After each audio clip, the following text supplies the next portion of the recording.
get the council meeting going, I hit record, and then what do I do for the, Did you actually go? I don't know. When ready to start the meeting, My buddy can actually some 25 seats. Bumped into a bunch of people under there and put on the whole show. I appreciate it, man. I know a lot of people that said it was the best show they ever saw. so are we streaming live right now? That's, it's been like that.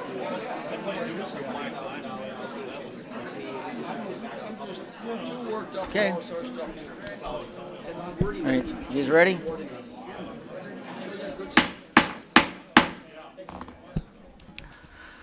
All right, good evening.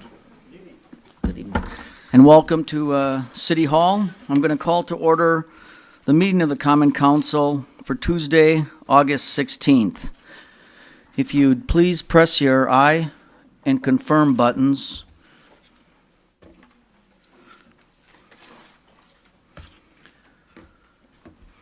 Twelve are present, Your Honor. All right, we are all here. We obviously have a quorum and we'll proceed.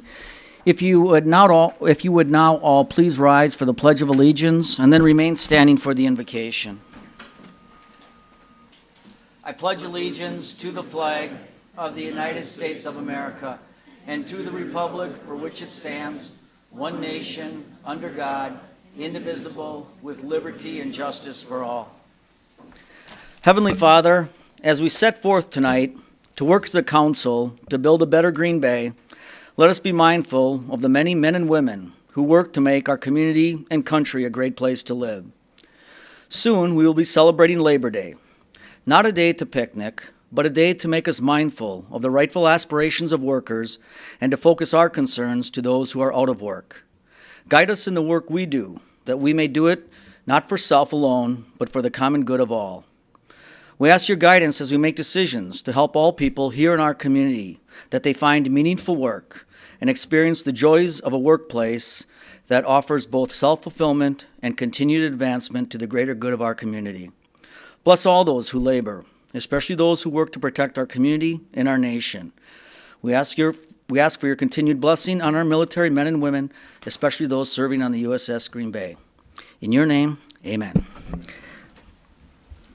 All right, with that, we will proceed to the approval of the minutes of the July 19th meeting. There's a motion by Alderman Nicholson, and that was seconded by Alderman Tom DeWayne. Any changes or corrections here? Seeing no lights, all in favor of that motion, please signify by saying aye. And those opposed, nays. The ayes have it, and the approval of the minutes of the July 19th meeting have been confirmed. We're now on to I'll entertain a motion to approve the agenda. All right, there's a motion by Alderman Randy Scannell, second by Alderman Tom DeWayne. Alderman DeWayne? Yeah, thank you, Your Honor. I move to move item 2 under Planning Commission and item 10 out of Protection and Welfare after Communications, Your Honor. All right, so we have a motion to move those two items. Alderman Galvin, you second that, or Alderman Moore? Okay, thank you. Discussion here?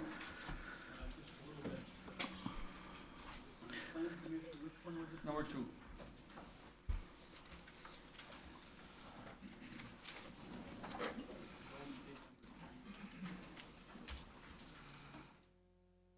Okay, item 2 and 3 of Planning Commission.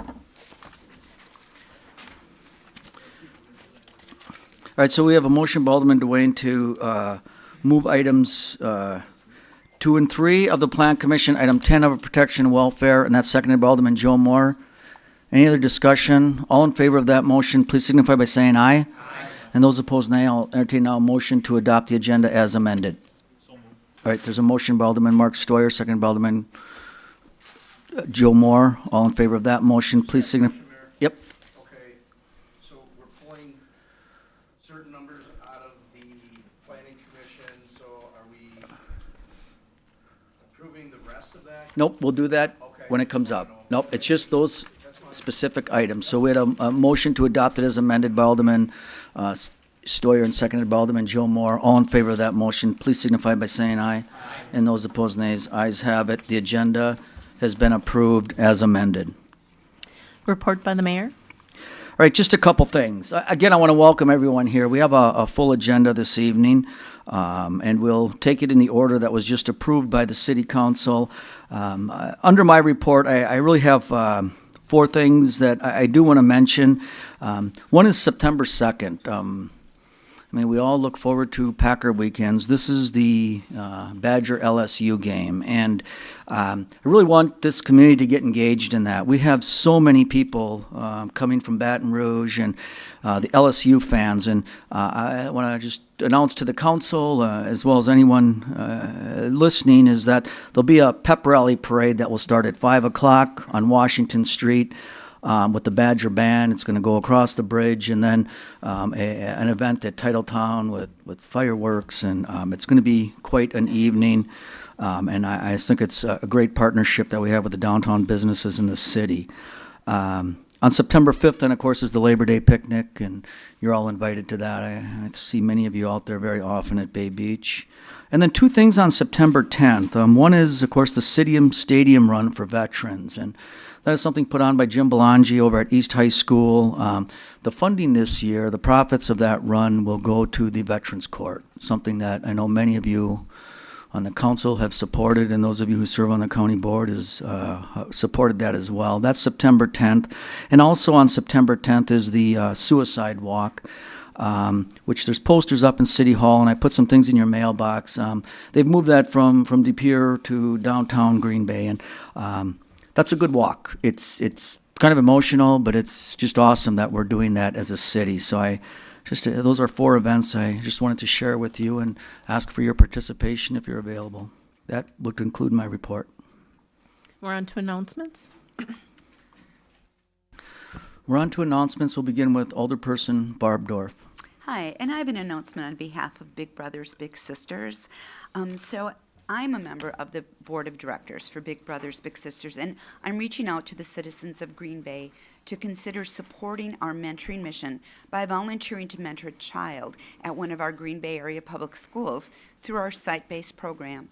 There is currently a waiting list of 120 children who need a big brother or a big sister, and the site-based program entails spending only 45 minutes to an hour a week meeting with your little at their schools.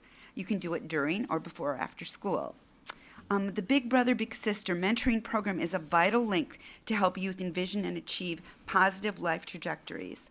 Youth can overcome adversity to become responsible, productive citizens.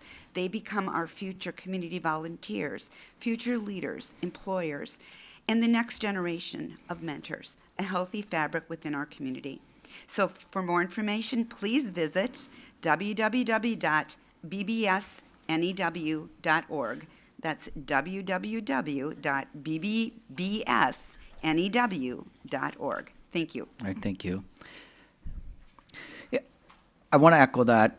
So I'm a big brother, and the site-based program is at many of the schools, and you just set it up 3 o'clock, Washington, every other Wednesday, and those kids need you guys and ladies. It's a good mentoring program. You play chess, cards. You don't have to. I mean, now we do a lot of things off-site, but for the first year, it was just meeting at school. So, Barb, thank you for sharing that, and I hope some people consider that, or they can call you or me if they have any questions on the site-based for some first-hand information.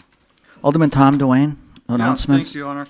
I'd like to give my condolences to the Otto Junkerman family. Yeah. Their father just passed away. As you know, he was a former county supervisor, Brown County supervisor, and I believe he's also on assembly for one term.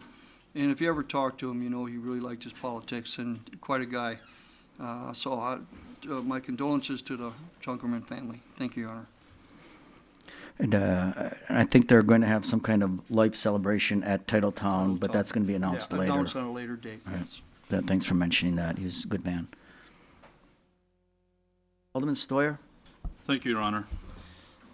This actually goes out for the last weekend. My hometown in Milwaukee has had some trouble. And Alderman Slottick and I both grew up on the south side of Milwaukee. We love that city. And we're very sad for what is going on in that town. I had a chance to talk with an African-American coworker of mine today, and we had about a 20-minute conversation just talking about the situations and what we need to do to try to get along. And it really is heavy on my heart. I really want to see people gather together. I hope in Green Bay, that we can all work together, no matter who we are. And it's very important that we look at this and try to do the best that we can. Thank you. Thank you. Any other announcements? All right, clerk, we can continue. We're on to public hearings. Zoning ordinance number 13-16, an ordinance creating a planned unit development overlay district for properties located along the northeast corner of South Ridge Road and Lombardi Avenue. Zoning ordinance number 14-16, an ordinance rezoning property located at 1835, 1825, and 1821 South Ridge Road, 1297 and 1291 Thorndale Street, and 1291 and 1824-1826 Frank Street from General Commercial District and Low Density Residential District to Office Residential District. Zoning ordinance number 15-16, an ordinance creating a planned unit development overlay district for properties located at 1599 University Avenue. And zoning ordinance number 16-16, an ordinance rezoning property located at 1599 University Avenue from General Commercial District and Low Density Residential District to Light Industrial District. All right, thank you. So the clerk has just read the public hearings for the 4 zoning ordinance that the council will be considering tonight. You're the public, and this is time for you to come up and speak for a couple minutes if you want to speak on any of those 4 zoning issues. And so to understand those, this is that whole Thorndale, Venesi property. This is, I think maybe 1 or 2 of you are here for university. So this is the time, it's been published in the paper, for the public to come up and speak. So if there's anyone wishing to be heard on any of these 4 items, if you just please come up to the podium, state your name and address, and your comments. It's a good time for you to come up, sir.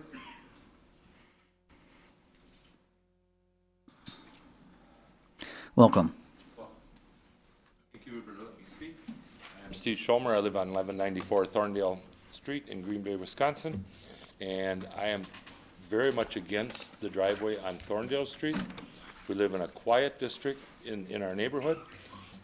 So far that I know of, we have 45 signatures opposing this driveway. And I don't think I have one signature that's in favor of it. This is all the neighbors that live on Thorndale, Frank, Spence, and everything else in that neighborhood. We don't want trucks up and down our driveways, and on our streets. We got the school on the corner. We got, all the kids in the neighborhood riding bikes, everything else. We don't need all that there. We don't. I'm opposing, if they think they need this other driveway, why can't we widen the one on Ridge Road? And get that so it's wider so people can go out Ridge Road. Then they don't have to come down this quiet residential street. But, I saw an email that I got from somebody in the neighborhood or whatever that somebody wrote, and it said 15 angry residents. There's not 15, there's at least 45 of us. That's the whole street of Thorndale. Every single street except for 2 that I did not get a hold of that were Hmong and didn't understand me. That's the only reason we didn't get them. But I did talk to them, and as much as I could communicate with them, and they had their kids come out, and I told them what was going on, but I never got nothing back. So, if you want to go with the project, or if you want to go against the neighbors, we already voted on it, on a unanimous vote. This is the second time we're bringing this up again, and I think the unanimous vote should ride. That's all I got to say. All right, thank you. You're welcome. Anyone else wishing to comment on any of these 4 items? Sir?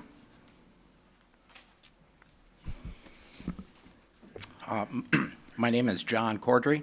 I have the property at 1288 Thorndale.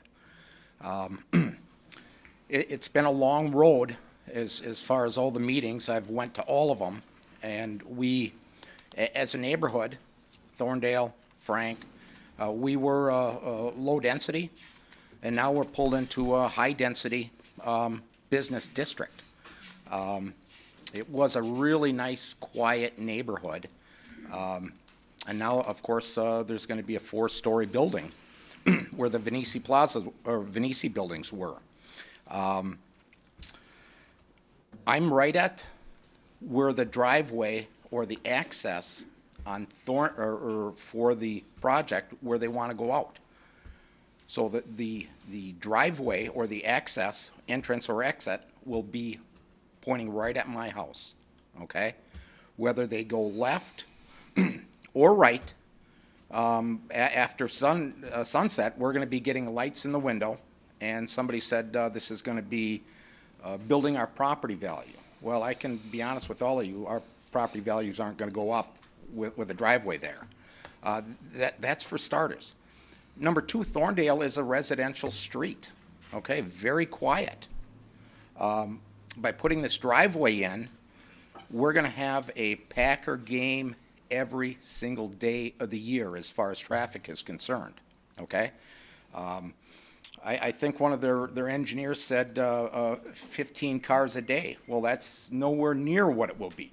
I mean, I'm thinking more like he made a mistake saying maybe 15 to 20 cars per hour.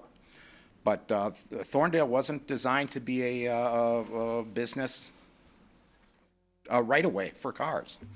You know, we were here last month for the meeting, and it was, I do believe, 12 to nothing as far as, you know, the developer can have their project, but at least leave the residential area of Thorndale out of the mix. And that's what I'm here to ask the council and you, Mr. Mayor, is, you know, we lost a lot. We're now in high density, and there needs to be kind of a give and take. And all we're asking is, let's not put the driveway or an exit or entrance out on a residential area. At 1288, I have a family of 7 living there, 5 children. And they moved in when there was still houses across the street. Well, next week the houses are going to be gone, okay? And I'm sure they don't want a driveway coming right out with all that traffic on a daily basis. And I know nobody on Thorndale wants that either. I read the letter that Tim sent you all, the email, excuse me, stating his concerns about his tenants might be upset. You know, if they need a driveway access out in Thorndale, maybe the project's too big.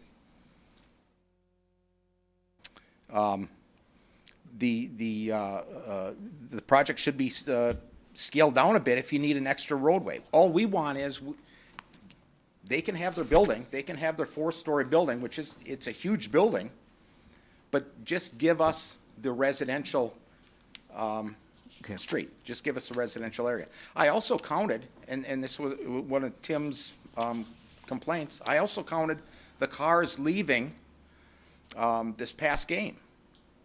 And he opened up all the houses to parking, and he didn't get all that. I mean, he filled up maybe 3/4. But there were only 15 cars that used that driveway across from our place. 15 cars. So if it's such a big deal, I sure didn't see it this past game as far as causing any kind of problem. And as we all know, the traffic leaving Lambeau after a game, everything is vented Ridgeway, everything heads towards Mason. One way. Same with Oneida, everything. So it doesn't matter how many driveways you put in this development, people are going to get there at the same time because you can only put so much through a funnel. Council members, thank you. Thank you. Anyone else in the audience wishing to speak?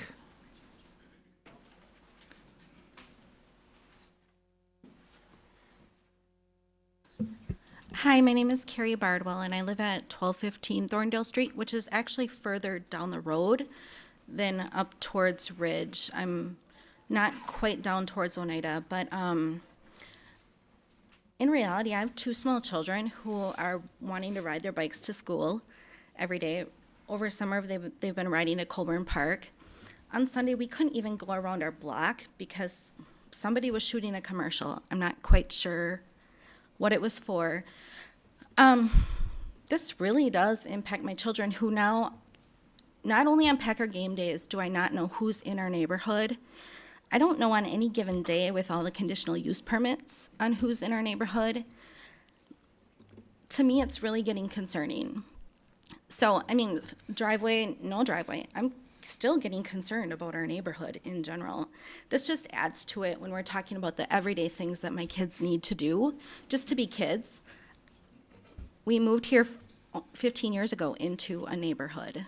So that's my biggest concern.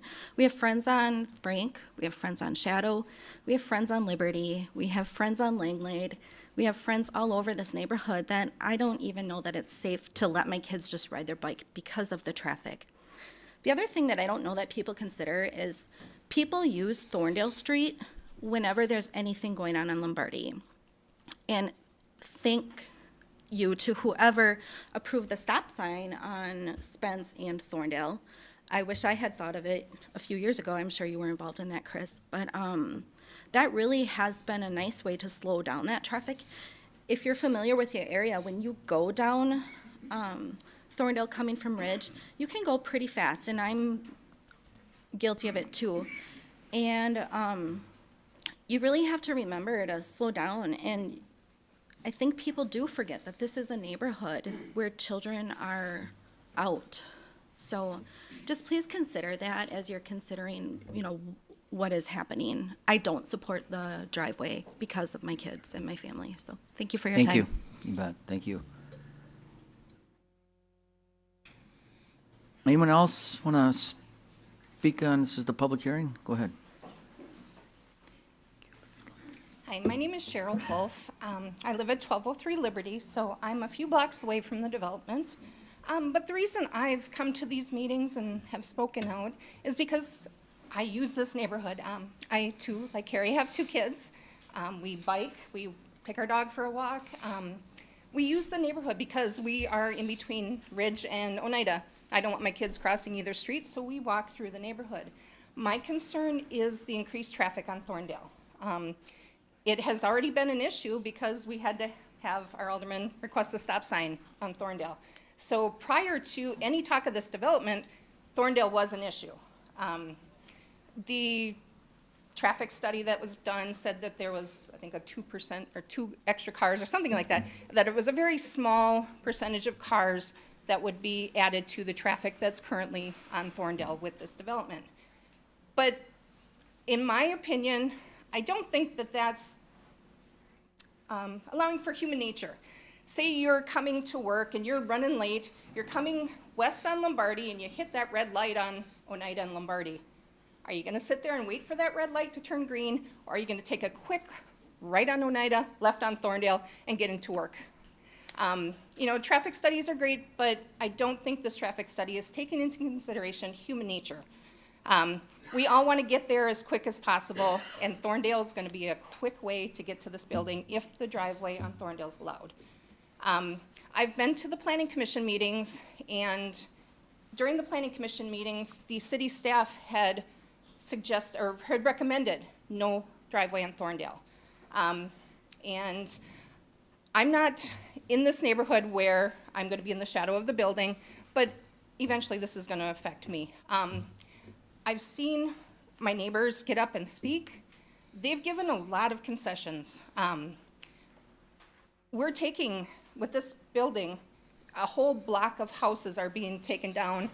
Trees that have been there for 60 years or more are all going to be taken away. Our neighbors have given away, you know, that residential feel.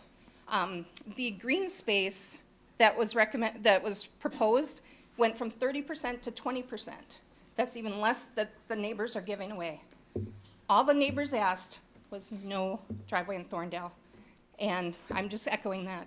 Please, when you consider this building, you know, it has 2 very busy exits. That should be enough. I'm just asking, like many of my neighbors, please consider no driveway in Thorndale. Thank you. Thank you. Your Honor, I'm one of them. Yep. I mean, it's my understanding that driveway is not in this Right. third reading.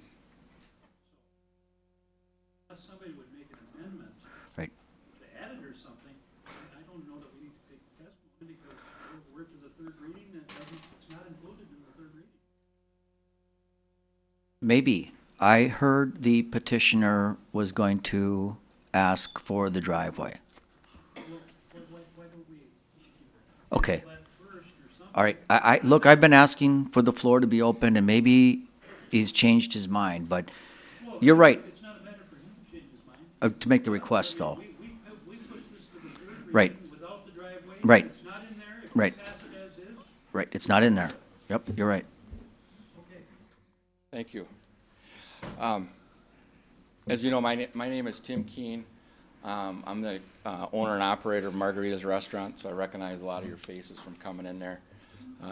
I appreciate the neighbors' concerns, and we've worked with the planning staff for probably well over a year addressing a lot of those concerns. So I quickly would like to take you through the issues of, and kind of frame up what the actual traffic study, because there were some things that the traffic study was not used at our last meeting. So I think that, you know, since the merits and the science of the traffic study actually support that access, I think, you know, there's things that I would like to talk about.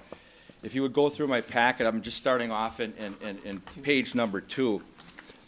Just note where my Margaritas is located. I'm already in the neighborhood, and I got a 30,000 square foot development that I've obviously been working with neighbors for over 13 years. You know, I have the restaurant on page 3, the restaurant to the front, and then the strip mall to the back. If you notice on page, I'm gonna move through this quickly as possible. If you notice on page 4, my current development there is about 30,000 square feet, and I have 3 access points there. One that is a driveway on the Brookwood, which is into a direct residential neighborhood. From my building, the end of that building to the beginning of the house is 130 feet. And if you look at the development that I'm proposing for on Venesi, from the end of the house on Thorndale to the currently new building, Venesi building, you're talking over 500 feet. So I am here to tell you that I have worked with neighbors, you know, like I said, over 13 years. At Margarita's, we're a very successful restaurant serving over 6,000 guests a week. So you can incorporate that's about 4,000 cars that are basically utilizing Marley access and utilizing Marley to basically go up to Lombardi Avenue. So, and Marley is about 7,100, traffic count is about 7,100 cars per day. And in those 13 years, I want to tell you, I have not had one major or even complaint from any of my neighbors. I had one time where the guy called on a Packer game day. He was mad that my cooks were parking outside of his house because he'd always move his cars out of his garage so he could park cars along the front. So I went down there and quickly talked to him and told him that I wouldn't have him going over there anymore, and that's been solved. So just want to let you know that far as from an experience standpoint, you're looking at someone that can execute the development and will listen to the neighbors, as been exhibited through, which will be some of the details that I'll point out. If you look at number 5, I'm right across from Lambeau Field, and with that being said, there's the amount of money that got invested in the property and the tenants that are going to be able to afford that is going to be a fine line, of which will be major, you know, there'll be major national tenants that will be able to pay for that kind of rent, and then there'll be some major local tenants. But far as, I just want to go into 5 kind of explaining the progression that I have not had time to talk to each individual neighbor, but I've been out there a lot talking to a lot of the people. The approval process we began with a meeting last August that Kevin and Mayor Schmidt and the planning department was part of. Since then, we've worked hand in hand with the planning department over the past year, meeting over, you know, various times of over 15 times that I've met with the planning department, neighborhood meetings, and so on. on the 25th of February, we had a neighborhood meeting that was basically, and through all this, if you look at a normal 3-acre development, the radius usually goes only 200 feet. I worked with Chris and we've always expanded to 400 feet to include as many people as possible. And during that process, it was a pretty simple development far as from, if you look at the page 7, that front part of that development is all been zoned commercial since Dr. Venisi owned it from 1969 to 2014. So you're looking at 45 years of a commercial building in there. I think part of the change that upsets a lot of the neighbors is the buildings that he had there look like residential homes. Nothing against Dr. Venisi, but you know, those buildings needed to be updated a few years back. If you look at the initial development, I acquired the 2 houses which were with the commercial property. And then the 5 neighbors approached me after that they did not want to be that close to a commercial development. So I worked with them on trying to accommodate, because 5 houses only represented roughly 0.9 of an acre. And at the acquisition cost that I paid for it, I'd have been further ahead economically to just stick with the 1.9 acres, but I felt that it was probably the best thing to do for the neighborhood. So I have worked diligently with them. Basically, all I was asking for from the beginning was to convert those houses, once we decided to do the 5 houses, was just to convert them to off-street parking. It wasn't like I ever wanted to put a building there. And the other thing that was key to it is I changed the zoning from a general commercial zoning, which was part of what I purchased with that, which is a very aggressive zoning. That is zoning, you know, it included a lot of high density uses, and now through this process we've come up that we would rezone it to office residential. So we have considered the neighbors in mind with everything, and if you look at page 9, that's basically the site plan. That it's not the most glamorous site plan far as with the landscaping plan to it, but there will be a landscaping plan that is done second to none. If you drive by Margaritas and my Margaritas retail mall there, you will attest that, you know, I got fresh bark out there every 3 months. The grass is in wonderful shape.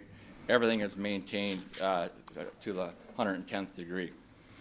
In addition to what I was hoping for, I know that, you know, some of the neighbors aren't happy with the development, and I hope that a lot of this addresses that, as I said. But also, you know, the processes that I went through with the city of Green Bay was very, very intense compared to I've done several other developments in the village of Ashwaubenon, and so, you know, not only did we rezone the project, but we also had a comp men aplanment to it. And that was something, because your plan wasn't updated, I had to go through all those arduous tasks of getting that updated. Building and design and location, what's best for the neighbors is, I've agreed as a developer, obviously from a zoning standpoint, to not have any aggressive permitted uses, like I said, you know, high aggressive retail, gas stations, pawn shops, gun stores. Those are not part of the neighborhood-friendly zoning for office residential. The location of the building is key to that it's to the front.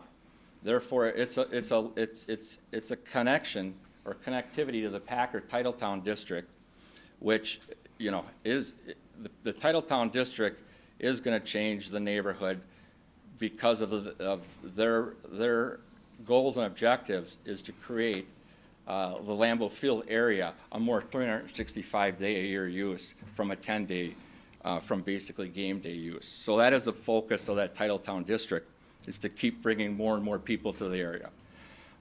So that's my development, which is less than 3 acres, is, 1/5 the size of a 35-acre Village of Ashwaubenon / Green Bay Packer development.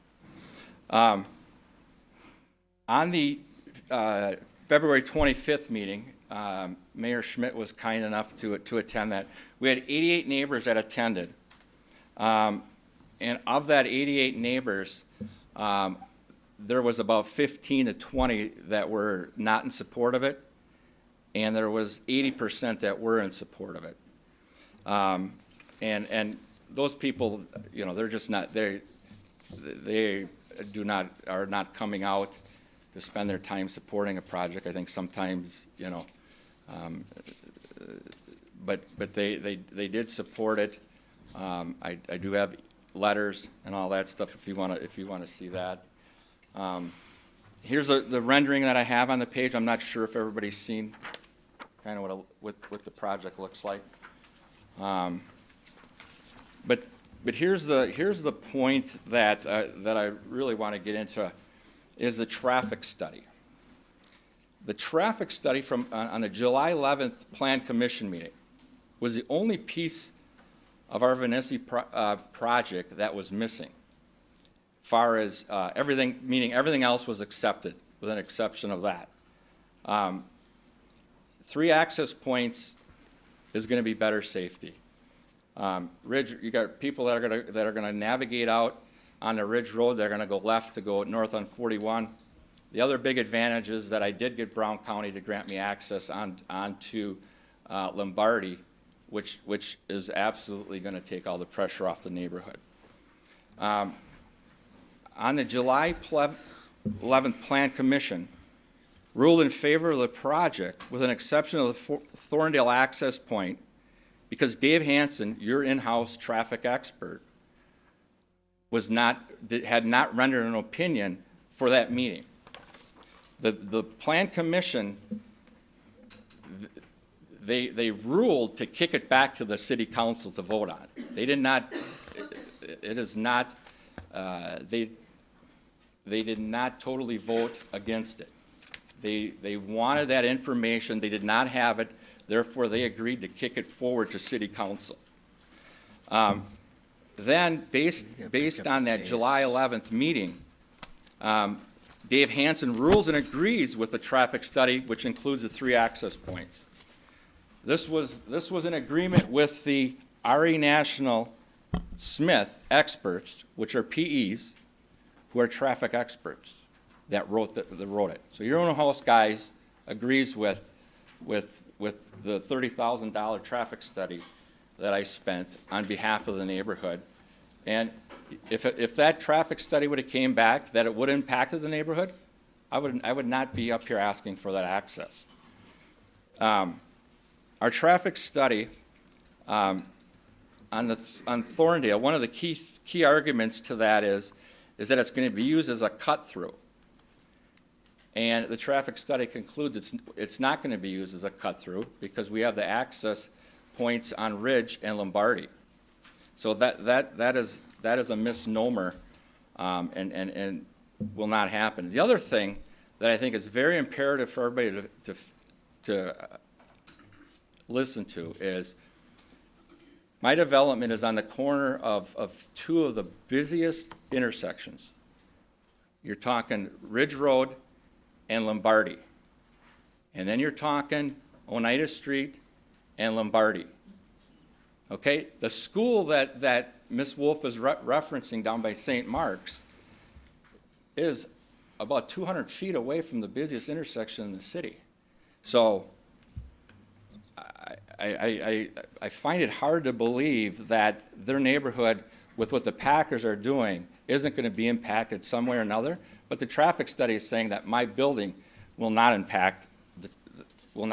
And if you look at Table 3, and by the way, part of the traffic study, the key, kind of the key science to it is, if you look at the types of uses, the different uses that we've laid out are very high traffic generators that we went with. We looked at the most aggressive approach the most aggressive science to determine that that access on Thorndale will not impact the neighborhoods. So please look at that. If you move along to slide 15, this is without the Thorndale access. You're going to have, and the majority of the traffic study hones in on the fact that the Thorndale access point will be used by the neighbors. So if you have a coffee shop and a donut shop, there's plenty of neighbors that spoke to that at actually my neighborhood meeting. Mayor Schmidt will attest. There was people that were happy that they'd be able to drive in there, go to a coffee shop and donut shop. So there may be some of you that are here that don't want to use that access, but I don't think you can speak for everybody. So please take a look at the access with and without Thorndale and the flow. One of the key things with the safety of that is if someone goes from the neighborhood and tries to access onto Ridge, the issue is going to be who has the right-of-way. You got two cars leaving the development, possibly going out, and you got someone going in there. It's going to be a fight for who has the right-of-way. Number 16, look at, this is just a picture to show you the backside view on the Thorndale. The other thing with Thorndale, right now, there's two residential accesses, and there's two accesses on Frank Street. So those will be eliminated for one access. So the other thing is I just wanted to talk to you in addition to the traffic study that I find was a little upsetting is Dave Hansen ruled on behalf of the traffic impact study in a memorandum that was concluded on the 7th of July. But it was not available for the July 11th meeting. That's why they voted against, that's why they didn't vote against it, they voted to kick it out. And I know there's many on that plan commission that would have voted for that access point. There were specific questions in the science and the engineering of it, and where was the Green Bay science and engineering of it. So we received that at the 13th hour on the 13th. So I found that a little troubling, to be honest with you. I felt that I've done all my due diligence, and the due diligence of staff should have had that available at that plan commission meeting. The other thing on the Thorndale access, a key point is, if someone really wants to go down there, all they got to do is take a right on the Ridge and a right on the Thorndale. What's going to stop them from going through the neighborhood? It's nothing. I don't believe anything is. Then Dave Hansen also ruled in August 4th. He also had another rendering where he supported the traffic study.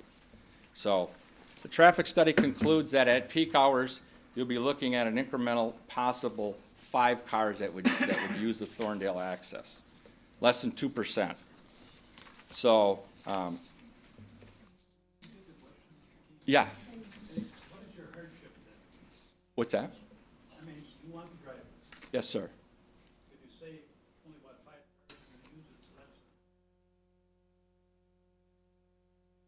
what's your hardship then? Good question. The issue with that, Mr. Zima, is you guys have constituents that you report into. I have national tenants and retailers that I need to find to go into that property. And the key thing with that is, if you're across from Lambeau Field, and you're looking at that, I have over $3.5 million in just site preparation, land acquisition costs. So think of that, at a minimum, I'm going to be in the $20 per square foot price range to break even. So having said that, I have national tenants that are going to want to be there for a couple things. Packer game day is going to be huge. And it's just not only 10 days, it's a much bigger picture than that. You talk to Jerry Watson from Stadium View, on 10 game days, he probably does 30 to 40% of his business. These places want to be here. They want the access because they want to use it for game day. Whether it's a retailer that wants to capitalize and do 20% of their gross sales in a current year on less than 3% of the time, or if it's office and residential and medical, what they want to use that site for is they want to use it for entertaining. That's what they're paying. That's what they're paying a lot of money for. And the 10 games of the year is going to be what sells these people. I got 2 tenants that are on the hook that will not come into that property. I got a meeting on Monday with a very important retailer that would go on the first floor. And if I cannot, the other key to that, Mr. Zima, is on Packer game days, I have only one access, Ridge Road. Lombardi is shut off the hour before the game and an hour after the game. So 250 cars trying to meander their way out of that is not safe. So to your point, it's needed for me to fill it up. Otherwise, if I can't move forward, here's the tough part that I've had. I got the front building that I have one tenant in there where I'm getting $1,200 a month rent. That's month to month. I had to kick the other ones out thinking I was going to get this passed. So now what I have to do is I have to either, when I leave, in the next couple of weeks, I got to decide, do I want to get 5-year rents and just move off of that property and leave it sit the way it is, or do I want to move forward with the development? The other thing too is if you look at, there's many in my packet. Yeah. Well, if you just go out there on game days, it's a mess.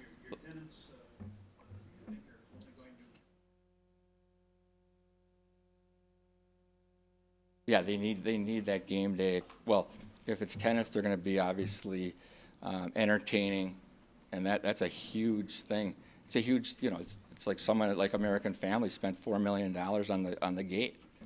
The signage is going to be very important on the building.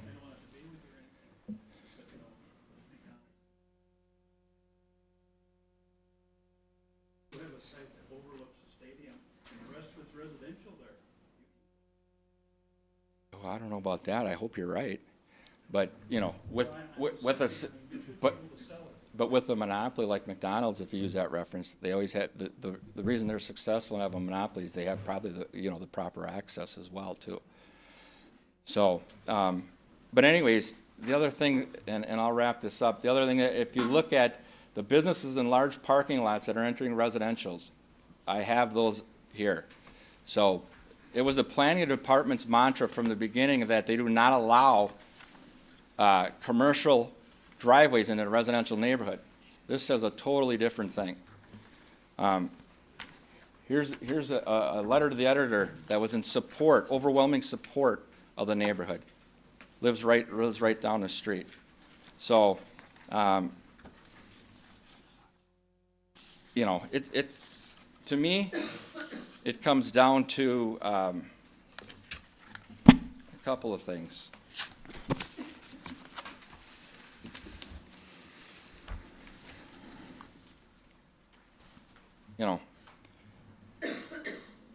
I've heard comments at the I believe it was the May 17th City Council meeting, where I heard you guys saying, "Hey, I'm tired." Tom, I remember hearing you say, "Tired and concerned about everything going to that village of Ashwaubenon." Mr. Zima, you said the city of Green Bay is being outdone by leaps and bounds by the village of Ashwaubenon. Mr. Galvin, you ran on a campaign promise where you urged and promised that you were going to enhance economic development in the key Green Bay corridors. So I urge you to vote that way, and I urge you that obviously I wouldn't be asking for that driveway just to argue about it. I've been doing developments for 15 years and been successful on all of them. I proved that I maintain a good neighborhood project that's a lot closer than right now, with a lot more cars going in and out. And the Titletown district is going to impact their neighborhood more than I will. So that's all I have. Any questions? Any questions for the petitioner? All right, thank you. Is there anyone else? Oh, go ahead. If there is discussion by the council to add it. Right. Then, I mean, there's no need to take it. Right. So, I think you need to see rulings by the council to make the change. Then maybe, if there is, then we reopen the floor. Otherwise, we're just having to take care of all the. All right, Alderman Nenning, can you hang on just 1 second, please? Right now, Right, but I wanna in response finish that. to Alderman Zimmer's question, I serve on the Plan Commission, and I do feel that this is an issue that the council needs to discuss. So I would make a motion after the public hearing and we get to the PUD to allow one driveway access onto Thorndale. All right. So knowing that's coming, can we continue with the public hearing? All right. Anyone else want to speak on any of these 4 items? Go ahead. Dave Krauser from Mao and Associates. I'm here representing Mr. Keene on this project. We've been in the design phase with this thing from day one, working closely with McMahon, who's actually doing the design for the building. We looked at this driveway over well, for over a year now that we've been dealing with this. And one of the things that the city planners required us to do was a traffic study. And I think one of the things that the traffic study does that everybody you have to take a good look at it, because there's perceptions out there that people have, and they're not always what's actual. And I think if you look at this traffic study, one of the big things, and I'm going to let somebody else speak to the traffic study because I'm not the traffic engineer. But when we decided who we were going to hire for this thing, I worked closely with Tim and McMahon. Actually, McMahon does traffic studies also. We're working very closely with Tim. We wanted it to be an independent review of the traffic in there because we wanted something that you guys could trust. It wasn't coming from us and being manipulated.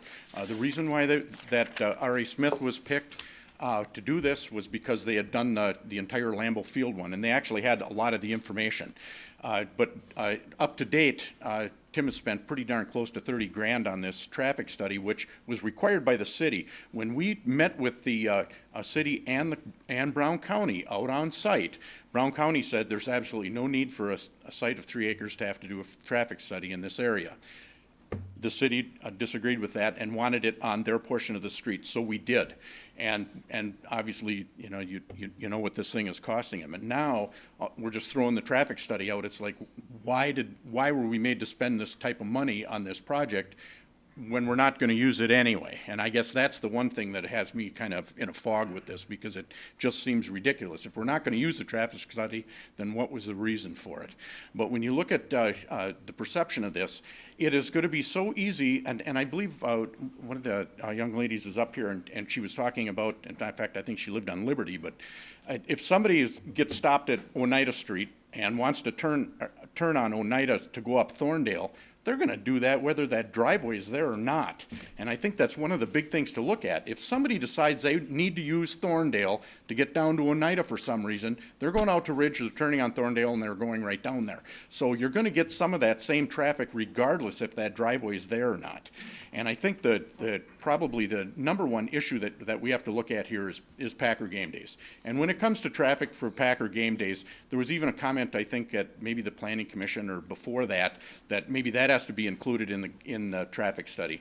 I don't think anybody here can honestly say that it isn't a mess on Packer game day. It's an hour and a half before the game and probably an hour and a half after. It just is what it is. And you've got the same thing with all the neighbors parking cars in their yards, in their driveways, and they're adding traffic to the, I mean, that's just the way it is, and you know that when you move down there. So when you take Packer game day, it's probably the number one issue that we've got here, seriously.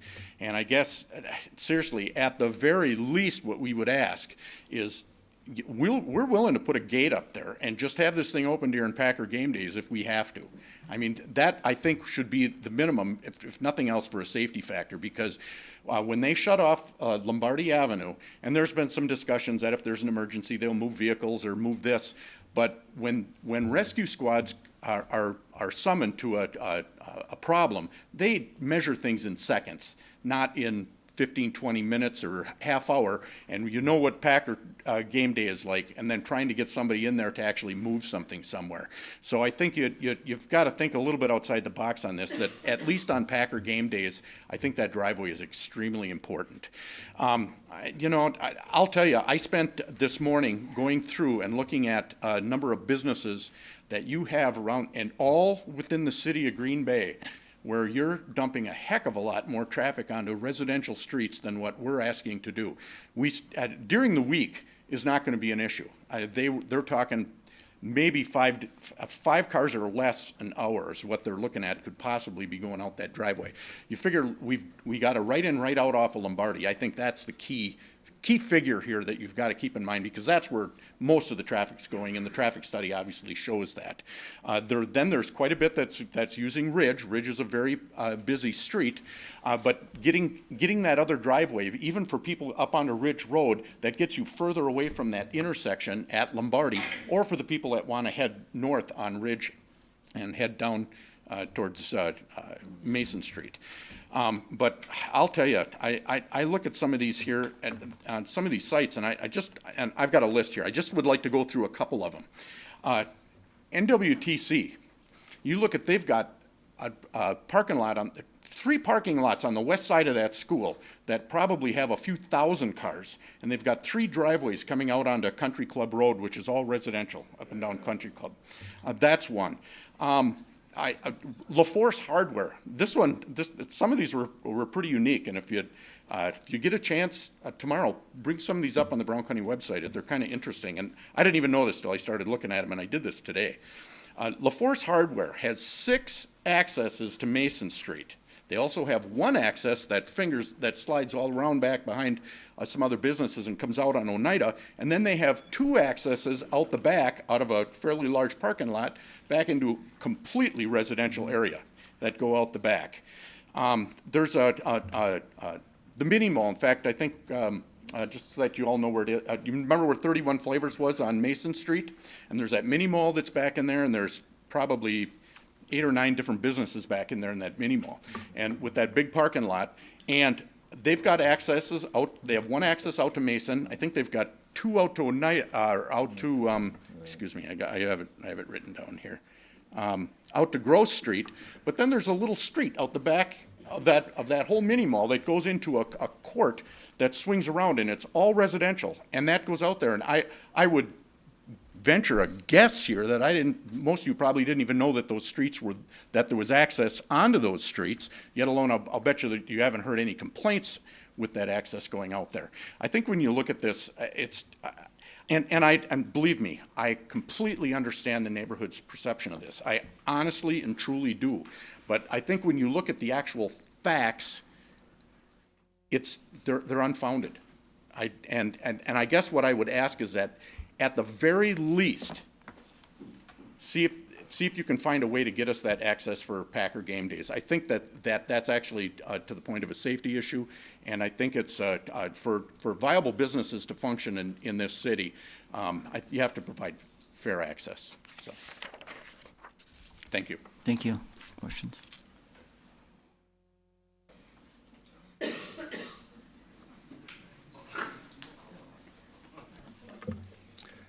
My name is Sam Vanisi, Mr. Mayor, City Council. Thank you for giving me the privilege of being up here. I've owned that corner for 45 years, so I have a pretty good idea of the traffic pattern in that area. What the proposed parking lot is considerably bigger than what I had to deal with, and I know how frustrating it was on game day to try and move cars out. And I look at it right now, and I think if you don't put an exit at Thorndale Avenue, it's almost insane. It's a no-brainer that large parking lot has to have more than potentially 1 exit on Ridge. If we had a catastrophic thing happen, and in today's environment, I'm not trying to be a monger or a fear monger, but if anything happened, 250, 300 cars are in that parking lot trying to get out in a hurry, and they just can't do it. You have to have an excess. Now, I understand, having lived on Thorndale Avenue, that was a residence of mine for several years. I understand, and I try to understand and talk to some of the neighbors, trying to understand what their fears were of having some excess traffic. I'm also trying to understand from the developer's standpoint. So I've talked to a number of neighbors, and I said, I really think that exit is really important. What if you had just a left turn only? People, they couldn't go down Thorndale, they'd have to go down over Ridge Road. No, nobody's gonna pay any attention to that. Of course they're gonna pay attention to that. You know, may have 1 out of 10% may turn right instead of taking left. They were not happy with that. I said, how about if it was gated, only opened up on Packer games, which it should be? Oh, it's gonna be open all the time. So I got very frustrated trying to see both sides, and so I kind of just looked at it and used a little common sense of my own. So I looked at the traffic pattern, I looked at the report from the traffic. There's hardly any traffic that comes off that thing. At prime time, at peak time, 5 cars per hour. That's 1 car every 12 minutes. That is nothing.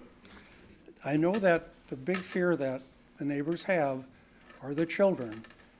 And everyone that's spoken talks about they're worried about the children. Well, the children aren't on the streets. If you drive down that, and I've driven down Thorndale literally 2 or 3 dozen times in the past year just to see. Children aren't there. Well, we got this school that's half a mile down the road, St. Mark's. What about those children? So I think if you're going to look at from that standpoint of worrying about the children, and we, as a parent, we all need to worry about them because we know kids can be unpredictable. But let's take the perspective of looking right across Ridge Road. We got St. Agnes Drive. That neighborhood, if we go down 3 blocks down St. Agnes Drive to the north and compare it to Thorndale Avenue, they're very similar. The homes are very similar. The children, I would say the income type residents are pretty much identical.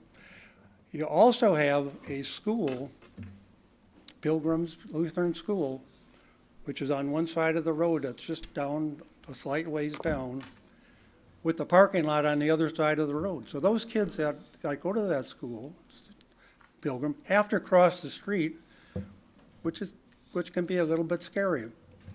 If we look at the other end where St. Mark's is, that entire parking lot and playground completely enclosed with an iron gated type fence. I mean, those kids are really protected.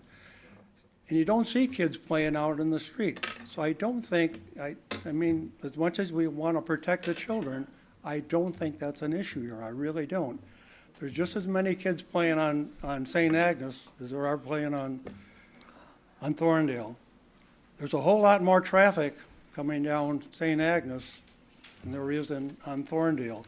You've got cars coming out of Bay Motel, coming from the north.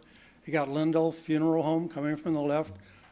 So it's a lot more, again, if you look at it in perspective, there's a lot more issues to be created with St. Agnes Drive than there is with Thorndale Avenue.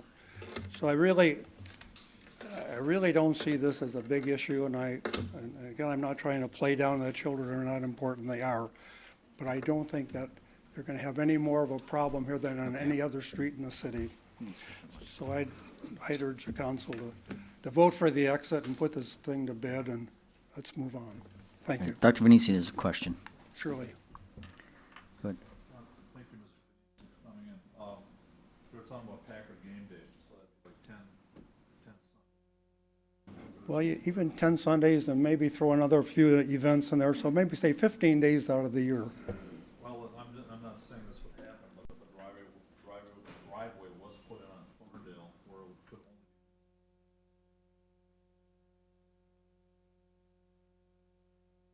Yeah, I think you have to have a driveway there, and for the Packer games especially, or special events. Because and if something is gonna happen, which God fearing, we hope it never happens, people have to be able to get out of that parking lot. So if it were gated, I wouldn't fight that. I tried to, again, I brought that up with the neighbors, saying that at least allow that, because it's not gonna be any worse than on game day. On game day, every street is crazy. You keep your kids off the street on game day. Thank you. Thank you. All right.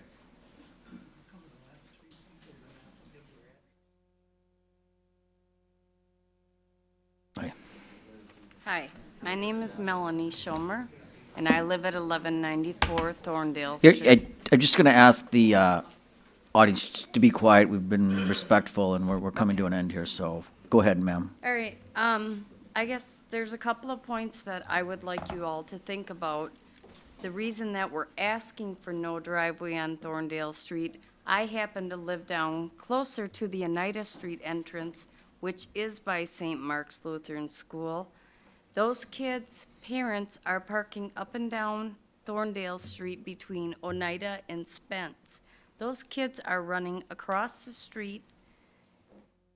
It's very hard when you come home at like 7:30 in the morning after I dropped my kids off to school, or about 3 o'clock in the afternoon when they're getting picked up.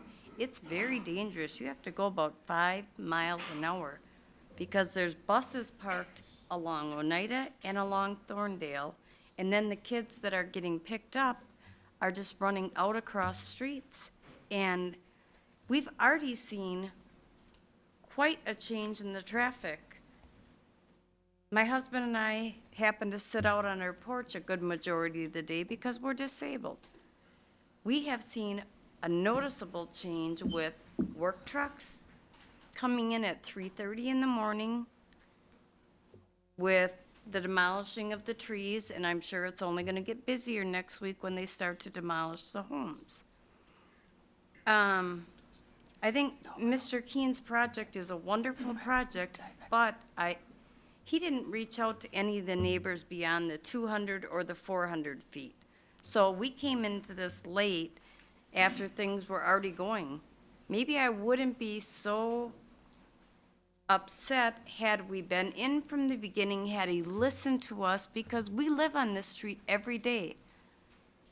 And I am looking out for elderly people. I'm looking out for the young kids that are playing, dogs that are on the street. And there's just a couple of points he made saying that we're angry. We're not angry. We're asking him to respect us. We've been very polite, respectful. We have all of the signatures. I've got 100% signatures, including the 2 Hmong houses. Those have been returned to me, backing that not a single neighbor that lives on Thorndale Street wants the driveway. We already have enough traffic, especially with, excuse me, like Sunday, they were doing a commercial on Shadow Lane. Everything was directed to Thorndale. Another point he made is on game day. It's so heavy with traffic and people walking back after the games. If you try to add 130 parking spots coming out of Margaritas and trying to get in there, last Friday night for the first preseason game, they were backed up from Ridge Road down to our house. I am 3 driveways in from Oneida Street. Try to put a left turn driveway in there, you're gonna be backing up even more. They could make a double entrance and exit on Ridge Road that could help solve that problem. I realize that Lombardi is closed off on game days, but we all have to make concessions on game days. We can't leave our street. It's very hard to get anywhere and get back to your own home. We don't need the additional traffic. And his comment about the amount of money he spent, and basically, I feel like he was threatening you guys with the fact that, oh, I've spent this money to develop in Green Bay, you know, to catch up to Ashwaubenon's economic development. Well, he chose that site because it is a very good, Lombardi and Ridge Road, you're right across from Stadium. I felt threatened by his comment that he's asking you to vote against that so he can get in renters to his property. I don't feel like he's respecting us as neighbors. We've been polite, we've been courteous, we've got all the documentation to back it up. Please, please consider kids, the safety of the neighbors, the speed. The stop sign has helped a little bit on Spence in Thorndale. However, cars can get from 0 to 60 right there, and again, after they cross Spence up to Ridge. So please respect the neighborhood, the safety of the children, the school, and I just ask that you continue to vote no.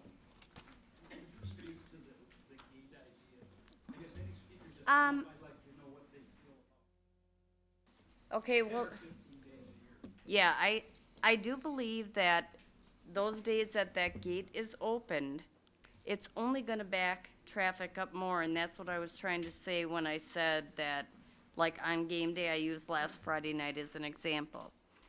The traffic from people having to get out to Ridge Road or Oneida, those are the only two exit points from Thorndale Street, was backed up from Ridge Road down, we're 3 houses in from Oneida. That's how far it was backed up. If you tried to put a left turn driveway in there, people are either gonna wait quite some time to get out, or they're gonna get frustrated and take a right turn down. And when you do have that amount of traffic parked on either side of the street, there's not room for 2 lanes of traffic going through. That's a safety issue, a big safety issue. And you have people walking back in the dark after night games. I think it's a tragic safety issue for the neighbors and for all of the 75,000 people that attend the games. So please, please consider all of this. Thank you for your time. All right, thank you. Any questions? Yes. Where do you park your car on game days? Where do we park them? One outside of our house and one in our driveway. Maybe one in our garage. Where do your neighbors park their cars on game days? A lot of us on the street and some don't park. We have a lot of retired neighbors. So a lot of around them us, so have they don't cars park. parking on their front lawns and back lawns, things like that? Yes, sir. Would you say a lot of your neighbors on Thorndale? Down by the section I live in is Okay, so there's quite a bit of extra traffic already because of your neighbors parking, their cars on the street, narrowing up the street, and then having fans park their cars on the lawns like everyone does in that area. So that creates a lot of the congestion.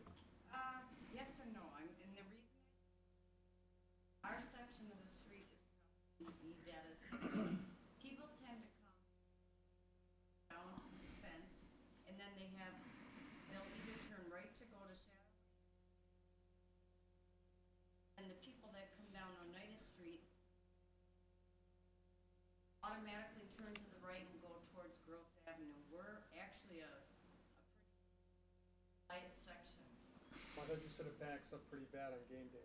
What's that? Didn't you say it backs up pretty bad on game day? It does, and that's getting those cars from Spence to Ridge. Oh, it's not from the fans parking on the Well, I'm street? not saying there's not fans that park on the public street, you can't stop them. Oh, absolutely. I'm just trying to get a Yeah, grasp here of where all I'm this. just saying that that's what we noticed when we were sitting out watching the traffic after the game, is that for the first time in 17 years we've lived in it, I've never seen it backed up that far on the Ridge down to, like I said, I'm 3 houses. And what my point is, if they and the gate is open, even though you intend for those cars to turn left, it's gonna be very hard for them to get out and directing traffic and stopping traffic, or they're gonna get frustrated and take a right. Go from 0 to 60. Okay. Spence to Oneida. All right, thank you. And Right. that's a safety issue. All right, Alderman Dwayne? Yeah, I got one question. Oneida has no parking on game day. Is that what you like to see on Thorndale? No parking on What's that? game day? No, I don't, I mean, I can't speak for all of the neighbors. Well, I'm just asking because you're worried about the traffic and the kids, and everybody knows Sunday's gonna be a hectic day. But if you had no parking on Thorndale, we could help you with that, and then you won't have the traffic problem you're talking about. So I'm just throwing that out there. Street around then, if you're gonna No, I'm just saying that, pick out Thorndale, you would have to do Shadow and Kenwood and Frank and Spence. no, we could piecework anything you would like. What's that? We could piecework anything you would like. I mean, if you're, I'm only asking because you were talking about the amount of traffic. Okay. And so, It's like I said, the amount of traffic has already increased with the work trucks, with people up working at the area. my question was just to see if that's what you would like, because we could help you with that. No, I would Okay. like to have no access point at Okay. Thorndale. And like I said, we have 100% Right. including the two more houses. Thank you. It took us a while to get them, but we got it. All right, thank you. All right, is there anyone else here that would like to speak, or else we'll get back to regular session and vote on this? But come on up, you can queue up too, sir. You could stand behind her and she's finished. Hi. Garrison. I live at 1260 Thorndale.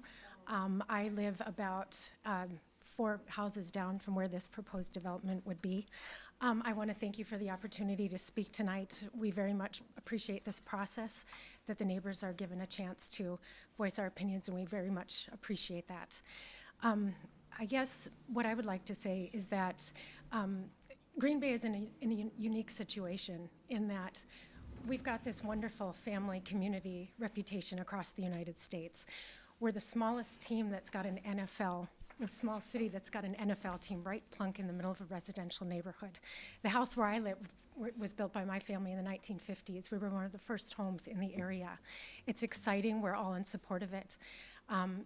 And I do realize this is a difficult decision for you, our elected leaders, to make, because we've got really exciting developments happening in Ashwaubenon, and we're all excited about that. And we're also excited for Green Bay to piggyback off of that and have excellent economic development as well. We support that, and we know the city needs it.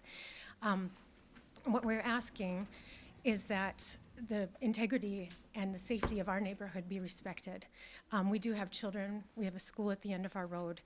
We do ask no driveway on Thorndale. Alderman Weary actually had proposed something that we all support, which is an additional driveway on Ridge, or an extended driveway on Ridge. So we would very much appreciate that. There's been discussion of compromises that have been made. I heard the word arduous. It's been an incredibly arduous process for us as neighbors too, believe me. It's been very emotional for all of us as well. And it's very emotional for us because we have children, we work there, we live there, and none of us have questioned the sanctity of this traffic study. I would render a bet that if a developer paid for a traffic study on any of your residential streets, probably the results would come back the same. Can you put more traffic? Yes, we're not questioning that. What we're asking is, should you? And we're very respectfully saying, please don't. We live in this neighborhood. And we've been to all the meetings. We've made compromise after compromise as neighbors, excuse me. From the beginning, many people were opposed to the development being rezoned, the area being rezoned. Many were opposed to that. We let that go.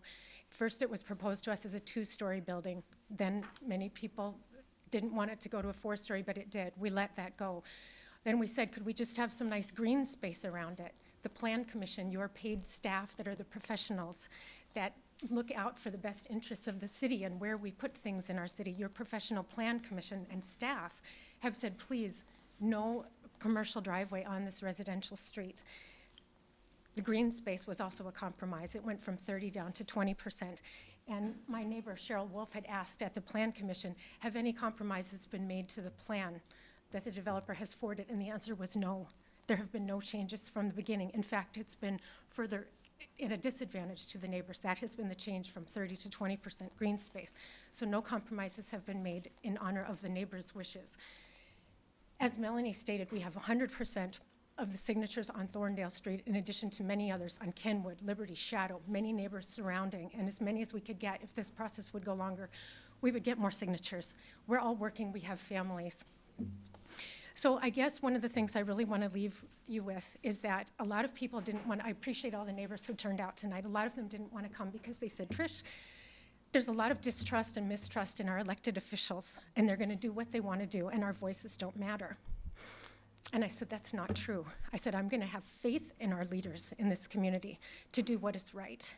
And I ask you please to vote with your conscience, and please, we respect that you have given us the opportunity to speak, and we very politely, respectfully ask no driveway on Thorndale. Thank you for your time. And we don't like the gate idea either. Thank you for bringing it up. We support Alderman Weary's suggestion of a widened driveway on Ridge. Thank you very much. Thank you, Trish. Sir, did you want to, anybody else? I'm Jim Stroshine, and I guess we've lost a lot of parking places because of the Packard development. There's no ifs, ands, or buts about that. And so the parking is going to get a whole lot worse. And for this development not to have an access out of there on game day would almost kill the property, because you can't get everybody out of there that came in this side with the parking and whatever. Unfortunately, reality has to set in. A lot of these houses along there are party houses now, and not only are they using them on game days, but they're using them lunch parties, evening parties, and that's going to get worse. And I feel sorry for some of them, but you have to face reality. That's the change that's going on out in that area, and it's not going to go away. But not having him have an access out that side on game day would destroy the property. But it's the development is going to happen, and I think you're going to see a lot more rental party houses in that area just because of the draw that whole facility is making. So that's what I wanted to say. Right, Mr. Stroheim, Alderman Zima. Sir, could you answer a question, Jim? Go ahead, Alderman Zima. No, I live in Ashwaubenon. I've just been involved in the pack. No. I know Sam Venisi for forever, and I know Tim from Margaritas, and I just wanted to tell you the realities of what's going on in that neighborhood. And a lot of the parking issues are caused now by the Packard development, which I was part of, that you've lost a lot of parking places out there. So that whole area is not, yeah, so. You're just here, a friend of the family. So. Yes. Can I make just a quick comment? Yeah, if I could come back to you, I just want to see anybody who hasn't spoke first, if that's all right. Good evening, Mr. Mayor and council members. My name is Randy Gast. I'm a little cold. I'm an attorney with Hanaway Ross, and I'm the attorney for the developer here. I want to start by saying this is a wonderful project, from the global perspective. I think it's a win-win for the developer and for the city. It's a great project. It'll significantly increase the tax revenues. It's going to be a beautiful addition to the city. This is a very active corner in the city, probably one of the best corners that the city has. So I think overall the project's wonderful. And as we sat through the Plan Commission and as we've sat through the City Council discussions on this particular project, the only issue really is Thorndale. And that seems to be the only issue, even from the residents. That is the primary issue. There was a suggestion that Mr. Keene might have been threatening about the $30,000 that he spent. I can tell you, Tim wasn't threatening anybody.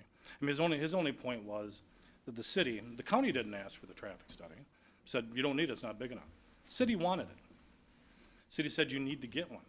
And one of the things that we want you to look at in the traffic study is Thorndale and access to Thorndale. And Tim spent $30,000, if not more, to do that. And the traffic study came back and said, no significant negative or adverse impact on the neighborhood. That's what it said. $30,000 to say that. And then the city staff said, we don't care what that says. We don't want it to happen. And I think we all want safe neighborhoods. We all want to protect the children. But I think, and I respect the residents' concerns in those areas. But concerns need to be founded. And they need to have some science to them. And we have the science. Oftentimes, you hear these things, it's safe, it's unsafe, and you have no science to back it up. We have the engineering study, and it backs up that there isn't going to be a significant negative safety consequence on Thorndale as a result of this access point. So the science says, no problem. And what we're asking is that the city council follow the science.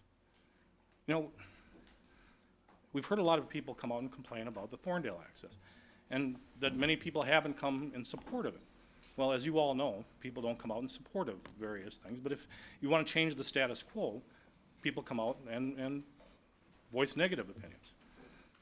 So I respect what you have to do. I mean, I've sat, you know, I was an elected official myself. I had to hear these things as well. But I think as elected officials, we have to look at the science and follow the science in this particular case. The one thing the Plan Commission did not have the benefit of when it made its recommendation to this body that no Thorndale be authorized, it didn't have the benefit at that point in time of the city engineer's analysis. He reviewed the traffic study. He didn't quibble with the findings. He didn't say we were wrong. The city accepted the traffic impact analysis without comment, without disagreement. So at least from the city engineering perspective, the city has kind of bought into the fact that there is no significant impact. So what we're asking is that we follow the science. There's been a lot of give and take in this whole process, and the developer's given up quite a few things as well. But, and trust me, if this traffic study came back and said there is going to be a problem, we wouldn't ask for it. That was the whole purpose of the traffic study, is to study that issue and to look into it. So we want that connectivity to the neighborhood. We think it's important. We think it's important from a development perspective in terms of some of the tenants that are being looked at. So, and we understand that the ordinance before the board has no Thorndale. So what we respectfully request is an amendment to either authorize a full access Thorndale driveway, or at a minimum, and you've heard, at a minimum, the gated access on game days. It's going to be crazy out there on game days. It's always crazy out there, but it's going to be crazy out there if we don't have that second access point with Lombardi being closed. You're going to try to get 150, 200 cars out on Ridge, one access point, and that's a problem.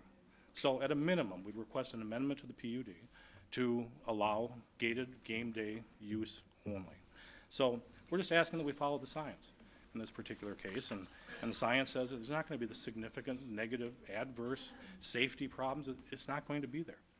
So we do respectfully request that you follow the engineering study as approved by the city's engineering staff.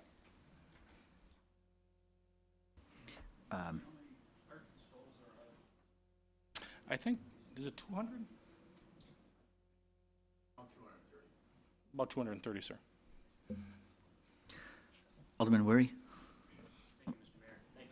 Attorney Gast, right? Okay.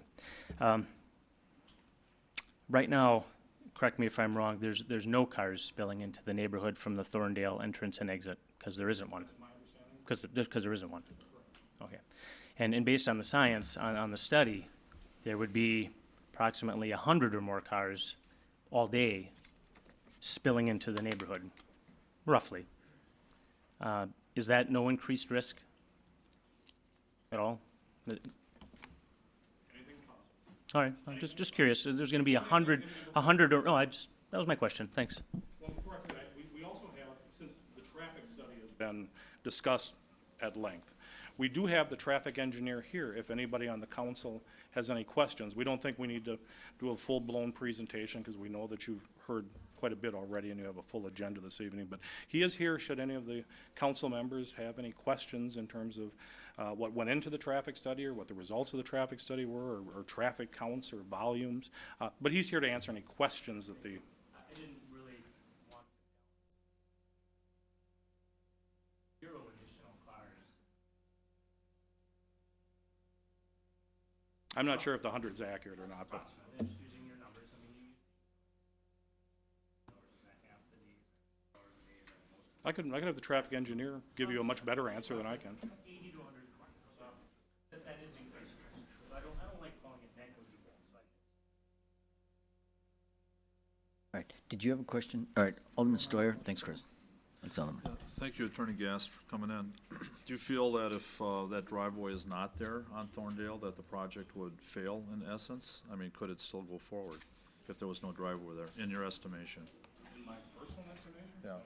I'm a lawyer, not an accountant. Well- Or business, but will it fail? No.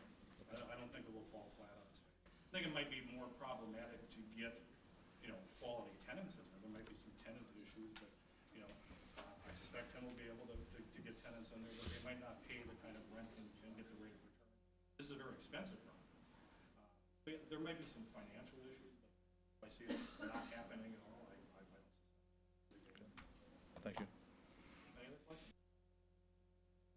Anybody for the traffic engineer?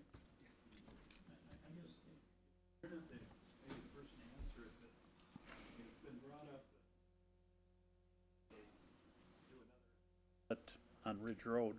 I know Mr. Krauser leaned into my ear and said that would be a problem. Well, I guess Why that's a problem, I don't know. I guess I'd just like to hear about that. Or he can speak to this. Well, I guess I'd like to hear from the developer, I can speak to that from a traffic standpoint. All right. My name's Justin Schuler. I'm with R.I. Smith National. We're a civil engineering firm here in Wisconsin. We have offices in Brookfield and Appleton. Conducted the study for this project. To your question on the second axis on Ridge, that length of Ridge Road from Lombardi to St. Agnes to our proposed driveway to Thorndale, that's a lot of access points in a short distance. So to put a second access point in there, you're creating more conflicts for people turning in and out. So generally, less access points in a certain distance is a safer condition. So putting a second one in there would introduce more conflicts. And your question on, oh, yep, sure. Okay. Mm-hmm.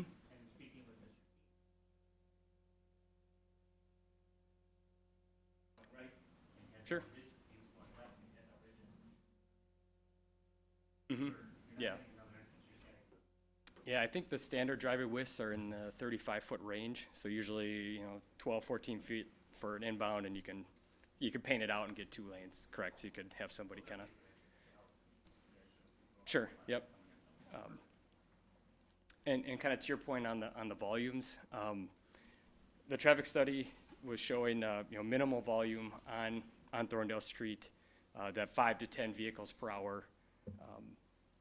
Generally, we assume 8 to 10% of your daily traffic is occurring in the peak hour. So you're talking, that 50 to 75 vehicles per day on Thorndale Street. So right now, the counts we're in the 60 to 70 range per day or per hour on the peak hour on Thorndale today without the development. So that's about 600 or so daily trips today. So we're going to be adding 50 to 75. So it is an increase, but your standard grid street residential roadway averages around 750 to 1,000 vehicles per day. So Thorndale is actually a little lower than an average grid street. So even though you are going to add some, you're still in that low volume residential street category. Any other questions? Alderman Zima.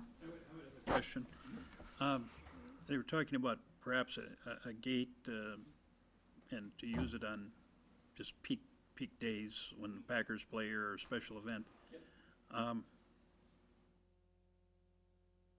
One of the people from the street had said, well, on that particular day, everything is congested as hell because both sides of the street are parked full, et cetera, et cetera, et cetera. How would that be an advantage to try to get out? If you opened up the gate, would they be able to actually get out onto Lombardi Avenue? Sure, yeah. I mean, onto Ridge Road. Getting out would be a challenge, just like any of the other. A left-hand turn into it when there's maybe traffic backed up? Yep. I mean, would it really help the project that much? It seems to me it wouldn't. Well, as the neighbor mentioned, the queues are backing up all the way from Thorndale almost to Oneida. So pretty much every house that's on that whole stretch, anybody trying to get out of those yards is going to have a queue. Same thing with this development. Well, that's what I'm saying, is if the gate is open and things are backed up, how does that help them at all? Yeah, it provides that second exit. It's not going to be free flow. The it's gonna be the same, you're gonna have to kinda. Nudge your way in. I think the bigger issue with that second driveway on game day is inbound, before the game. So today, they park cars in the Venetian.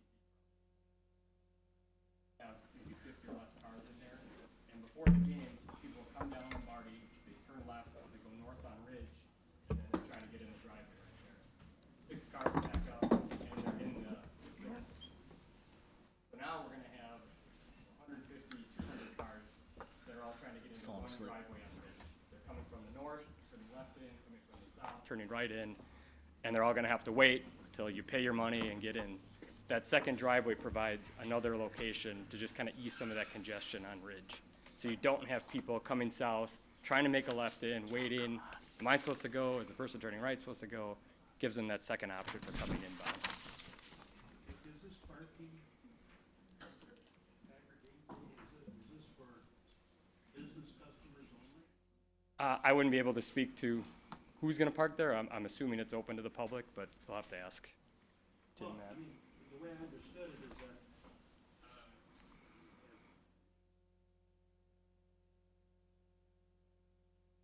20% of their business for the whole year on these particular days.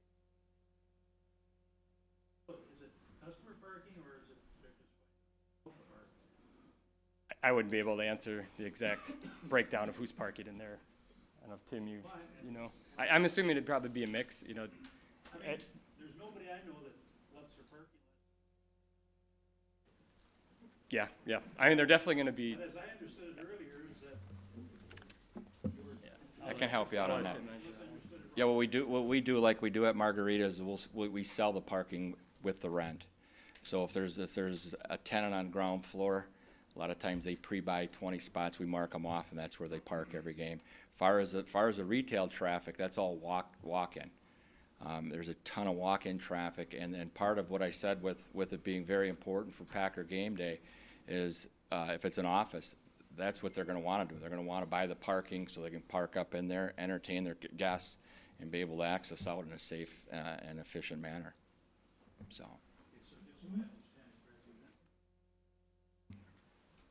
having that access.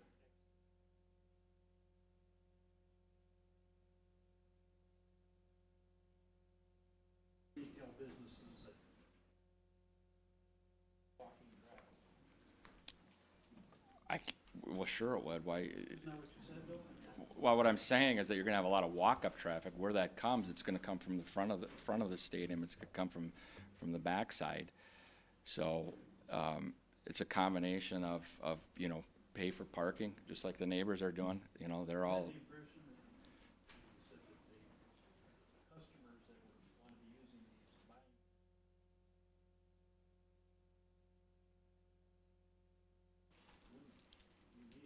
well, yeah, good. Good question, because the missing point, what we do like for the restaurant at Margaritas, we mark off about 20 to 30 spots that are used for the restaurant only. And then we expand on it as people request to say, I'm just going into the restaurant. We then mark that off. And so then we put stickers in their vehicles, and then when they leave, you know, we keep that for traffic coming in and out. So not all the parking lot will be paid parking. Some of it will. Most of it will all depend on the type of uses that go in there. So if it's office, medical, those will be sold with, you know, with per floor. There'll be so many spots per floor. Does that answer your question?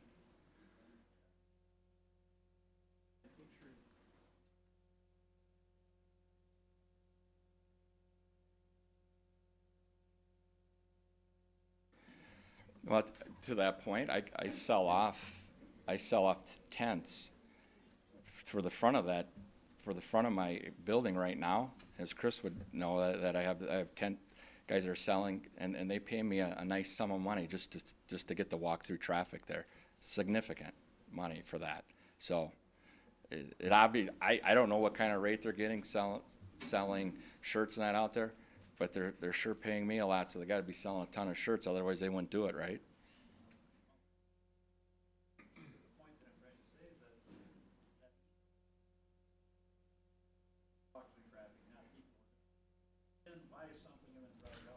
Well, it's quick in and out, which adds to the use and the accessibility. We got a lot of cars that come in there that say, I'm just here to buy shirts, and then they go back out. There's a ton of that. Are you guys talking about game day, or are you talking about the I day-to-day think he's talking operations? just game, yeah, he's Okay. talking just game day. Yeah. So, and the other key point on the actual traffic for game day, you're saying that how it helps is there's two ways to get, Ridge opens up to where there's 2 lanes. So you'll have, if you have the access on Thorndale, you'll be able to go left and then out on a Ridge. And then you'll have the Ridge customers taking, lane A. You'll have the Thorndale people taking lane B. So it efficiently will help with that. Okay. All right. Any other questions for Mr. Keene? Alderman Galvin? This could be Mr. Keener or the engineer. There's been talk about if the driveway access is on Thorndale, it can be constructed, can it be constructed in such a way that they can only make a left turn leaving? Yeah, it could be constructed, canalization, so you can make a left turn, and then signing, only make a left turn. Issue with that is enforcement. Somebody from, well, this Thorndale, we said it's a low volume. All cars coming, I'll just turn. Well, I understand that, but if it's constructed in a way that it curves, forces them to the left side, can they also, would that also though allow vehicles coming off of Ridge onto Thorndale access in? So people coming up from Oneida Street wouldn't be able to turn in because of the way the driveway is constructed. Well, it would hinder them, but it wouldn't be impossible. I know, someone could drive over the curbing if they wanted Or to. just make a, really wide turn. Sure. It definitely would be hindrance, fewer people would do it. Okay, and for Mr. Keene, you're only interested, or you're willing to concede only to have that open on game day? Is that a concession you're willing to make from what I've heard, if I understand correctly? Yeah, I guess, yes. You would prefer 365? That would be better than. Also thing with it is I want to protect spending all that money on landscaping, I want to protect that too, so if I don't have it, I got a feeling people will just come over. Okay. And was any study done on game day, how many vehicles are coming on Ridge Road or anything like that? No, it wasn't conducted on game day. Study wouldn't really tell you a whole lot. Just there's a ton of cars? Okay, thank you. All right. Okay. Does anyone else want to speak to this item? Yep, go ahead, sir.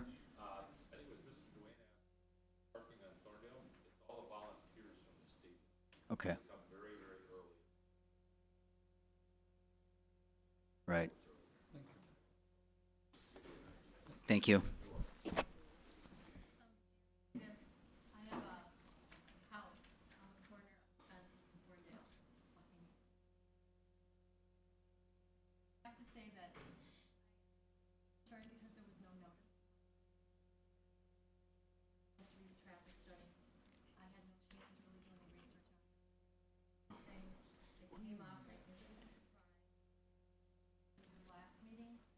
I think everybody thought this was a done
People park cars, and that's just how it is in Green Bay.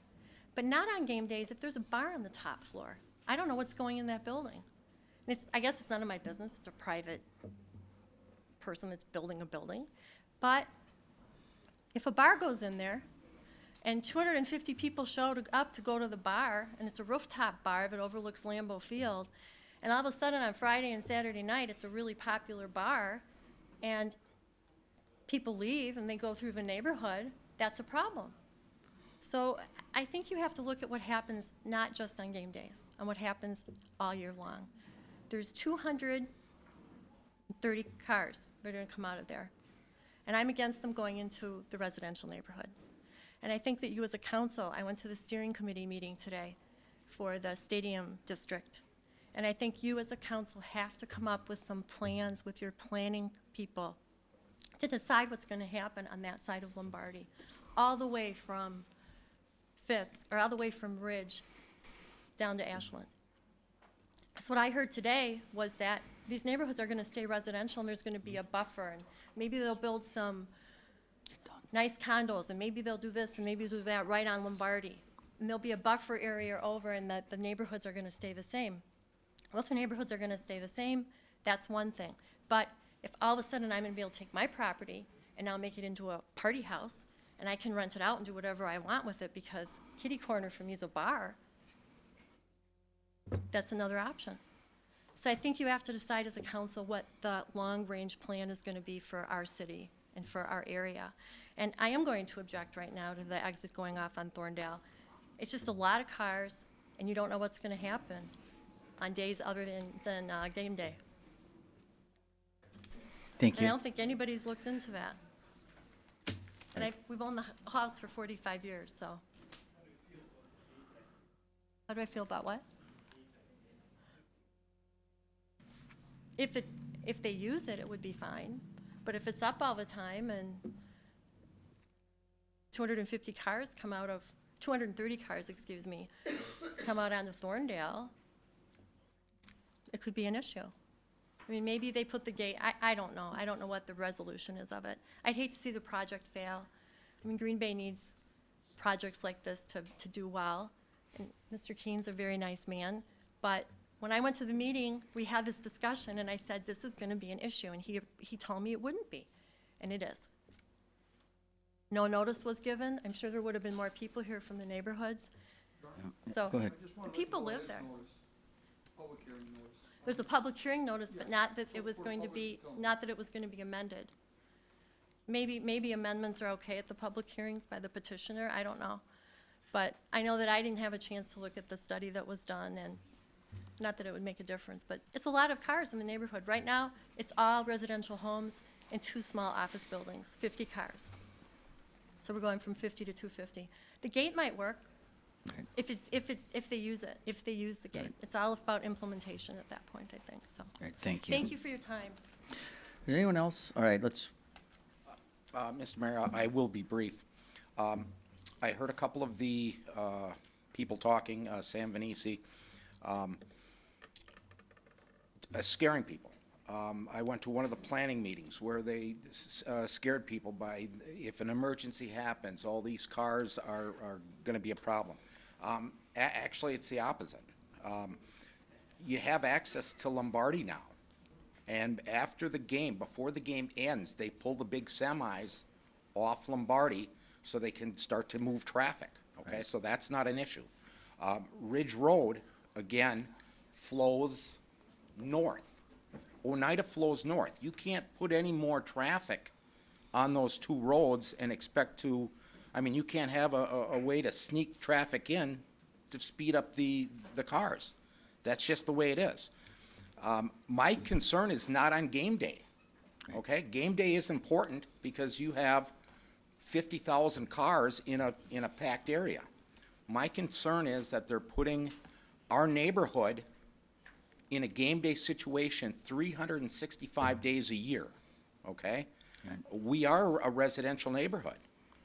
Once they put this huge building up there, there's going to be a lot of traffic. If you allow an access on Thorndale, basically, within 2 weeks, people will think how they can scoot out and get down to Oneida and scoot through here and path of least resistance.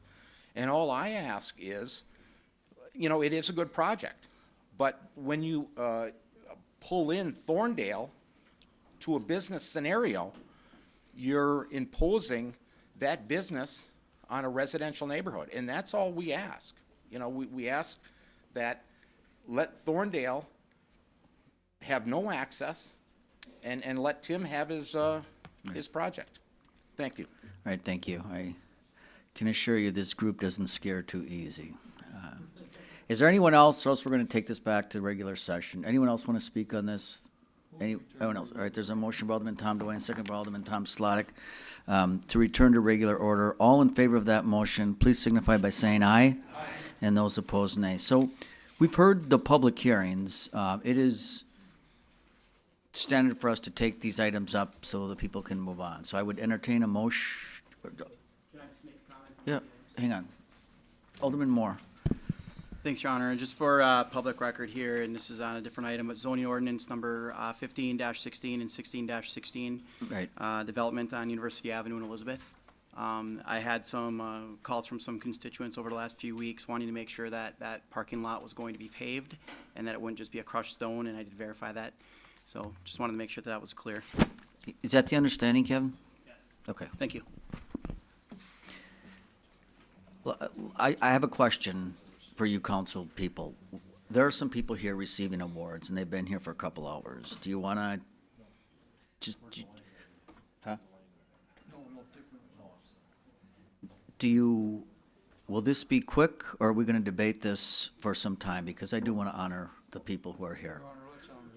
All right, so let's suspend the rules and continue on the agenda. All right, so clerk, we're going to go to recognition. You're just going to have to wait a few minutes here, but I want you here for the recognition anyway. Go ahead. We're on to recognitions, maintenance and operations attendant Noel B. Dita. All right, you read about this in the paper. Noel, come on up here, man. This guy is terrific. So he is one of the employees of Green Bay. We have 1,000 employees, and he was working his job in the, you're on the other side of Washington, right? You're on Washington, right. You're in the Adams lot. And on the morning of July 29th, a 16-year-old young man was spotted on the parapet wall of the Cherry Street ramp by a parking security staff, Jeff McCulty. Mr. McNulty notified DPW maintenance staff and operations attendant Noel Dita, and he ran over to the ramp. So here's a guy working in the Adams Street ramp, the Bay Lake ramp. A guy calls up and says, there's some kid on the top of our Cherry Street ramp, which has got to be 80 feet high. Upon arriving, it became clear to Noel that the young man was about to take his own life. With great personal risk, Noel pulled the young man off the parapet and detained him until the Green Bay police arrived. I can't tell you, Noel, how, and we know this kid was distraught and had gotten some bad news that day.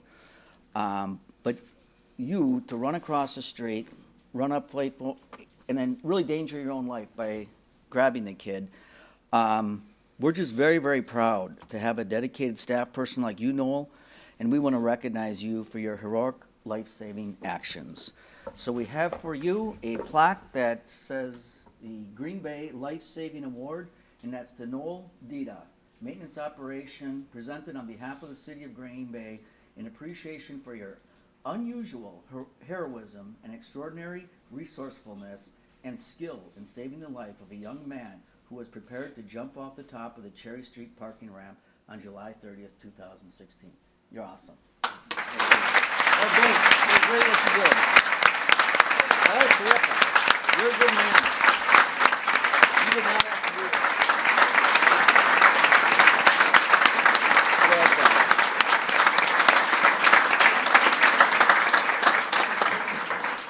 Thank you, everyone. This whole experience for me has just been humbling, the response that I've gotten. I really want to say there was more moving parts than just me. I want to recognize Mary Scanlon, my supervisor that was there at the time, and she, you know, allowed me to proceed. And the security officer, whose sharp eyes brought it to our attention, Jeff McIntyre. You know, so I appreciate the award and that, but I humbly say that it was a team effort that you know, I did what I did, but there was more than just me. So, but thank you very much. I appreciate it. Captain of the team. You're good. You want to say anything, Steve? Yeah. Want to add anything? Obviously, The only thing that I would add is, Noel definitely represents all the staff within the Department of Public Works, and I think what you're seeing with him recognizing everybody else who is involved, that definitely typifies the team attitude that we work for in Public Works. But he was the guy who quarterbacked that day, and definitely proud to have him as part of my team. Yeah, thank you, Noel. All right. And Noel, we take care of your next parking ticket, so it's really quite a treat. Thanks for sticking around. We're excited to give you. That was just a long week here too, right? City staff, I remember that, and Steve Grenier comes down and says, "Hey, I got some great news," and we like ending Fridays with great news. Say, there's two other people we want to recognize tonight, and again, you know, there was some coverage on this, but no, there's two life-saving awards, and then I'll get to Jason in a second. There's so we had an incident at the park at Fisk. Is this at Fisk? Oh, it's at Joanne's. And it's amazing the number of people who come to our aquatic centers. And on Monday, July 18th, a patron experienced a medical emergency while swimming at Joanne's Park. So, Emily, I'd like you and Ms. Avali to come on up here. Are you guys still here? Here, come on up here. I want to.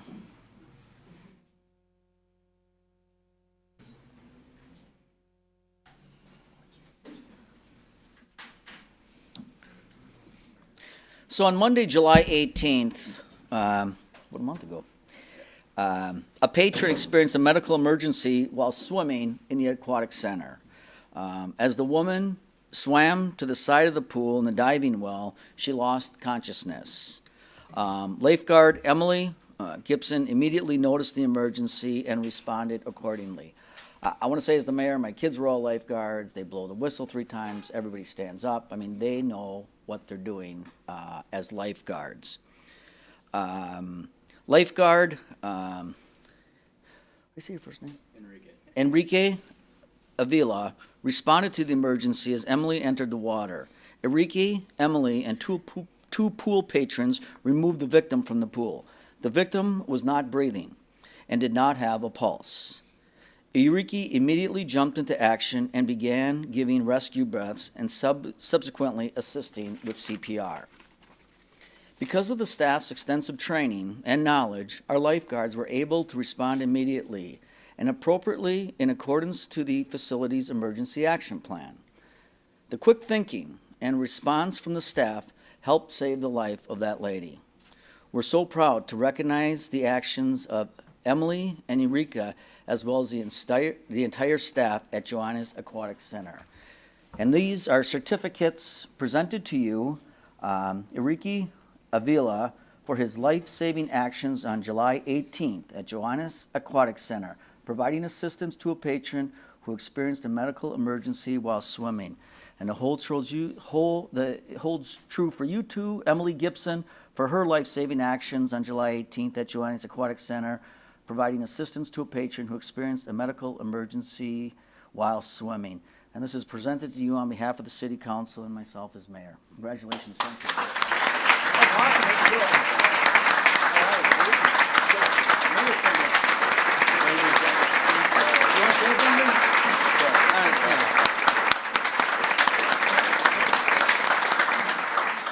just have one quick thing. It really was a team effort. Everyone who was working that day was a hero. I mean, we may have been the first responders without someone opening the gate for EMS or people controlling the crowd. It could have been a lot worse situation than what it was. All right, good job.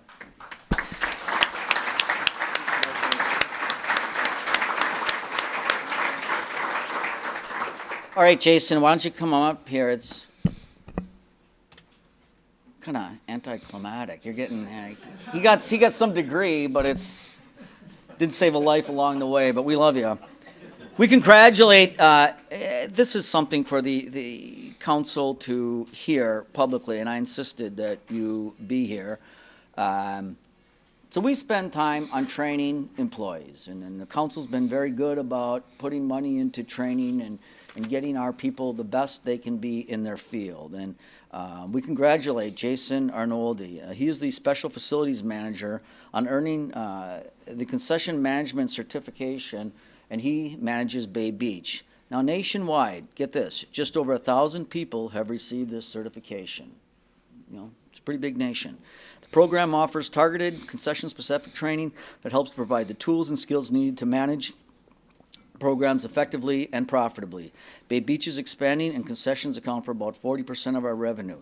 During the training, Jason learned about other venues such as movie theaters, arenas, stadiums, that we will use their knowledge to grow our concession programs at Bay Beach. We're very proud that Jason has learned more, not only to improve himself, but the city and Bay Beach as well. So I want to congratulate you. Thank you. Yeah, thank you. That's awesome.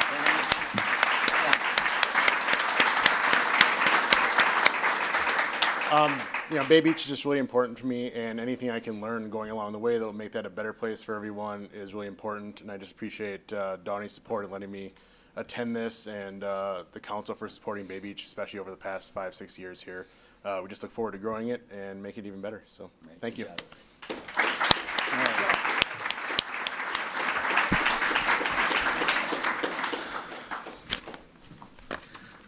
Yeah, Jason, we only give standing ovations for saving lives, but we still love you. I just want you to know, don't feel bad, man. Don't feel bad.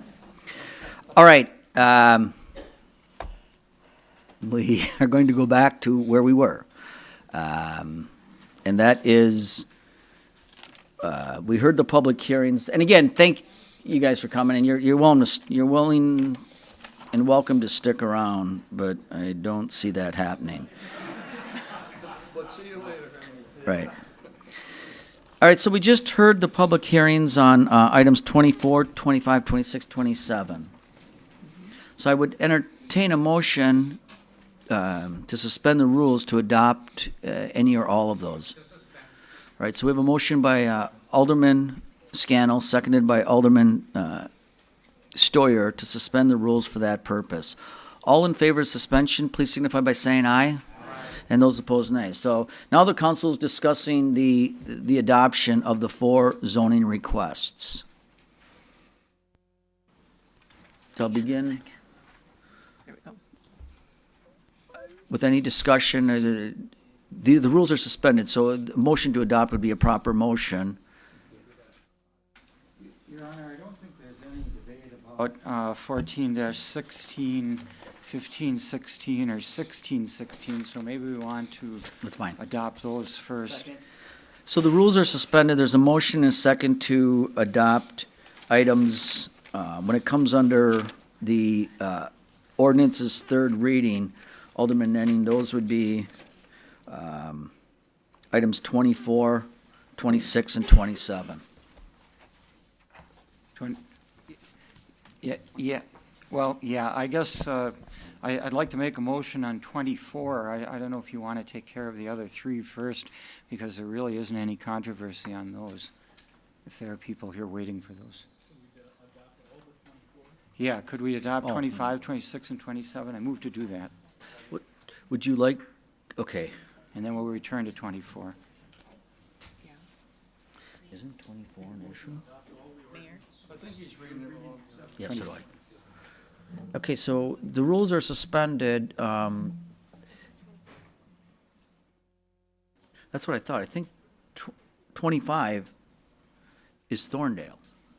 Well, 25 is a rezoning of some properties for the development, and I don't think the issue is about the rezoning. I think the issue is about the PUD. Which is 24. So then I'll entertain, Alderman Zima put a motion on the floor to adopt 20 through 27 with the exception of 24. And there's a second by Alderman Weary on that. If you please use the board on this, this is 20, 21, 22, 23, 25, 26, and 27.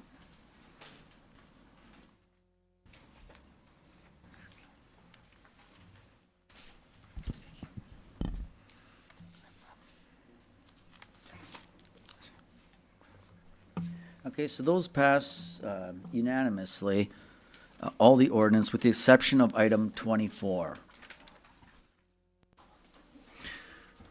What are your wishes regarding 24?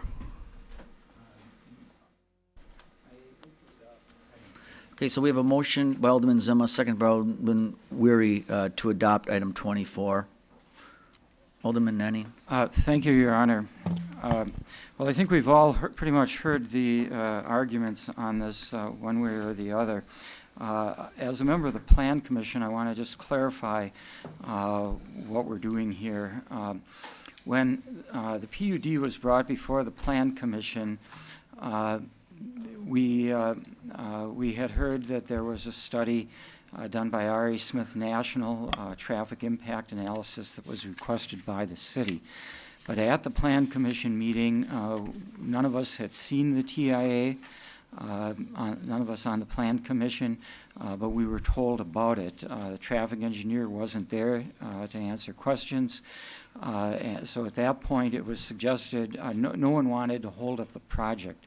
So it was suggested that we forward the plan as it was on the agenda without the access under Thorndale, and that with the understanding that it could be changed by the council here tonight. So, you know, I guess make a long story short, we're trying to take care of it as expeditiously as we can because no one wanted it delayed. You know, I do understand the concerns of the residents in the neighborhood, and, you know, I do applaud them for being rightly concerned about the impact that this development would have on their daily lives. I've had major developments go on in my district, and I know that a lot of times people are afraid of what may happen, and you know, and I think we as a council have to look at what is reasonable and what isn't, and we have to try to do what we can to mitigate the impact that that anything may have negatively on the neighborhood. Personally, I think that we are very fortunate to have a local developer who's is concerned about the neighborhood and what's going on in that whole area, and who is willing to invest a substantial amount of funds to make this successful. And I think it should be the city's concern that it be successful as well. Now, since the Plan Commission meeting, I did have an opportunity to read the TIA, and as people have indicated, the study showed that there should be, with the driveway, there should be very low traffic volumes going on to Thorndale. In fact, the studies showed, as the individual indicated, that only 5 vehicles are expected to travel along Thorndale to and from the east of the site during the peak hours from 7:30 to 8:30 in the morning and 4:30 to 5:30 at night. And those are very conservative estimates based on tenants that would generate the most traffic that the development would be expected to have. Depending on the tenants, it may actually generate less than that. When I first heard about this, about traffic impact analysis, I thought that we probably were going to see just the opposite. A substantial increase in traffic on Thorndale would have made that decision very easy.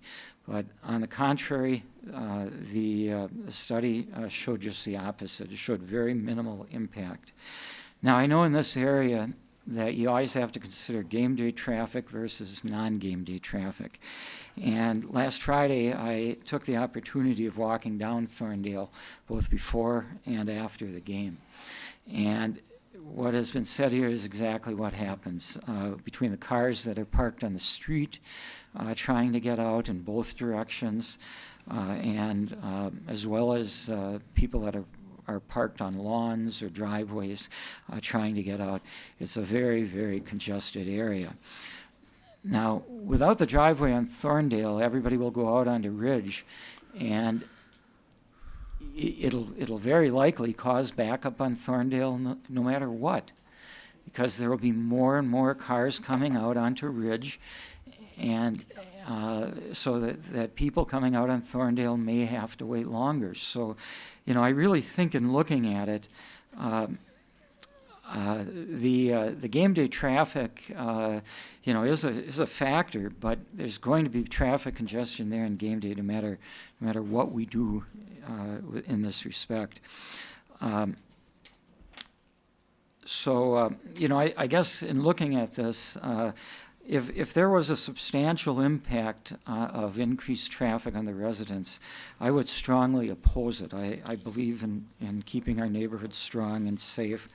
But I just don't think, in reading the traffic impact analysis and looking at it myself, I just don't think that the facts bear that out. Now, I did talk to Public Works a little bit about this, and they said that if access is approved on to Thorndale, that there are ways that the impact could be mitigated if necessary. And, you know, that might involve some signing so that you could only take a left going out of the driveway, or even a sign for eastbound traffic that you could only take a right going in. But, you know, there are no guarantees in this when new developments occur. You know, it does take a little bit of time for people to get used to the traffic patterns. Generally, I think that people, whether they're going to work or going home from work or going out after a Packer game, are looking for the quickest way to get out. And frankly, during a Packer game, after a Packer game, I really doubt if very many people will try to cut through Thorndale to get to Oneida. It is just so congested. I really think the focus will be on people getting to Ridge as quickly as they can and then out of there. So having looked at this, I do believe that the developer's request is reasonable, and I would make a motion to amend the PUD. It's on page 24D of your packet, item H2, to allow one driveway onto Thorndale and no access onto Frank Street. Well, I just have one other comment, is that in looking at this, another thing that you have to realize is that by purchasing and taking down some of the residential houses along Frank and Thorndale, I believe there are 5 residential driveways which will be eliminated by this project. So those driveways will be eliminated, and you'll have one driveway from the development. So that's my motion. Thank you. So we have a motion by Alderman Nenning, seconded by Alderman Randy Scannell, to allow one access on Thorndale, no access on Frank. Alderman Nenning, that's anything else you want to say? Alderman Weary. Thank you, Mr. Mayor. First, and most importantly, it's an exciting development. I think everybody agrees on that. Tim Keen's to be commended, him and his crew. You know, he was great to work with. He really was. Mr. Keen and I have had many honest and frank discussions. You know, he's been good that way. We haven't hid anything from each other. A huge thank you to Tricia Garrison and the neighbors. This is a very passionate issue for them, and they've done a great job of organizing. From day one, way back, boy, I don't even know when this started, many months ago, I explained to Mr. Keen and to city staff my conditional support of this project if, and I had 3 main things that I pointed out. One was that the building looked beautiful from the front and the back. Don't put the beautiful side just on the, off of Lombardi and stick the ugly side to the neighborhood. That happens far too often. Secondly, have a good buffer to the neighbors, whether it's trees, berm, bushes, fence, really, cushion the blow of this big change. And then third, no driveway on Thorndale. Those are the three things that were my conditional support, and I made that clear right up front. A lot to go through here. I'll try and zip through it. I don't think we should encourage and make it easier for people to use that access. The traffic counts are one thing, but I think if we start encouraging it, it's going to be used more. I really think that. The traffic count really is, as Tricia mentioned, it's a can we versus should we. We can do it, but should we? We heard perhaps 75 more cars a day. I think that's pretty conservative. I think that adds more risk. It does. Adding more cars to a residential area does add more risk. Now, as alderman of the district and a season ticket holder, I know this area very well. I go there all the time. I believe game day business on this corner will be mostly walk-up, not vehicle-driven. There will be some vehicle-driven, but that area is crazy congested, and people park and walk around. And I think it's going to be really people walking up to those businesses. I really do. I think a bad example was La Force Hardware. That's also in my district. Virtually nobody uses the residential entrance. I think that's for a few employees, and that's about it. The emergency issue on game day, I do have, I asked our chief about it, and he responded in an email. We can open up Lombardi very quickly if need be. And then our fire marshal, Joe Gabe, the PD and fire department control the barricades on Lombardi on game day.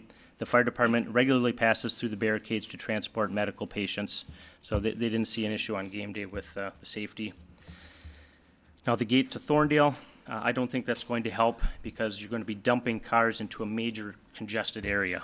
For an hour or two after the game, that little part of the neighborhood is solid because they can't get out because Ridge and Oneida are just booked solid, people coming out of Lambeau. I don't think it's going to help to dump more into that neighborhood at all.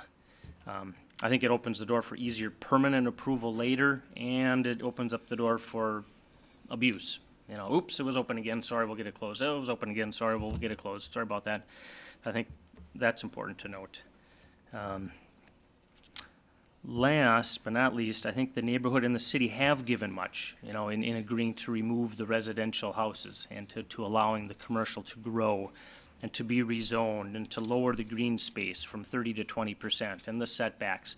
We've given and given and given, and I think the neighborhood's asking, there's one thing that please just don't give on.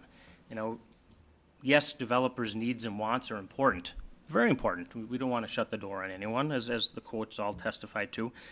But the residents of affected areas are more important. I think they trump it.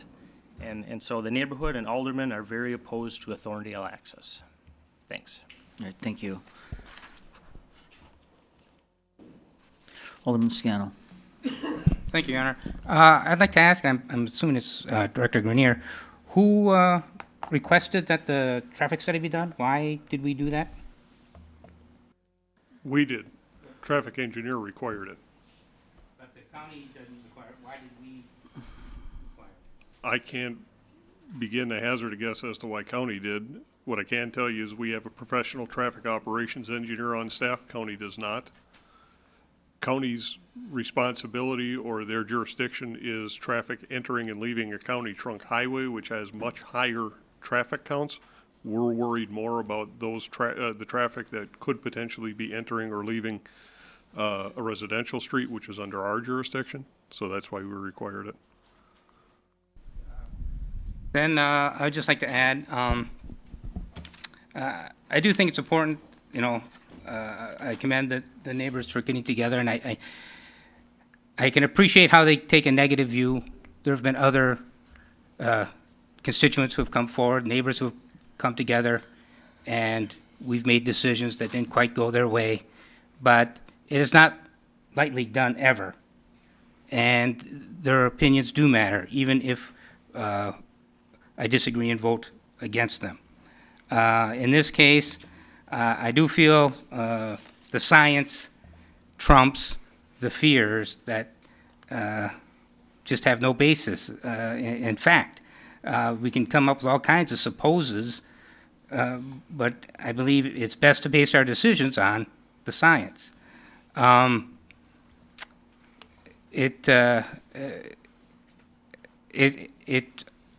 fine with the motion as is. I think if it fails, I would like to see a motion where we do go with the gate. I think that's a compromise at least. But I think during a regular day, the traffic will be minimum, and as the traffic engineer suggested, it's even with the added traffic, less than what is on a normal street. So I support this motion, and, but I would also support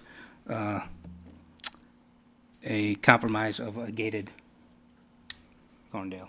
So, thank you. All right, thank you. We're going to go to, the motion on the floor is the one driveway. I will go to Alderman Zimmuck. Alderman Weary, do you want to just turn this off? Thanks. Thank you, Your Honor.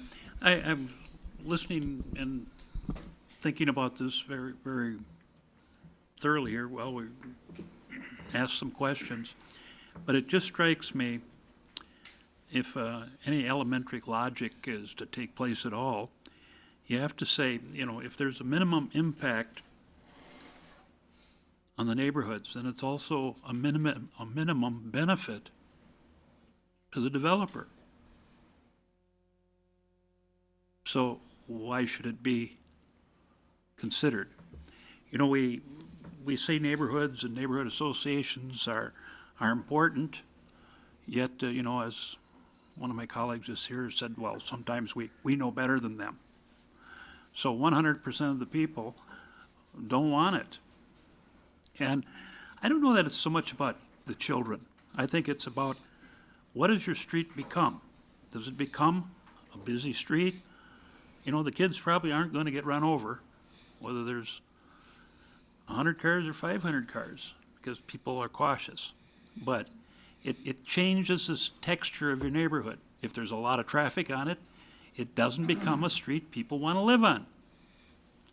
There's not one Packer house on this stretch of property. It seems like it's all, decent houses, decent people, middle class that chose to purchase their houses there. And now we're taking a little of that away if we pass this motion. I certainly may consider a gate, but even there, I have to say that I don't know that it would be so useful. If everything's plugged up, like we know it is on game day, how does it change things very much? I feel sorry for the developer that, I don't know, how long has this been going on? About 2 years now? When I talk about, it doesn't take 2 years to get things done in Ashwaubenon, but, sometimes it's like the traffic study. Was that really a necessary burden, a $30,000 study? That, I don't know, what did they spend? Did they spend a whole year on this thing? I mean, how does it come up to $30,000? Wow. Getting ripped off. But, the developer, as Mr. Weary has said, is a super nice person. He wants to be a good neighbor. And of course, he wants to maximize his profit the best he can. And when you got 230 stalls and you're going to rent out a bunch of them, you want people to have as much access as possible. But I don't think the juice is worth the squeeze. I think former Mayor Atkinson always used to say that. Is the juice worth the squeeze? And I don't think it is. And I think you should respect the neighborhood, keep it as much of a neighborhood as possible. You heard the developer say he's not going to live or die with this. It's something we'd prefer, but it's not something he's going to live or die with. And so I respectfully, I for sure can't vote for this one. I'll listen to some more discussion on the gate. Thank you. Thank you. Alderman Joe Moore. Thanks, Your Honor. I think a couple things to look at is, the building obviously isn't going to be completed by the end of the season, regardless. And so there's going to be, once the building is completed, access on Lombardi and Ridge. And we amend PUDs all the time, and I know that a developer wants to make sure he offsets any future hardships that might be during the development process, because it costs less and you don't have to disrupt the business once you're open. But like I said, when we amend PUDs. And I think that if the developer came back in a year and said, I can't lease it because I don't have this, and he's showing us a hardship, that is something we could review. I'm not in favor of changing it right now. It's not going to affect this building when this building opens. I'd rather see the hardship before we move forward with the change and adding the driveway. Thank you. Thank you. Alderman Mark Stoyer. Thank you, Your Honor. I also would like to commend the developers and the citizens for coming in on this. It's a great job, and I was at most of those meetings as well. It's a tough issue, but I will say that when you have 100% of the folks coming forward and stating that they don't want a driveway, and when I hear that the developer says that our project won't end because of the lack of that driveway, that makes me feel that, you know, that we can move forward, and so I'm against the motion as is. Thank you. All right, thank you. And Alderman John Vanderleest. Thank you, Mr. Mayor. My thoughts on this, that the neighbors want to just keep it as is. And I know that's a great development that they got going. The city needs all the development that they can get. But I think that the people in the neighborhood are concerned about the traffic, and I think it's just good to leave the driveway as not in the plan. In other words, as it is on, not to support the driveway at this time. All right, thank you.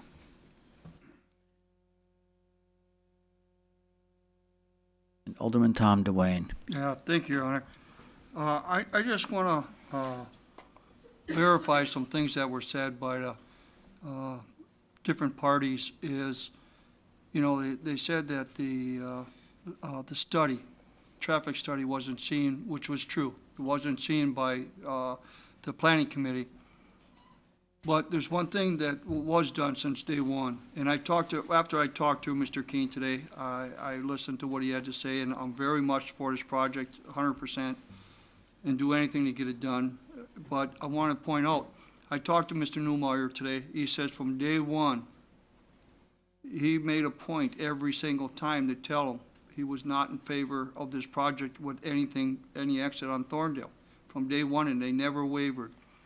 The time study does, I had a big project coming on East Mason Street, and the letters went out and they all opposed it, and our staff even looked at it and says the traffic is going to change that residential area dramatically, 75, 80 cars a day, lights coming into the residential areas. And so like anything, Mr. Grenier said, listen, we got to do a traffic study if you're going forward. Well, they weren't going to waste the money on a traffic study because they saw which way it was going from our staff saying up front they were not going to recommend just even putting a business there because of what they needed. So from day one, staff knew and commission knew that they were not in favor of this project with that exit on Thorndale. So I just wanted to point it out. Everybody knew from day one. Is it going to make a difference? It sounds like it might. I don't really know. How do you do a traffic study if I talked to our engineer, and he says, how do you do a traffic study unless you do it during the peak time that, that we're talking about? We're talking about Packer games. Well, then it should be done during Packer games to see what they think the access and what might happen if this is opened up. But I just wanted to let you know from day one, our staff would not have recommended that to the commission to have that exit on Thorndale. And I think Director Vonk would be able to verify that, because this came from Paul Newmeyer this morning. Thank you, Your Honor. All right, thank you. Alderman Vanderleest, did you want to speak again, or else hit your cancel, the yellow button? Alderperson Dorf? Thank you. So I did drive out there today because I really wanted to see what was going on, and I had not really looked at that area closely. And I've listened very carefully to the neighbors, and I do applaud their participation in local government. I've also listened to the developer. I've listened about the traffic study. I would be inclined to vote for a gated driveway, but I would not just be voting yes for a driveway as the motion is stated right now. Thank you. All right, thank you. So that's the last light on this motion. And again, this motion calls to allow a driveway on Thorndale and no access on Frank. So, yeah, we're going to use the board on this. This is to allow the driveway on Thorndale.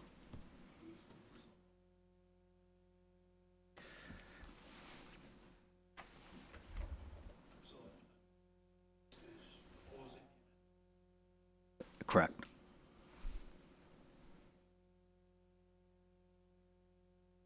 Okay, so that vote fails by a vote of 3-9.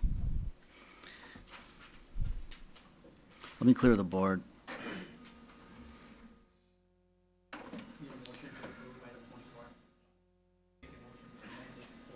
Can I go to his, or do you want to go?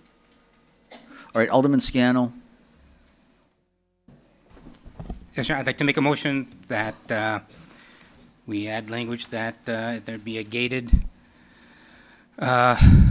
driveway onto Thorndale and that it can only be open during Packer games. Well, Packer during a Packer game. What if there's a special event? Packer game or special event?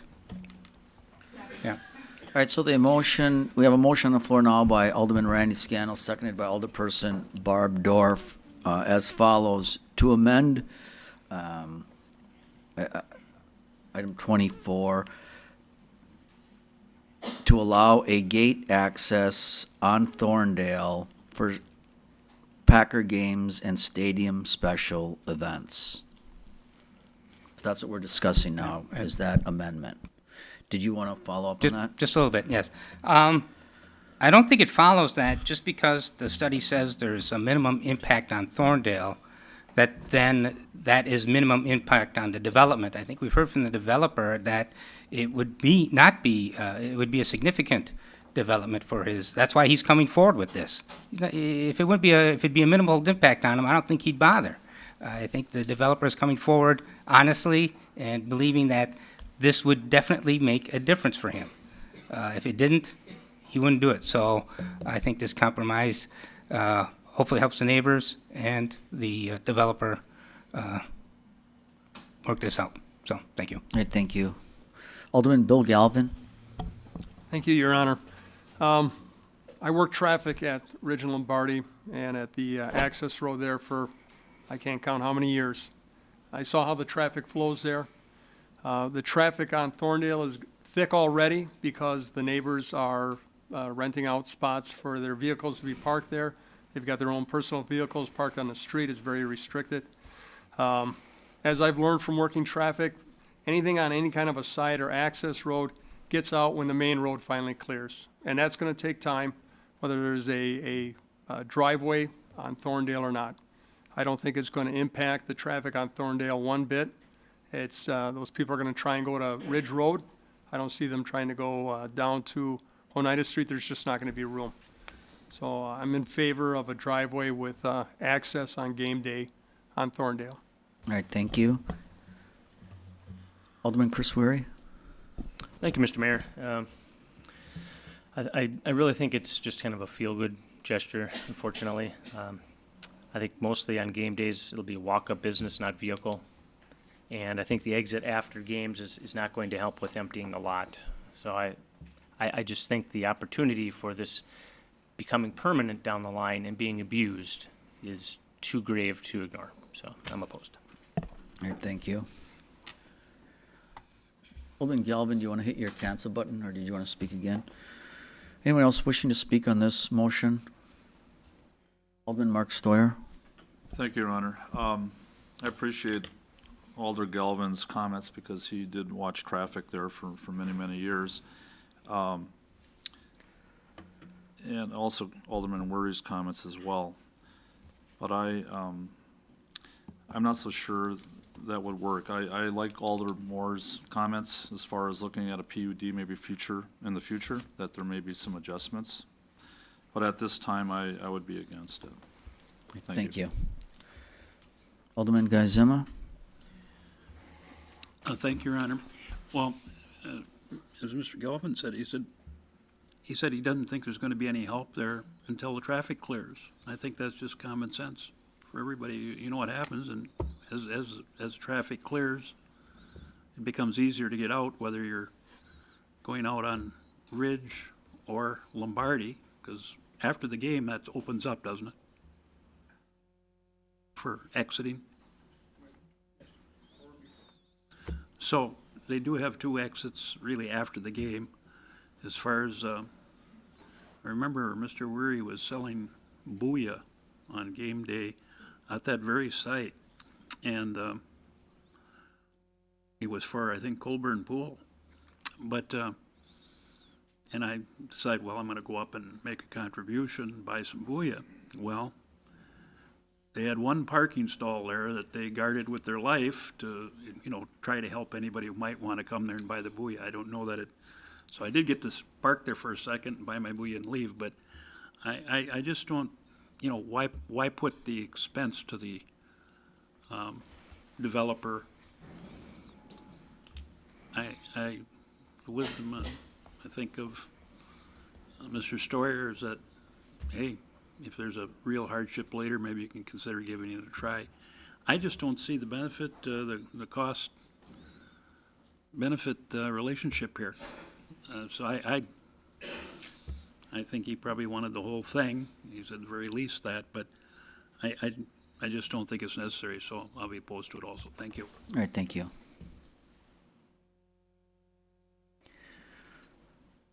You want to hit your cancel light then, Guy, please? All right. Those are all the lights I see. The amendment on the floor right now is to allow gate access on Thorndale for Packer games or stadium special events. So a yes vote allows the gate, a no vote doesn't. Well.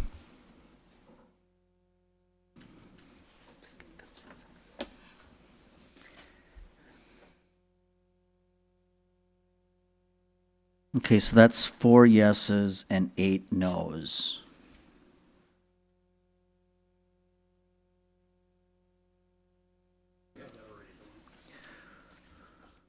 Well, we're back to, right, which is item 25. I still want to get a motion.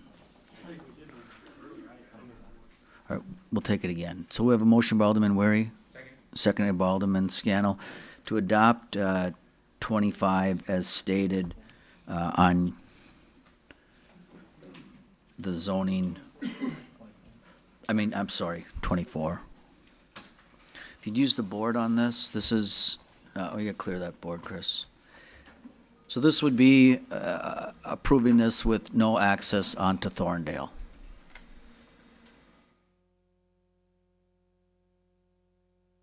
And that passes unanimously. Wow, we're done with the public hearings. Thank you for being here. Thanks for coming. We're gonna move on. The project has been passed like it was 2 weeks ago. And I'm glad to see everyone working together. Thank you. Okay. Clerk, do you guys want to take a break or you want to? Okay. Go ahead. We had a presentation, but for the Historic Preservation Commission, that will be rescheduled for a different date. So we are now on to appointments. For reappointments, Board of Review, Paul Jancourt, David Hillman, Sex Offender Residency Board, Dean Gerondale, Heidi Michelle, Economic Development Authority, Michael Borley, and Eric Genrich. All right, there's a motion by Alderman Tom Duane, second by Alderman Andy Nicholson to approve the reappointments. Any lights here? All in favor, please signify by saying aye. And those opposed, nays. The ayes have it. Thank you. Yeah, I haven't got there yet, but no, those were the reappointments. Okay, now we're on to new appointments. Police and Fire Commission, Warren Wanazak, Reverend Marion Boyle, Economic Development Authority, Pam Parrish, and Green Bay Plan Commission, Jacob Miller. right, so we have a motion by Alderman Tom Dewane, seconded by Alderman Joe Moore. Any discussion here? All in favor of those appointments, please signify by saying aye. And those opposed, nay, noting the abstention, the no vote on Warren Wanzek by Alderman Zima. Thank you. We're on to referral of petitions and communications. On page 1 of your packet, you have all petitions and communications received by the clerk's office by noon on Thursday. We will now accept any late communications you may have. All right, we'll begin with Alderman Mark Stoyer. Thank you, Your Honor. I have two for traffic. One is to study the feasibility of a yield or a stop sign at Park and Bond Streets. Another one to traffic is to have a traffic study on North Locust and North Platten Streets between Dousman and Kellogg Streets. This one is to inspection, a request to reinstate the requirements for building permits for siding, roofing, doors, and windows on 1 and 2 family dwellings. All right, thank you. Alderman Nicholson? Thank you, Mayor. I have 5 late communications, Okay. I believe all for finance. Number 1 is to review the cash flow for all TIFs separate until the end of the TIF's life. Basically, the cash flows should include all projected or planned future expenses. My second late communication, review the total amount of I-43 Industrial Park TIF has paid out as a donor TIF since it's been in place. My third late communication, review the total amount of expenses and the total amount of debt left in the I-43 Industrial Park TIF. I believe number 4, review the amount of administration fees of the city operational costs we are charging to TIFs yearly, an itemized list of expenses per TIF. And the last one, number 5, also for finance, requesting a list of all development contracts and how much development subsidy and to whom or what organization received it for the past 10 years. Thank you, Mayor. All right, thank you. Your Honor, could I request those first 4 items go to RDA instead of finance? You okay with that RDA who works on these agreements? Can I have both? Right, yeah, and they'll go to finance then, but I mean, RDA is gonna, During the day, and it's hard for me to get off work. Gotta make money. and Alderman Randy Scannell on, Yes, Your Honor. This is to traffic, to study the beginning and end point of truck traffic on Broadway and plan possible alternative routes. that'd be awesome. Alderman Stoyer, did you have anything else, or Alderman Nicholson? You wanna hit your cancel buttons? Okay, Chris, do you have any late communications? Yes, I do. For Protection and Welfare Committee, appeal by Gail Heil to the denial of her operator license application and application for a Class A liquor license by Singe's Sea Store 2 Incorporated at 952 West Mason Street. Currently has a beer only. All right. See no other lights and having the, Alderman Zima? Yes, thank you, Your Honor. This would be for the Park Committee, I believe. I'm requesting that the city develop an ordinance requiring that dead or dangerous trees be removed from private property, be ordered to be removed from private property upon the opinion of the city forester that they are a danger to their neighbors. All right, so that'll go to Park Forestry, yeah. All right, with that, and with the late communications stated by the clerk, I'll entertain a motion to refer all petitions and communications. The motion by Alderman Scannell, second by Alderman Mark Stoyer. All in favor of that motion, please signify by saying aye. Aye. And those opposed, nays. The ayes have it, and all referrals of petition and communications and late communications have been referred to the proper authorities. Okay, we're gonna jump around a little bit here, right? We got we're on to item 2 of the Plan Commission. Is that next? So, just let me get this straight. So, we're on page 4, and I'll ask, what are your wishes regarding item 2 of the report of the Green Bay Plan Commission? And there was a motion by Alderman Moore, second by Alderman Dave Nenning. Alderman Tom Dewane. Yeah, we're 2A, Your Honor. Yeah, we pulled 2. I think Galvin wanted 2. Okay, I didn't pull it, but I got a question for Dr. Vonk. And why are we approving 2-family dwellings in this area? I grew up in that area, and I don't even remember multiple family dwellings anywhere in there. What 100 block is this?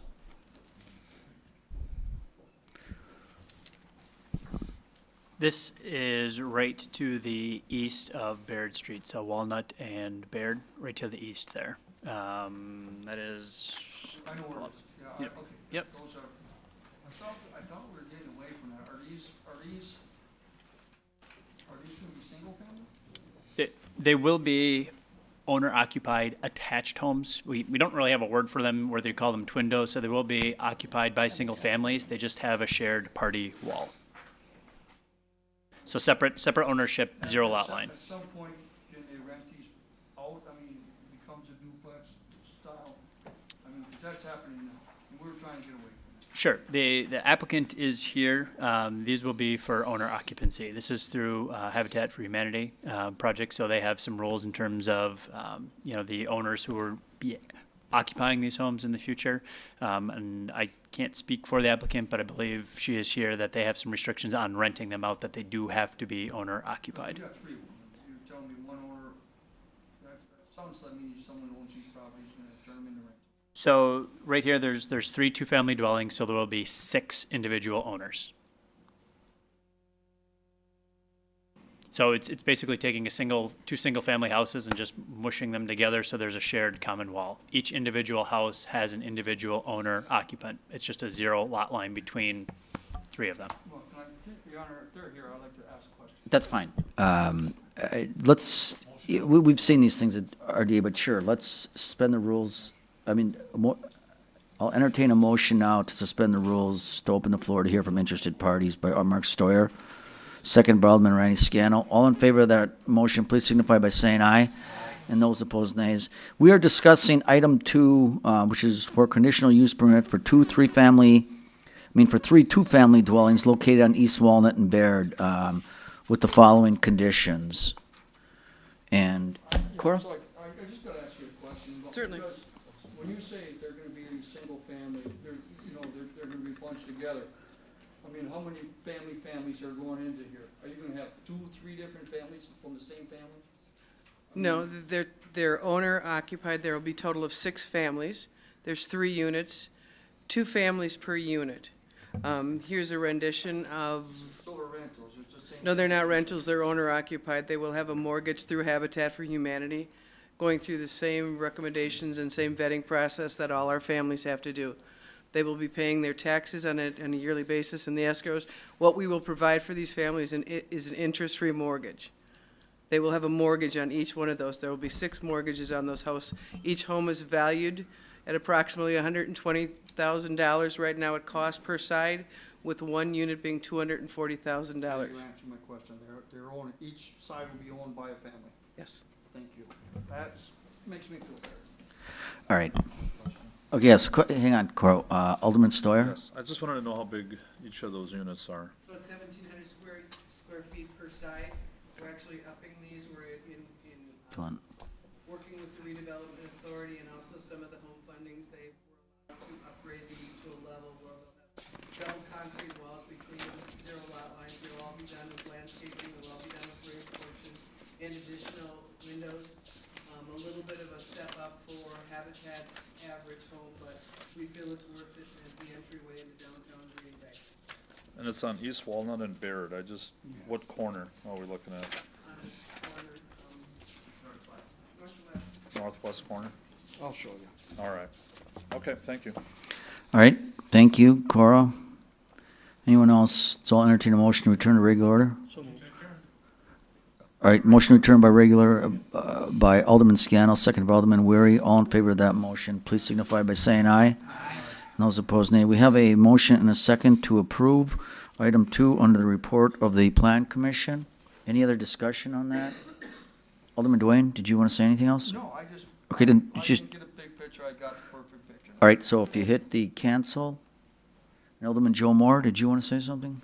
Okay. Yeah, just quickly, Your Honor, we've had this before the RDA a couple times, and I know that our staff has actually gone out to the site and reviewed these plans to make sure the units are mixed up a little bit. So they are connected, they have a 0 lot line, they have a shared wall, but it's 6 different tax bills, and I think that's probably the most important thing. Right. And if Director Vaughn could maybe just quickly mention what we're getting in tax revenue on that property right now compared to what we will be. That's kind of sells the project. Thank you. Dr. Vonk, you want to comment on the tax base?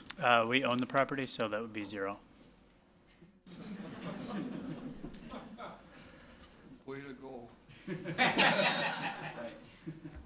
What do you mean? This is a 0? city-owned lot. Redevelopment Authority owns this property at the corner of the northwest corner. But we're selling it to create a tax base. What's the new tax base going to be? We don't care if it, yeah, that's why we're selling it. Dr. Vonk. I thought the question was how much we're getting on it right now. So 600,000, 20? Yeah.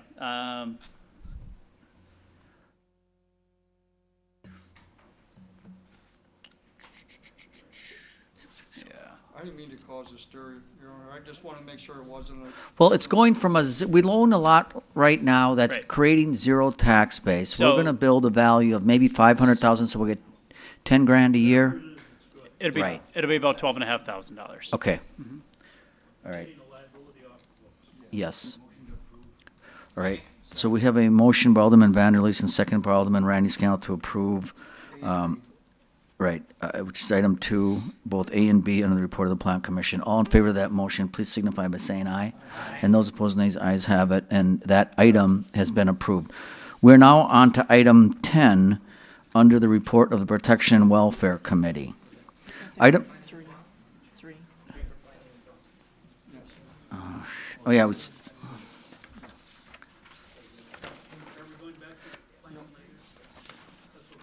Is that okay? Awesome. We're going to go to item 10 because we have some people here. At item 10, what are your wishes regarding item? All right, we have a motion by Alderman Tom Dwayne, seconded by Alderman Randy Scan to approve item 10 under the report of the Protection and Welfare Committee. Any discussion here?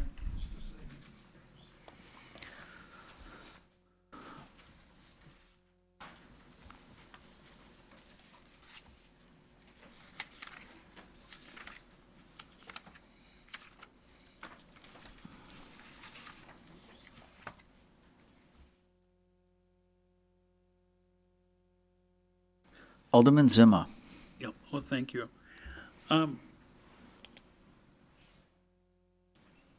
we going to receive any revenue for this, or we're just giving this away?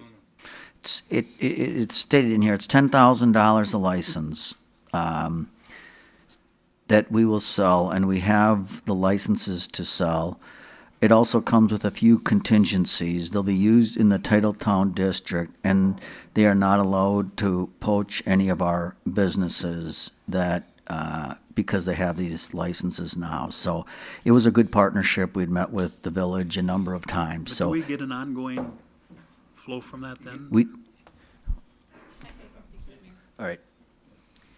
The $10,000 a one-time fee, the same as what is allowed under the statute. There's additional compensation which is included at $500 per license per year. That revenue does not kick in until the city hits its limit, so that the city is not out any money it would have otherwise been able to generate from those licenses if it had them to issue on its own. Yes, sir. We do. Yes, sir.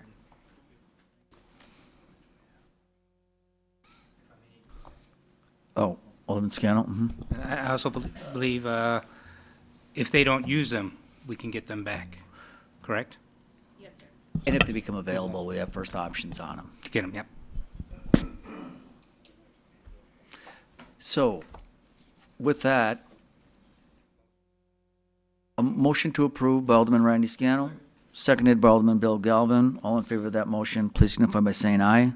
And those opposed, nay. So, I know Alderman Steffens is here. This was, or maybe he's not. Okay, this was his legislation that he drafted, and I know there was someone from the Packer organization here. I told them they'd be out of here by 7:30, so went a little longer than I thought. Anyway, this was a good partnership. I'm glad you guys voted for this. All right, let's go back to, right? Okay, clerk. What are we going back to? To 3. Right, on the Plan Commission, that's what you want? Okay, the next item that was pulled out of order is the report of the Plan Commission. item 3. And what are your wishes regarding item 3? All right, there's a motion by Alderman Tom Slottick, seconded by Alderman Randy Scannell. Alderman Guy Zima. Thank you, Your Honor. I have to apologize for having to wait so long for the people here. They get a lesson in how local government operates. But I wanted to speak at this particular block. The staff did recommend that this be moved to low-density residential office, or office residential. And that's what the entire block, except this property, is zoned at. There's only 4 properties in this block. It's on 9th Street between Gross and Wirtz. The whole rest of the block is zoned office residential. And these folks, the owner of it, who happens to work at the other property also, although he has a full-time job as a nurse, he's also a professional hypnotist to help people with smoking problems, etc. And he might want to do some of that in his home as well as the business that he has over in one of the properties next to it. There really was only two properties that came and objected to it. And one was a renter, basically, that may not be there a year from now or whatever. The other was a property, the property owner seems really more worried about the rest of the businesses on that block. And I have to tell you that Karen Stoyer, who took over the wellness center, and she created the wellness center, she's a fantastic lady that has endeared herself to the entire neighborhood. And this gentleman decided to buy the house that was for sale on the corner and continue working along with her. And I really don't see the problem. This gentleman seems to be upset because really on the 4th of July week, Karen Stoyer put together an honorarium. I believe you were there, Your Honor, for the opening of it, celebrating the veterans who had died since 9/11. And it was quite an emotional thing. When you see their boots there, you see the picture of them and their wives. I tell you, it brought a tear to your eyes. And Karen puts this on, she does all kinds of stuff, all the time, very positive to the neighborhood. Everybody in the neighborhood, except this guy, likes what she's doing. And on that particular weekend, she brought in some little miniature goats and a few animals and used the backyard of this particular property just to showcase them. It was one day. And I know they seem to be upset that she has her operation over there. I really think it's in best interest. We don't like to spot zone and everything. This whole block would be zoned the same. So I'd like to make a motion to amend this by, instead of to deny, to approve the rezoning request at 1022 9th Street. And I just can't see anything negative about it at all. I think probably this gentleman, even if he didn't get the rezoning to what the rest of the block is, could probably do his hypnotic relief work for clients, probably even without this. But it is sometimes they work together. I think it would be very good for the block. It's been a very, very positive addition to our community there. And so that's my motion. Thank you very much. Thank you. So we have a motion and a second to amend item 3 to read approve the rezoning request for 1022 9th Street from low density to office/residential. Alderman Weary? Thank you, Mr. Mayor. I know there is an individual from my district, which is across the street, who's waited patiently tonight, so I think he wants to speak, so I'm going to make a motion to open the floor, please. Second. All right, so we have a motion and a second to open the floor to hear from interested parties. All in favor of that motion, please signify by saying aye. And those opposed, nays. The ayes have it. We are discussing, the council is now discussing the report of the Green Bay Plan Commission, which was, there was a meeting held on August 8th. Specifically, we're discussing item 3, the rezoning request for 1022 North 9th Street, from low-density residential to office residential. There's a motion on the floor to approve this zoning. Is there anyone who'd like to speak to that?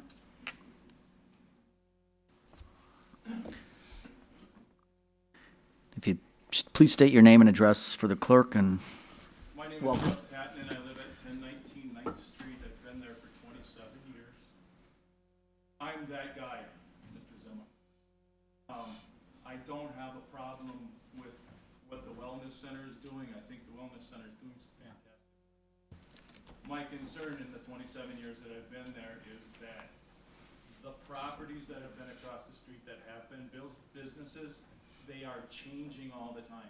I question the longevity of the Wellness Center. And I also question the fact that this person purchased this property with intentions to live there. I believe they had purchased that property with the intentions to turn it into a business.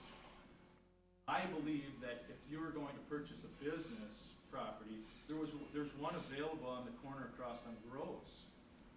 There's no reason that couldn't have been purchased. As far as attacking that event that happened, I didn't bring the event up. I believe that the other people involved in it brought this event up for some ungodly reason, but it has to do with the fact of I'm looking at 20 years from now, 5 years from now, 2 years from now. I do not believe that those properties are going to remain in the hands of the people that have them now. I not believe the Wellness Center has a longevity of a 20 or 30 year. I believe the age of the person that owns it, she is going to retire soon or whatever. And I believe the funding for that property is going to end. I think it's government funded substantially. As far as saying everybody in my neighborhood, I'm the only one that said anything, I disagree. I have a neighbor to the left of me, which is right across the street from the farmhouse. She opposed to it, she wrote a letter, and that letter was given to the board. Then the person that actually owns the house, it's the rental house that you're claiming that this person is gonna leave in a year, that person has lived there for 16 years in that rental house and has no intentions on leaving. And the gentleman that owns it, he stood forth and said, I don't want my tenants to have to deal with it. The biggest issue that the neighbors have all had is the fact that the parking has just turned into this mess. I came home this afternoon. I went home to check on my property this afternoon. When I got there, there was cars parked all over the place. It's random. To allow parking to be on 9th Street, on the side of those businesses, there's a bus stop there. I don't believe they can put a park. You can create anything you want, but there's a bus stop that's there, so. And then the houses that we live in, we've dealt with the businesses that have been on the corners. The Pat Hills gas stations that's turned into a fix-it shop. Now we have the Menominees on the other corner, but before that there was a liquor store and a car lot. My concern is that those properties are going to turn into something that the people that want it changed right now, and once you change it, you're not going to change it back. There's going to be something else there. And the fact that when you go to the code and whatnot, and that you guys can change those, there's not enough setbacks on that property to even create any kind of parking. There seems to be a parking mess on that Wurtzen 9th Street as it is right now. I'm asking that it can be left the way we had discussed it. Appreciate being called up to speak my mind. Right. I would hope that you would consider those things. Right. Thank you. All right, there's a question for you, sir. Go ahead. Yes. Let me get your light. Go ahead. I don't see how the zoning change makes a difference. If you believe that the properties are going to keep changing, and they've changed, how does making it stay the same make a difference? If you leave it as a resident, and the ordinance is for a resident, by keeping that property residential, there's setbacks, so the house or the building, you can't take that building and move it to the street. When I read the setbacks, you can take, once you rezone this, I can take that building and put it right to the sidewalk. So then when I come out from Words, I won't be able to see on the 9th.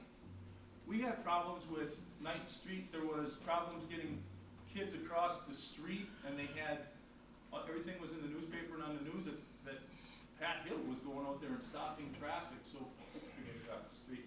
That's what's going on right now. And there's a lot of congestion on that, and the school hasn't started yet. Thank you. All right, thank you. Anyone else want to comment on this? 1022-9?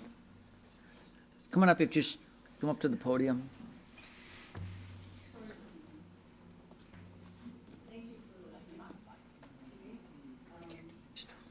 I mean, I'm almost 70, but I'm hoping I have quite a few years left. And eventually, sure, I'm gonna die, like all of us. But by that time, there's more and more things coming up as far as people that are actually doing what I do with adults, with children, and with all the different things that are coming up. Acupuncture, all these different things are getting very common. And even if I'm not there, one of the doctors or nurses, they're gonna take over, and they're gonna continue this business because this is getting to be quite popular. So I don't think that's going to be an issue if I'm not there. And like I said, it might be hopefully 10 years, 20, I'm not sure, nobody knows.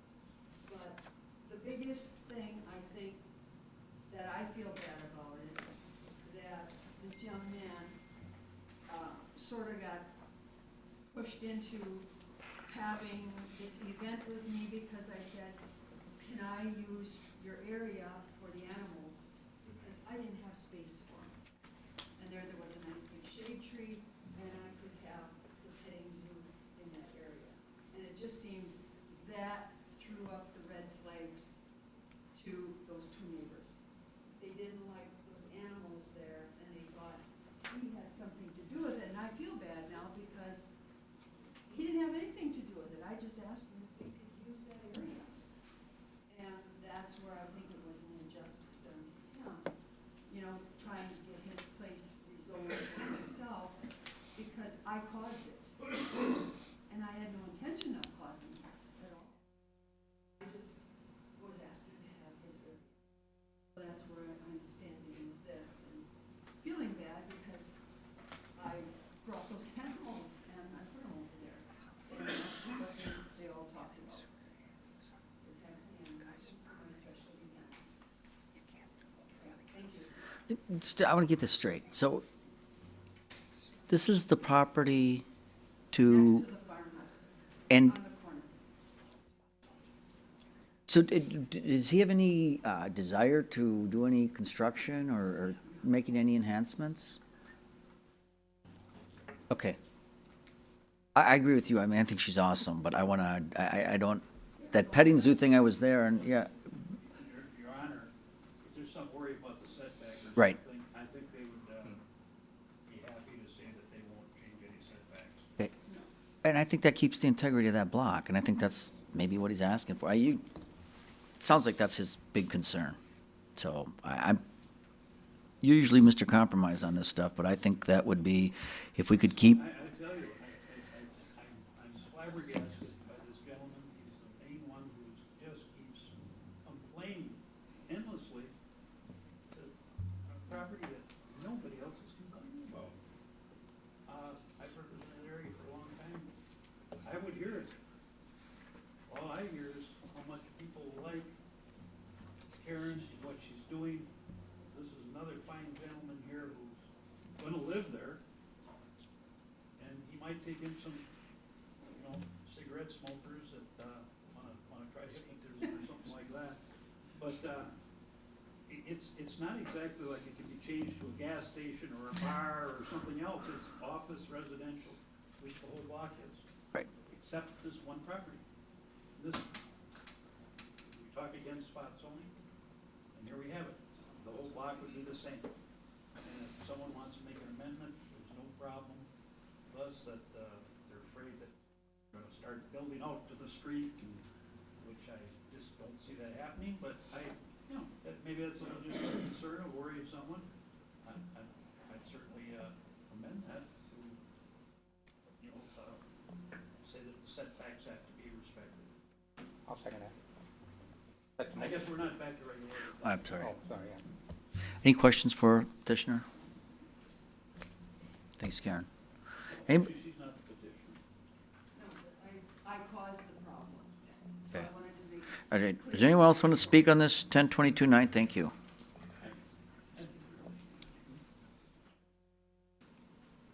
I tell you, I'm flabbergasted, Your Honor, of why these two houses, they Okay. seem to, they don't like the concept of what's going on over there.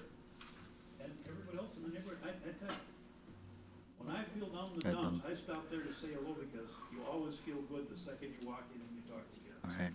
Sir? I am Craig Salazar, and I am the owner of Fahrenheit's at 1022. And in process of purchasing it, it was understood that I would have a roommate. The roommate that is interested in rooming there won't be moving in until September. She also has her own business. So I am also a hypnotherapist and a life coach. I do quite a few other things over at the Wellness Center. I do work for hospice during the daytime. I thought this would be a great opportunity to do stuff in my home. Plus, the roommate was interested in having her business there. When the issues started occurring from the neighbors, I wasn't quite understanding what the real issues were. Donna had contacted Karen, and then I hear from Karen. And being new as a new home owner and business, I've been learning. And with those complaints, I've been working with Donna and Paul about getting it rezoned when I do my business there. Because right now I'm doing it over at the Wellness Center, which also my roommate wants to be able to do their business at my house. So it just made sense to go that next direction. But when I do projects, I like to do big.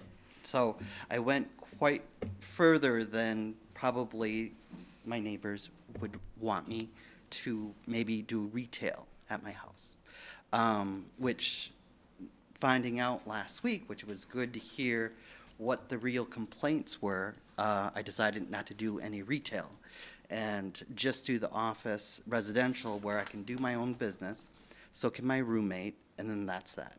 It is my home. I do live there. This person will also live there.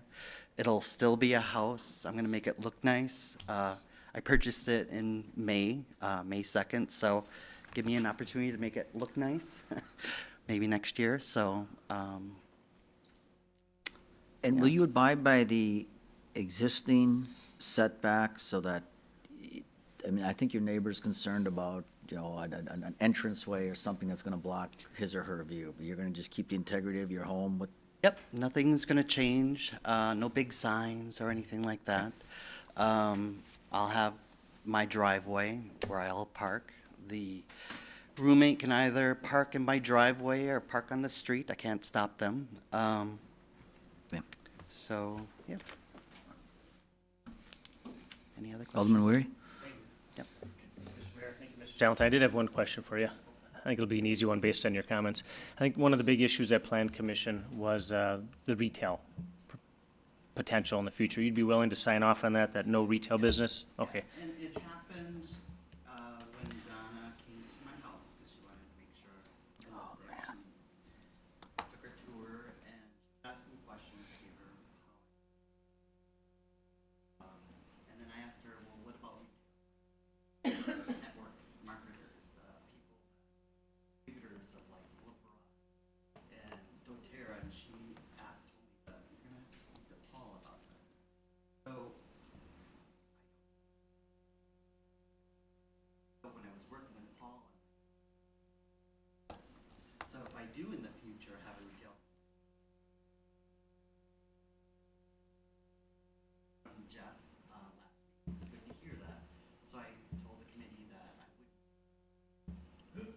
Perfect, thank you. Anyone else want to speak to this property?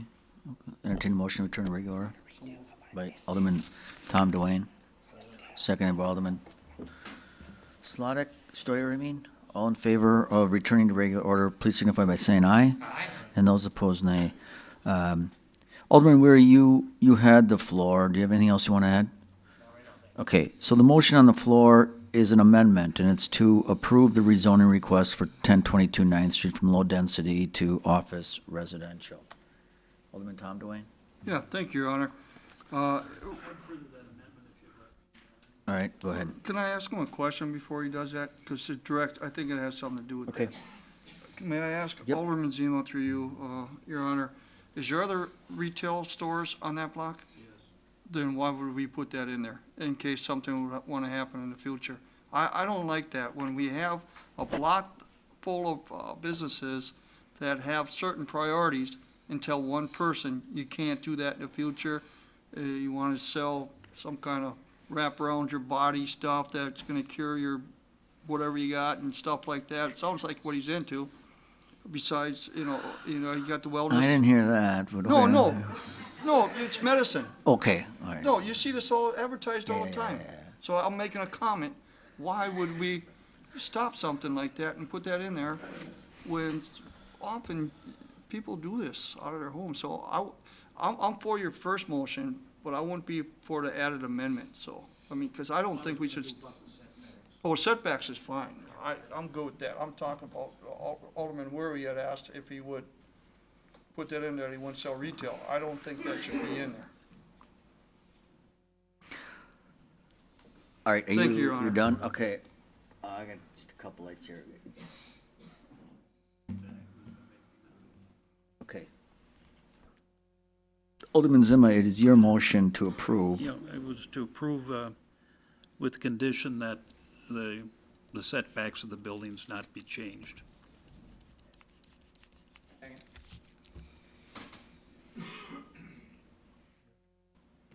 Yeah, I'll get to you in a second.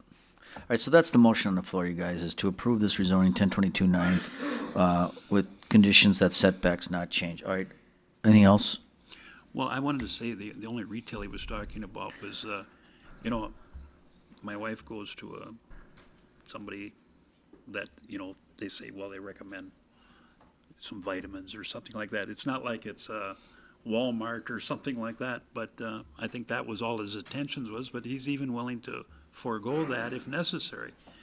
I say, just for the life of me, I don't know why there's the bad blood there. Because these are the nicest people that will do almost anything to accommodate you. And I think it's appropriate that we do this. Okay. And by the way, nobody has a business forever. They're changing all the time.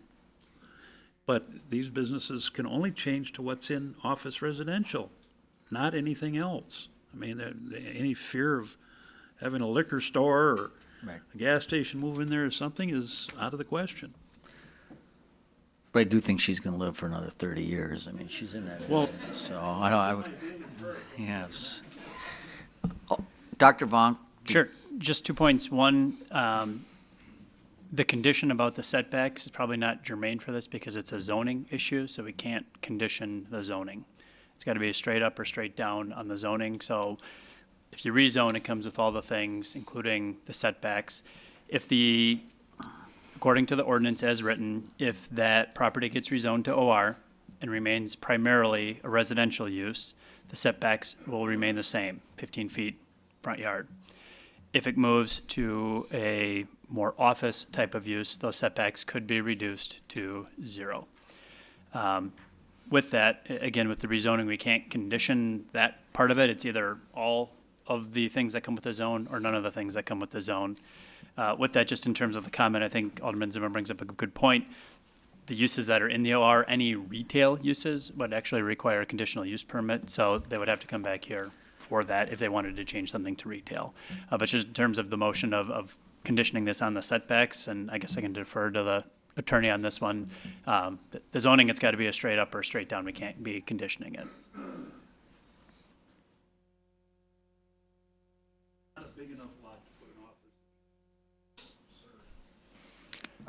Yeah, I mean, with that, I mean, given the site limitations, if they did want to change the building and rebuild it as an office building in terms of meeting all the other requirements in terms of parking and stormwater management, all those things, physically or practically, it's probably impossible. All right. So we're taking that off. The motion then on the floor is to, Yeah, the original motion to approve 1022. Anyone else on here? Alderman Moore?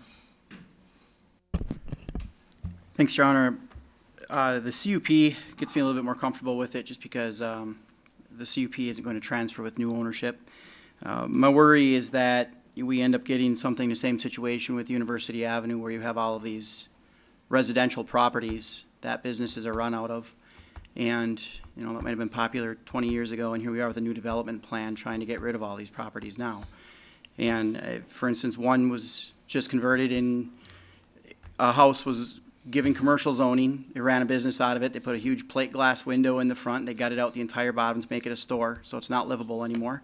And now they're out of business, and it's been sitting there for 3 months empty. And then the one next door to it also looks just like a residence when you drive down the street and look at it, except that it's got signs taped in the windows and another sign in the yard saying, I fix TVs, or, you know, I fix computers here. And, you know, I think that's the thing that we really need to crack down on is if you're running a business out of a residence, make it look like a residence. If you're running a business out of a commercial building, make it look like a commercial building. I agree the spot zoning is bad if you got one property that doesn't fall in line with everything else. And I think as long as the CUP, you know, on the retail side of things doesn't transfer, if they goes out of business and somebody else moves into it, then I'm fine with that. But I just don't want to see a situation happen like, you know, like we have on University. And those are, you know, I've got legitimate businesses that have invested tons of money into their properties that complain about these places all of the time. And I'm sure that it comes down to City Hall as well. So, you want to make this a conditional use permit, or are you okay No. with the zoning? No, because the retail would require a Right, CUP. right. I'll okay with support the this, as well as what the zoning is. I'll support it. But I think that's just something we need to kind of be aware of is what are we going to be looking at in 20 years? Are we going to be looking at the same situation, doing a redevelopment plan to eliminate some of this? I understand. Thank you. All right. Alderman Weary, did you have anything else? Yes, Your Honor, I just had a couple of things to mention. I would ask that Karen, who is a great asset to the neighborhood, when they have the big events, perhaps hold it at Marquette. That's, you know, the events have been getting a little bit bigger, and that's been causing some problems with parking in the area. That is the main issue, the parking issues. It used to be just the wellness center, and then they purchased another property and converted it. Now it's kind of expanding another one, but parking's not really growing. So there is a concern there. They're good people, yes, but it's the long term. What will it be in 50 years? So I understand that completely. I am glad to hear about the conditional use permit, though. That'll take care of the retail.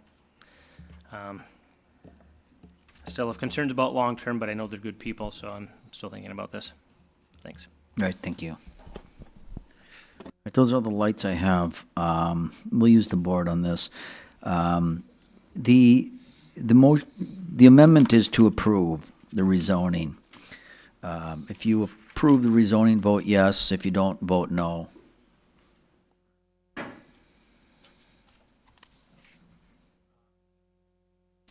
Oh, sorry.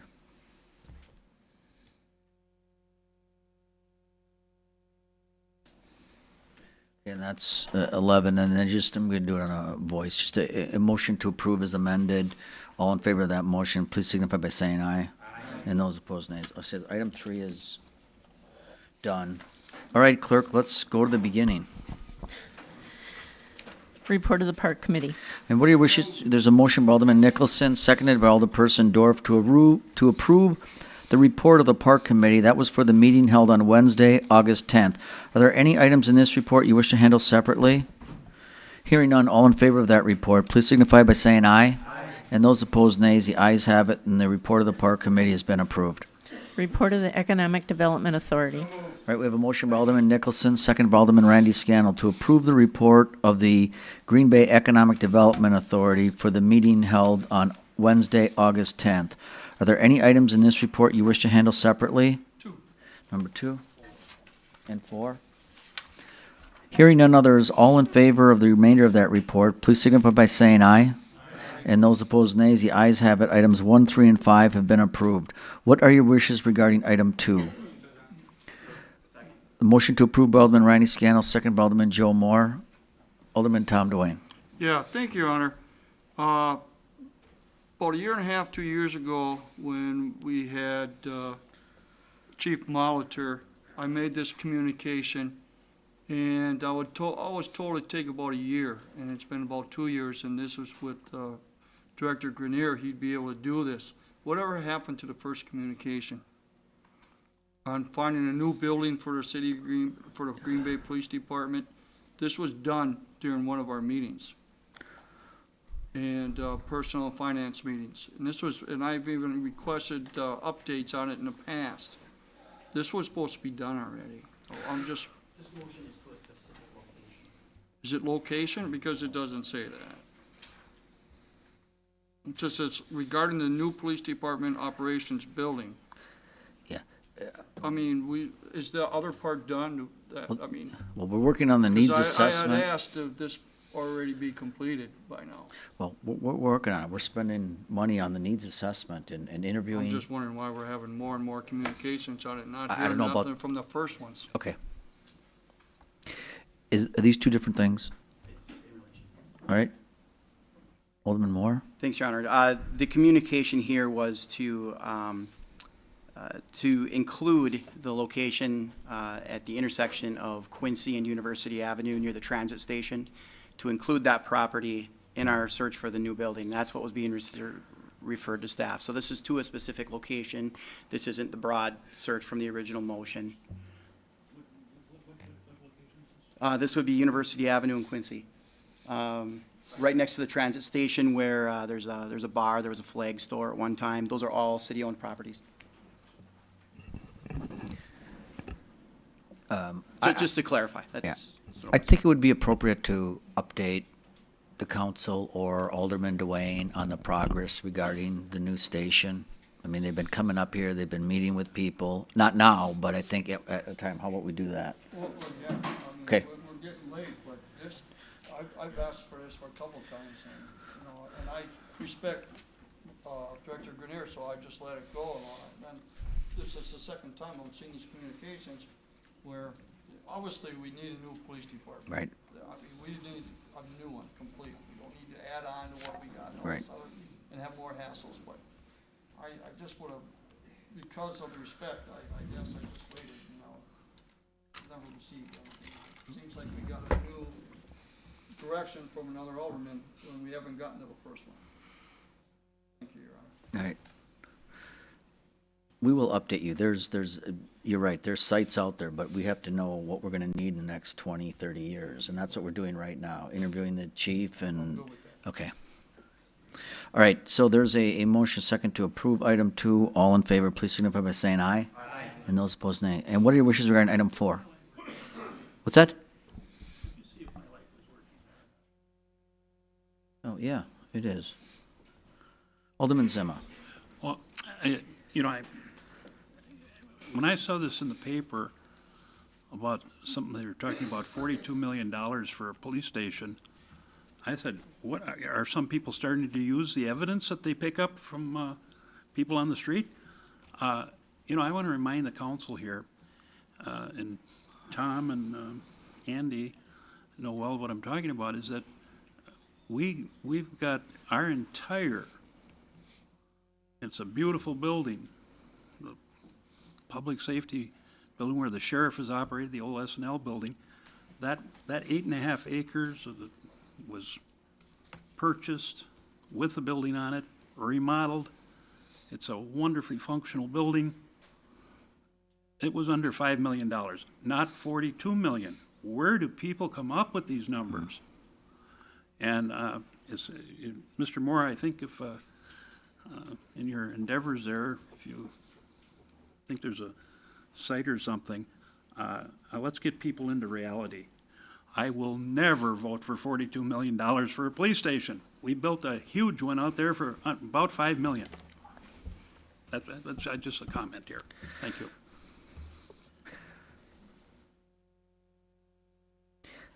Or are they smoking the evidence? We're not going to Bellevue. We are now on to item 4. What are your wishes regarding item 4?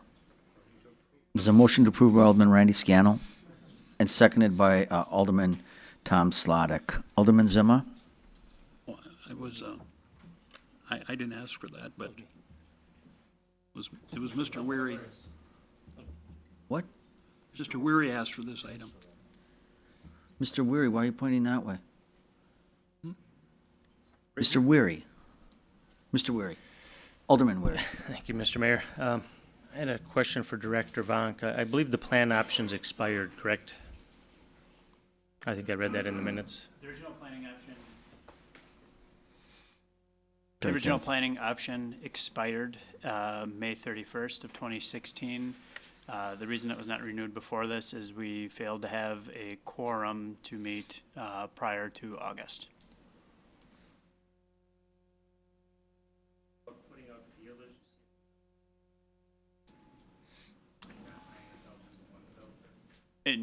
In terms of other interested parties interested in using the parking ramp space, we have not.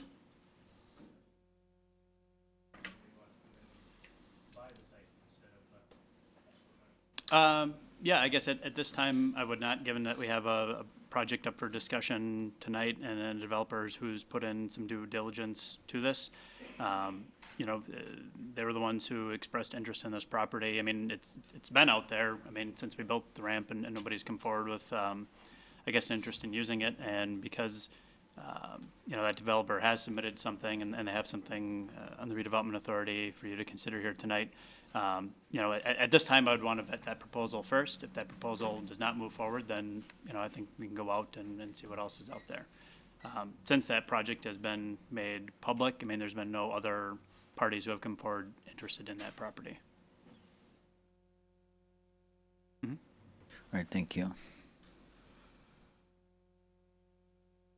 Alderman Zima? Thank you, Your Honor. I tell you, I don't know if we should encourage this or not. I know it came before us, and we talked about it in closed session, and as people wanted an option to explore whether they thought something like that could happen, putting apartments on top of the parking ramp. But, you know, in thinking about it, really, since we've done that, I thought it was odd at the time, but I thought, well, it's just they're asking for a planning option to come and bring us something. And of course, they didn't bring us anything to look at in 1 year, or maybe it was 6 months, I'm not sure what it was. But I keep thinking, is that really what we should be doing with the parking ramp? I mean, I think ones that have done this, it was decided to do it when the parking ramp was originally built. And so that you build the foundations and everything properly. I mean, here we are, we tore down one parking ramp that was probably about 30 years old, and it didn't have any heavy weight built on top of it. I believe we have agreements, I don't know if it's with Associated Bank, one of the development agreements for them to stay downtown, that was that I think we have to keep up the parking ramps. We have to replace one when it needs to be replaced. Am I correct on that, Your Honor? Or? Yes, Shriver. Shriver. So, in other words, when they say it has to be replaced, it means that these things do have a limited lifespan, and we have already torn down one. And here we have a parking ramp that was built for a parking ramp, not for any other weight to be put on top of it. I think we have to correct, think that was built for 2 more floors. Parking. for parking. Mm-hmm. And of course, if the downtown's successful, maybe they'll need it, right? I would hope we would. Mm-hmm. So, I guess, you know, should we be encouraging people to use that? Because we couldn't build we couldn't put the apartments there and then a second or third, another 1 or 2 floors on top of it after. So I don't know. Parking, of course, in the downtown has always been an issue. And I always felt that development of the downtown that paid parking was, would never be in competition with free parking. And so, you know, parking is a optimum thing. It's the lifeblood of I think, success of business. So I don't know, should we really be encouraging using up our option that we may need sometime in the future? And do we want to build it? And I know the ramp is only about 10 years old now or so. It's probably got at least another 20, 30 years left in it. But what happens then? I mean, when they deteriorate? Yep. I mean, does this, I'm not an engineer, but, I mean, does that added pressure? How long a life, what is the lifespan of could we ask Mr. Grenier? Sure, you can ask the developers. These questions have all been asked. We've had an engineering study done Well, on it. I don't know. Yeah. They never been shared with me, so. RDA. Do you want to Of course, take that? You want to all open the floor? economic development is only exists in your office. I've asked for many times that we have a economic planning and development office so that the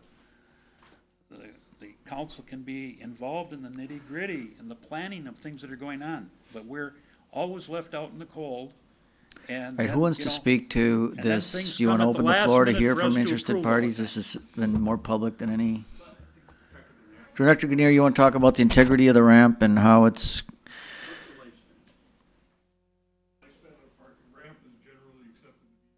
Being 75 years. You know, when people build apartments, houses.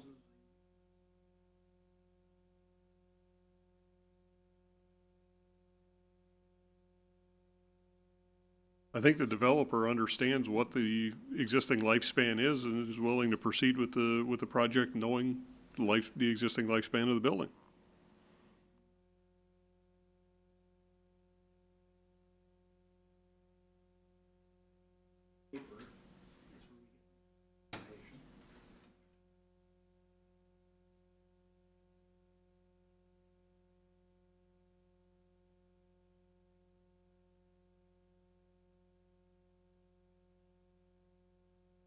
We really want to do it.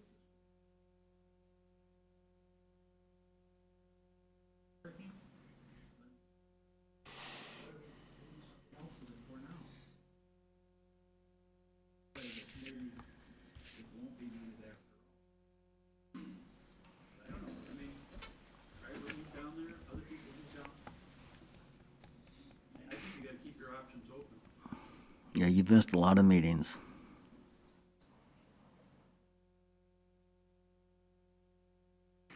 No, I'm saying you've missed a lot of meetings.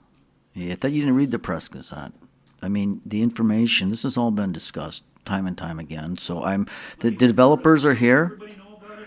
Anybody know the answers to my stuff? Yes, Before I got ask them all for- right here. Yeah, you, Mr. Moore, because you sit on that committee. Pay attention. We're happy to share this. Second. Right, so we have a motion and a second to refer this item back, knowing full well the developers are here.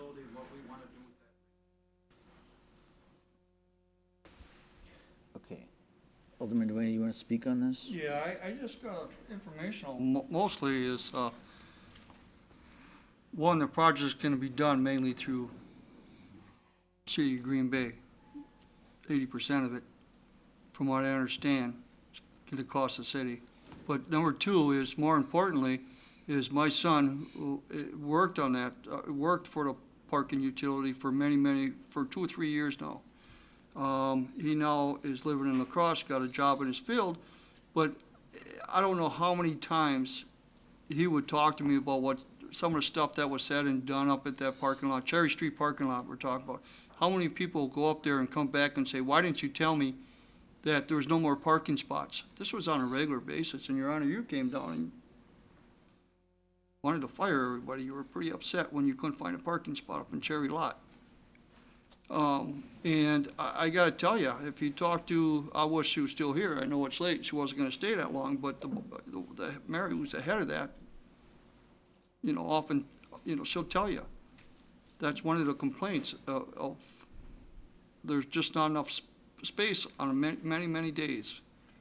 And I tell you, the stories that I would hear would we don't need to discuss because that's not the issue.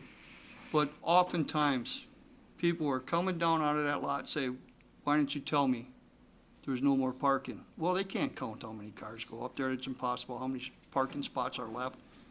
You can't do it. But he can tell you how many times it was full. So I agree. We gotta send this back and not everybody can, because it's during the day. I know 90% of them I miss RDA's during the day. And I'm retired and I still have problems getting there. But you get the information. Alderman Moore, he tells me, I call him and he'll tell me what's going on. So I do know. And he'll answer any question I have, but I'm not too sure that's the best for this. All right. Thank you, Your Honor. Thank you. Alderman Moore on referral. Yeah, Your Honor, I'm against referral for just a couple of reasons real quick. The current tax base on the property is $0. After 9 years, if the TIF is extended and when the TIF expires, it would be over $180,000 in tax revenue. When there's an 80% payback, that means for the first 9 years, we're going to have a little over $36,000 per year in revenue, plus the parking revenue that we would get as well. I think we need to extend the option so that the studies can be done to make sure that any city maintenance or costs that are involved don't exceed the $36,000 annually.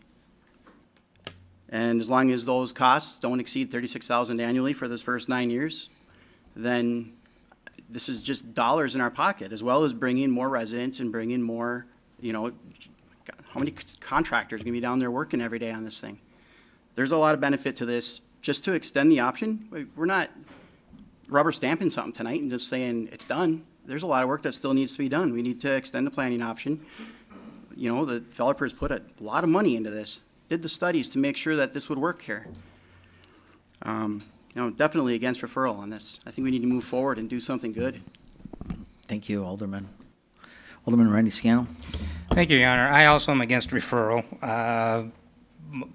Alder Moore stole most of my thunder, but I'd just like to reiterate that we did meet in closed session on this, and we did give that developer a green light to check this out, and they did put money into this project because we've done that. Now we're going to pull the rug on them. That does not seem appropriate. And we, yes, it's TIF, but we are going to be making money, as Alder Moore said, and in 9 years, we're making quite a bit more. And I believe this model, if it can be successful, will be the way to build future parking lots. So I support this project, and I'm against referral. Thank you. Alderman Weary. Thank you, Mr. Mayor. I'm for referral. I think the planning option obviously expired 3 months ago, so we have all our options fully in front of us here. I think we need to cast our line out there and see if there's other interested parties. If nobody else, well, then we do know we have one person at least. But in researching this, this is becoming more and more of an issue. Madison and Minneapolis sold their air rights above ramps. Des Moines, Iowa, they're looking at options right now. They want to make sure that they get the bang for the buck. So I think we need to take some, maybe there's somebody who's willing to buy the rights to it, and we just need to look at that. So I'm for referral. Thank you. Alderman Slotnick. Thank you, Mr. Mayor. I'm going to oppose referral on this matter.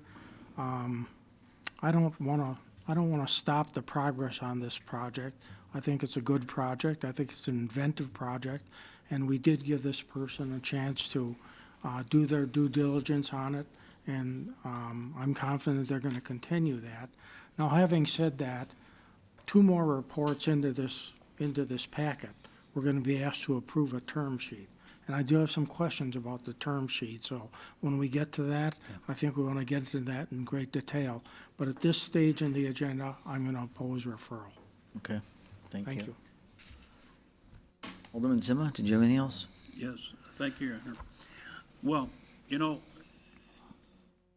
this was kind of heaped upon us in closed session, and I guess most of us felt, well, they're not asking for any money. They're just wanting, they had told us that they had done their due diligence, looking at it in other areas, et cetera. I remember that part of it. And, but of course, what we hear now is that there's quite a subsidy that they're thinking of requesting from us. Did they have a plan? I mean, do we want to talk about it in closed session? I mean, we're not on here for now, but I really think the city has to look at its options. If we were reserving 2 floors of it for future parking, if we needed it, then why are we changing our mind about that? If there is something really positive, well, it sounds like, well, more of the tax base would go, the taxes would go in the pockets of the developer than it would be the city, at least for quite a few years. But it just seems to me that we need to know about that. When we proved this option before, they didn't ask for a penny. They weren't asking for a penny. So I don't know. I refer it back. It doesn't mean it can't come back here again, but maybe we can become informed about what's the holdup, and if they are going forward, why is it they feel they need the money that they did? And I had the idea that they were going to be the developer and bring it in. I didn't know they were going to ask for money on it. That wasn't said at that time. So I really think you've got to ask yourself, do you want to continue? Because it's not really fair to ask them to continue to go along, or they're asking for an extended option.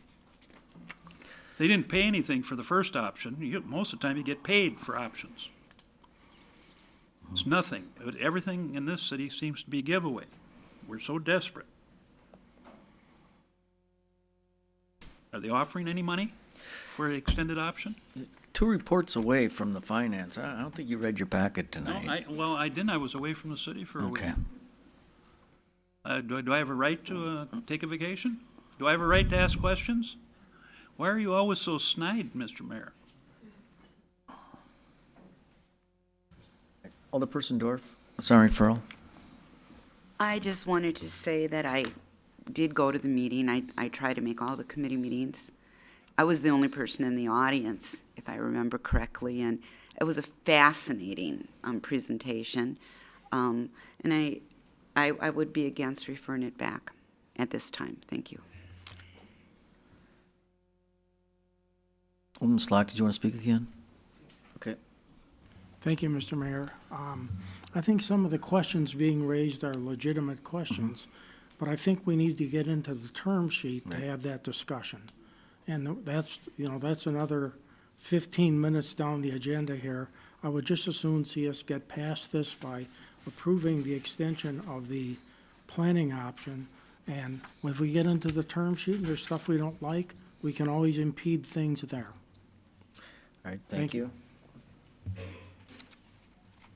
Alderman Scannell, do you have anything else to say? Yes, I just know the developer's here, and I'd like to open the floor to give him a chance to address some of the concerns raised. So I'd like to make a motion to open the floor.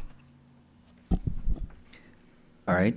On referral, I mean, we have a whole term sheet coming up in 2 reports. So is the developer going to speak on referral? I mean, I think we can. Does that set you back, a referral? So, yes. All right, so there's a motion second to open the floor to hear from interested parties. All in favor of that motion, please signify by saying aye. Aye. Those opposed? Nay. Okay, there's more than 3 people here. That's what you get for not. Do our best thinking at 11. It's gonna be a lot later than that tonight. Are you for referral? I mean, not for referral. If you're for opening the floor, hit yes. If you don't want the floor open, hit no.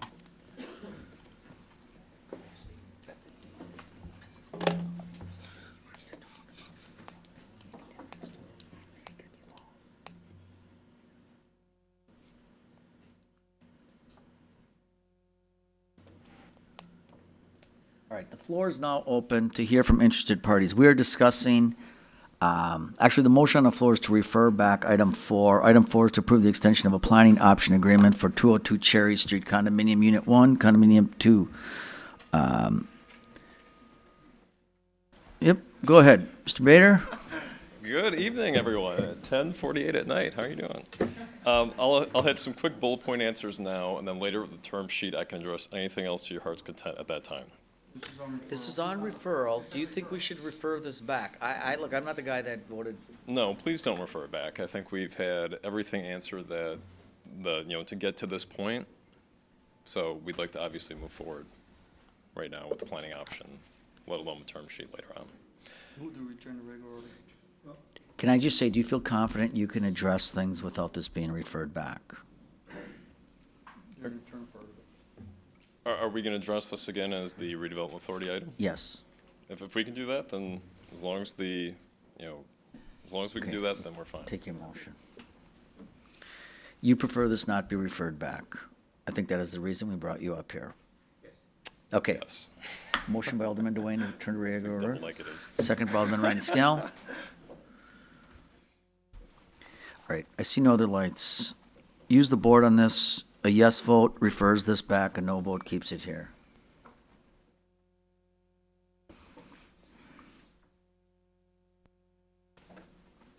It's me? Yeah, it's staying here. Right, it's a tie vote, so, yeah. Okay. So now we'll entertain that motion to refer fails. So we're back to approval of item 4. We have a motion by Alderman Scannell, second by Alderman Joe Moore. Use the board. Sure, I'll vote again.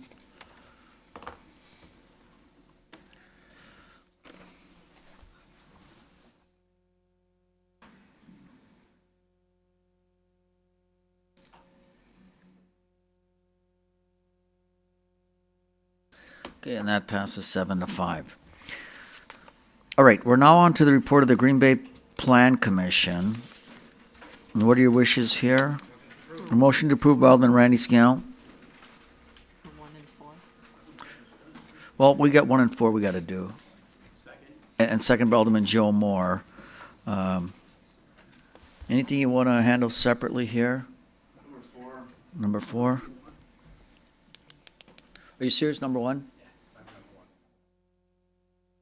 Okay, well, we approved 2 and 3, so, what are your wishes regarding item 1? Motion to approve by Alderman Joe Moore, second by Alderman Randy Scannell. Alderman Weary? Thank you, Mr. Mayor. I think there are some people hanging out in the audience still who want to talk about this, so I'm going to open the floor. Make a motion to open the floor, please. All right, so we have a motion by Alderman Weary, second by Alderman Mark Stoyer to open the floor to hear from interested parties. All in favor of that motion, please signify by saying aye. And those opposed, nays. The ayes have it. The floor is now open. The City Council is now discussing the report of the Green Bay Plan Commission for the meeting held on Monday, August 8th. Specifically, we're talking about item 1, and that's to approve a conditional use permit, CUP, for transient residential use located at 1059 Shadow Lane, subject to 3 conditions. Anyone here want to comment or speak to that proposal? This is for 1059 Shadow Lane. Anyone want to, sir, if you just want to come up, state your name and address.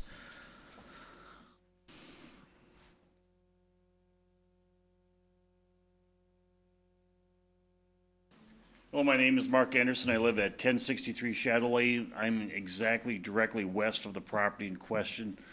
I'm speaking on behalf of the neighborhood, what I feel is a majority of the neighborhood, a great majority of the neighborhood that is opposed of these transient rental units. They have been for a long time. I have been the president of the Lombardi Neighborhood Association for many years, served with the Beaumont Parent Teachers Network at the school for many years, so I feel I got a good ear and voice of the neighborhood. A lot of this has been developed since early on, year 2000 or so, since the development of Lambeau Field. I know back in February of '05, the hospitality amendment was initiated. A lot of neighbors at that discussion were very concerned about the development of our neighborhood, keeping it residential. I know earlier you guys did vote to help the people up on Thorndale maintain that solid residential neighborhood. That's what we are looking at our end. We have given sacrifice, given enough to the people up in that other area, west of Oneida Street, where a lot of these transient rental places have gone. I get it. You're right across from Lambeau Field, great spot, great view. But we also don't want it down by our end. And we thought as a neighborhood that that was a consensus, that as long as it wants to go up there and the neighbors don't want to fight it, go ahead. Build, go nuts, build away. Down by our end, we don't want it. We don't need that down there. So we really strongly oppose this. The comprehensive plan calls for a residential business. Now, I know there's R1, R2, R3, all kinds of different residential business. The fact that the neighborhood and the neighbors expect a single-family, year-long, 2-3-bedroom ranch house is what they are expecting as a residential. And that's what they are demanding. The comprehensive plan calls for that. These units that go up, the transient rental units that go up, basically are businesses. They are charging outrageous money, anywhere from $1,000, $3,000 for a weekend, to house numerous people. Let's face it, if people are gonna pay that kind of money, you're gonna get your bang for your buck. You're not gonna have 2, 3, 4 people staying. You're gonna have 15, 20 people in these projects because you have the room, the space, and you're putting out the money for that.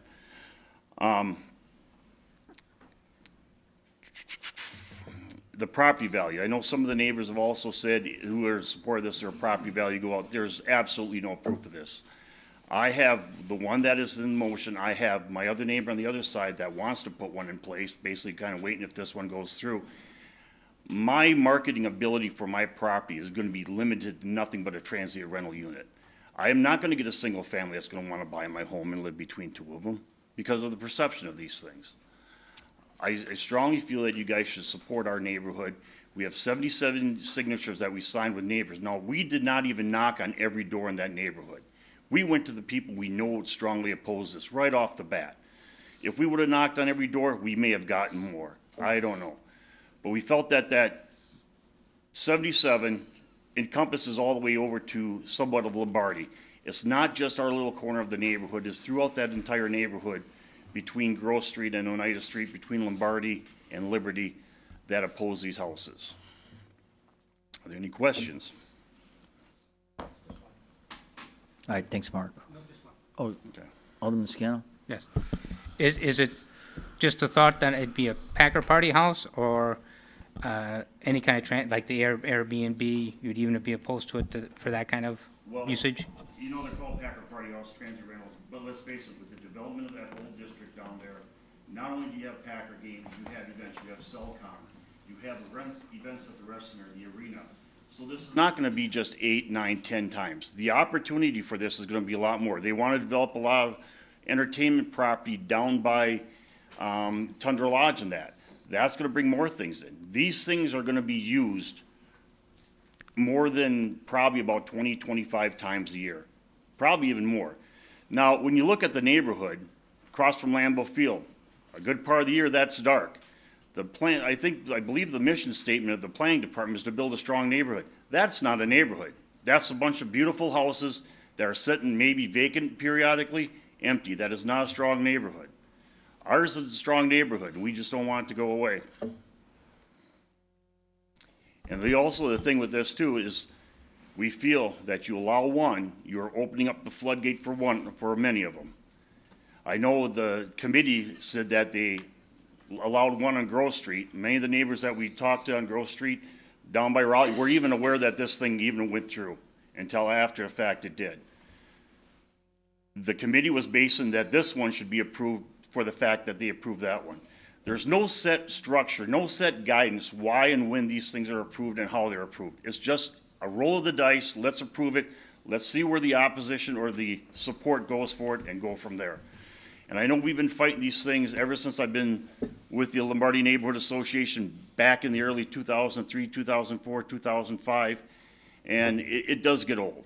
I would like to really see at least part of this neighborhood staying ideally the way it is. I mean, that's the most unique thing people say. We got a residential neighborhood right next to a major sporting venue. By permitting these, you're gonna make it go away, and then you lose that identity. I mean, and I guess it's one of those things, if you are looking at doing this, then the planning department needs to sit down and look at, and I think some of the people at Thorndale kind of mentioned that. Then let's look at a long-range plan. Let's look at buying out the neighborhoods, tearing it down, putting in the houses, mini malls, whatever you want to do, because you're slowly killing us in the first place. Any questions? All right, thank you. Thanks, Mayor. Anyone else want to speak to this conditional use permit at 1059?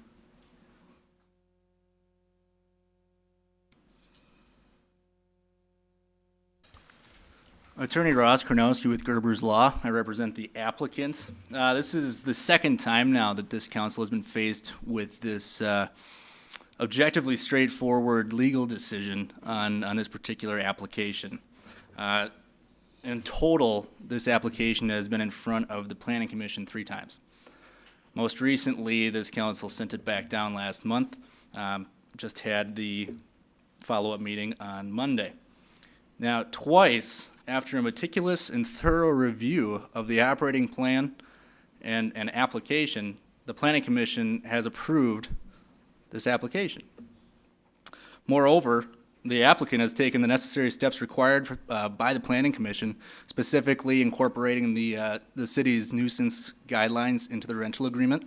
A copy of that rental agreement was submitted to the Planning Department on Friday. They've also procured a local representative to field complaints from neighbors. They have procured a lawn service contractor to keep the exterior well maintained. In addition, they've canvassed the area on multiple occasions to get feedback from neighbors at the recommendation of this council, as well as the Planning Commission. And on that same note, the applicants have received continued support for this project. There was also a petition submitted to the Planning Department on Monday, yesterday, with 29 names on it. And there's 4 of 5 direct neighbors to this property that are in support of it. Many of them were here tonight, but I think they might have had to go home. In fairness, there is some opposition to this, and you just heard some. However, a lot of the opposition is a more lengthy proximity to this proposed site. As I mentioned, 4 out of the 5 direct neighbors to this property are in support. You know, people fear change in their neighborhood, and I understand that, I appreciate that. However, I want to reiterate, as I did the last council meeting, that the owners of Lambeau Investments are very well-respected business owners in the Green Bay community, okay? And they've already taken plenty of steps through their process with this application to ensure that the integrity of this neighborhood will not be jeopardized by this proposed use. And this is a neighborhood, I will add, that is historically already well-populated on particular weekends of the year, namely being Packer games. It'd be unjust to deny this application after the applicant has complied with all the city's TRP ordinance requirements as they are written today, just as those applicants before them who have been approved. As such, I would urge this council to approve the application in accordance with the Planning Commission's 2 recommendations for approval. Questions for the gentleman? Thank you. Anybody else? Thank you. Me, Tim. I'm Tim Duckett, 537 Antelope Trail. I do not live in the area, but know the individuals that own the property, that have bought the property, and just wanted to come up and speak on their behalf as far as just knowing them for a number of years. When people move into your neighborhood, you want to make sure you have good neighbors. They own the property, so they're the ones going to be making sure that the people that are renting the property, they've even limited that in the lease as far as how many people, if they're going to rent it out, have limited it. The number of people that could stay there at one time, just one neighbor that said, well, they're going to have 15, 20 people there. No, they're not. It's more of a family-oriented type of, when they do rent it out. But just want to come up here on behalf of the individuals that are petitioning for this for approval. I've had some time that I spent with the city as far as being on the county board. I was on the planning commission, and so I know these are always tough decisions, but just asking for your approval. Right. Thank you. Thank you, Tim. Anyone else want to speak to this? Come on up. I'm starting to get tired. Uh-oh. Hi. Hey. My name's Annette Chavez. I live at 1070 Shadow Lane. We're not thinking against the person who bought the house. It's the idea of what they want to do with the house. If he wants to live there, fine. He doesn't live there. He has another place up in O'Connell. We built that neighborhood. A lot of us been there 35, 40, 50, 60 years. When our other neighbor next to me, that house wasn't even existent when they moved in. Now they want to change our neighborhood. We've already adjusted to the change across all the bars that went across to Ashwaubenon. We get all their business and their people from the bars. They park in our neighborhood as it is, on the streets. They don't park in the parking lots at the bars. All the employees, they come park by our houses. They talk about friends and we first went to their meeting. They talked about only having this for friends and family. Then it was friends, family, and a business associate. Then it was just for Packer games. Then it was special events. Well, this last family night, and then they said 46 people mass because they opened up 2 bedrooms. They had 14 to 18 people in 2 bedrooms with sleeping bags. That's way more than 46 people. There's no ordinance for this stuff. When does it stop? We love our neighborhood. That's why we all live there. We bought this neighborhood. None of this stuff existed. Why should we have to change? If they want to move in our neighborhood, they should adjust to us. They only buy these houses perfectly for this reason, just to change them into these buildings. I mean, I can't go to their area, say, hey, I want to put up a farm by your business, and then I'll bring in elephants. It's a business. I have elephant rides. I have goat farm. You know, I can't go doing that. Why should they come into our neighborhoods and change our neighborhoods? We love our neighborhood. That's why we all built it. That's why we all live there. That's all I have to say. All right, thank you. Question? Can I just ask her Yep, a question? go I ahead. just wanted to hear if I heard her right. Do you have a place where you give elephant rides? No, I said I can't No, go to she- their place and change. I can't go next Okay, to theirs. I was just- Yeah, Yes. yeah, I'm just saying, I can't go next to He's their. been but up all he- day.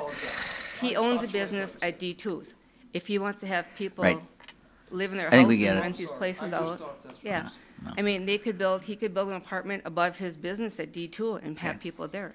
You're taking also away from all the hotels that are going up in this area. You're taking away money from all these hotels that are going out to have these people. But I said I can't go next to his business, put up a farm, and say now I want to change it and have elephant rides there and all this stuff going on. Right. To keep rezoning these neighborhoods into businesses is ridiculous. Yeah, Yeah, sorry, I talk fast. I apologize. I'm nervous. you're fine. Thank you for your comments. Yeah. Anyone else wishing to speak to this 1059 Shadow?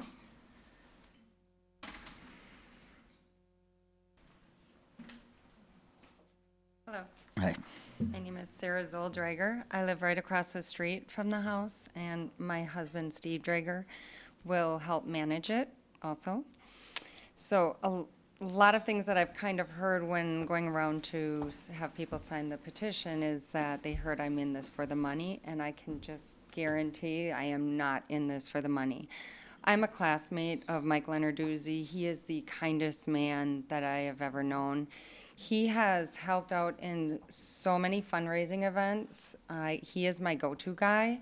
He's a guy that pays it forward, so this is my way to help him pay it back. If he comes to my house and says, hey, I want to do this, absolutely, I do want to try to make this work and help him out. He is a very respectful businessman. Him and Howie owns Highland Howie for 22 years. It's a very respected place. Gippers. They're part owners of D2's, Sports Bar, and also one other, The Woods, part owner of The Woods. It's a very respected business.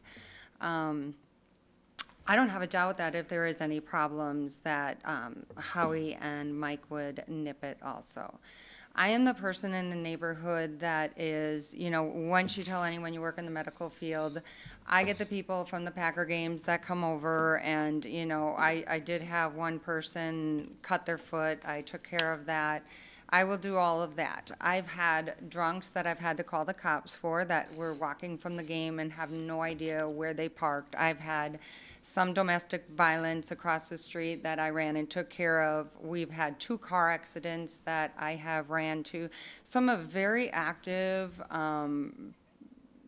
Packer game person in the neighborhood. We are there before and after every game for 16 years. My parents come over. It's a great family event also. They've been coming over all the 16 years also to help out. So I have that support also for helping with this house. I did walk around in the neighborhood, and I stuck on Shadow Lane and Gross Avenue. What I was amazed is that people have been there for 36 years, 12 years, 36, 45, 46 years. That actually a couple of them had made the comment they love the improvement that these houses have made. I can tell you myself, when I moved into that neighborhood, my house appraised for $165,000. Then when we went to refinance, it only appraised for $129,000, and we couldn't refinance. Now, the house across the street from me could not sell for $80,000, probably 10 years ago. Now it's sold for $135,000. How does that not? And the house next to me sold for $135,000. That didn't happen in the past. So it does help for refinancing. On Kenwood, I've had people, Francis's that have been there for about 44 years, also say they love the improvements of the two houses. Corporate bought one, and a dentist bought one too from Chicago, and they love the improvements of that too. It helps for their daughter now to be able to refinance for their budget too. It's not all about us reselling our house and also making that. So when I talk about the money, that's also what I mean. I guess basically what I want to say is that I will do my best, and my husband will do our best to help manage that house too. And the neighbor Mark also takes care of the landscape. I think it's a good neighborhood effort. We do have a very good neighborhood. On the other side, Heidi and Mark honestly help the neighbors with shoveling and everything else. They are great neighbors too, and I do see their concerns. John, on the other side of them, I did talk to them a week ago, and he does not plan on doing a Packer house or event house. I would understand how hard that would be to have two event house next to you. Okay. All right. Any questions? Any? Thank you. Okay. All right, anyone else on 1059? Shadow, anyone else? Okay, yeah, if anybody else wants to speak after her, you can line up. Yeah, come on up, but you can line up behind there. I'm Mary Jo Reimer. I'm at 1064 Shadow Lane. I oppose the TRP at 1059. I know they had gone to the planning committee originally, and they had 12 people on their original petition, and it was put through. We went back the next time, we had 34 people, and it was still approved. We do have, I should also say, I'm at 1064. I am actually right across the street as well, probably about as close as Sarah is. And my house and the 5 to the west of me, all in addition, are opposed. So we are very close proximity. As Mark had said, they went to people to get these petitions to find out who. They didn't go door to door. They figured out they would go to people close by that they knew personally that were opposed to this. There was a petition in 2010 and 2011, a whole separate petition which had a large opposition in the area as well at 1136 Shadow Lane, and that one was denied. This whole area east of Oneida Street down to Gross Avenue on Shadow Lane had been opposed in the past. We were trying to keep it residential for a long time. Mark with the Lombardi Association had, of course, helped out with that at that time, and several of the other areas or people at the other end of the block opposed it at that time as well. Let's see. We do have many longtime residents. There are 77 people who signed our petition, zoned single-family residential. They are, of course, paying those 50 years and below of property taxes, and trying to keep this whole area being just the single-family residential. We don't want to end up at another planning committee to be shown as just another dot on a map.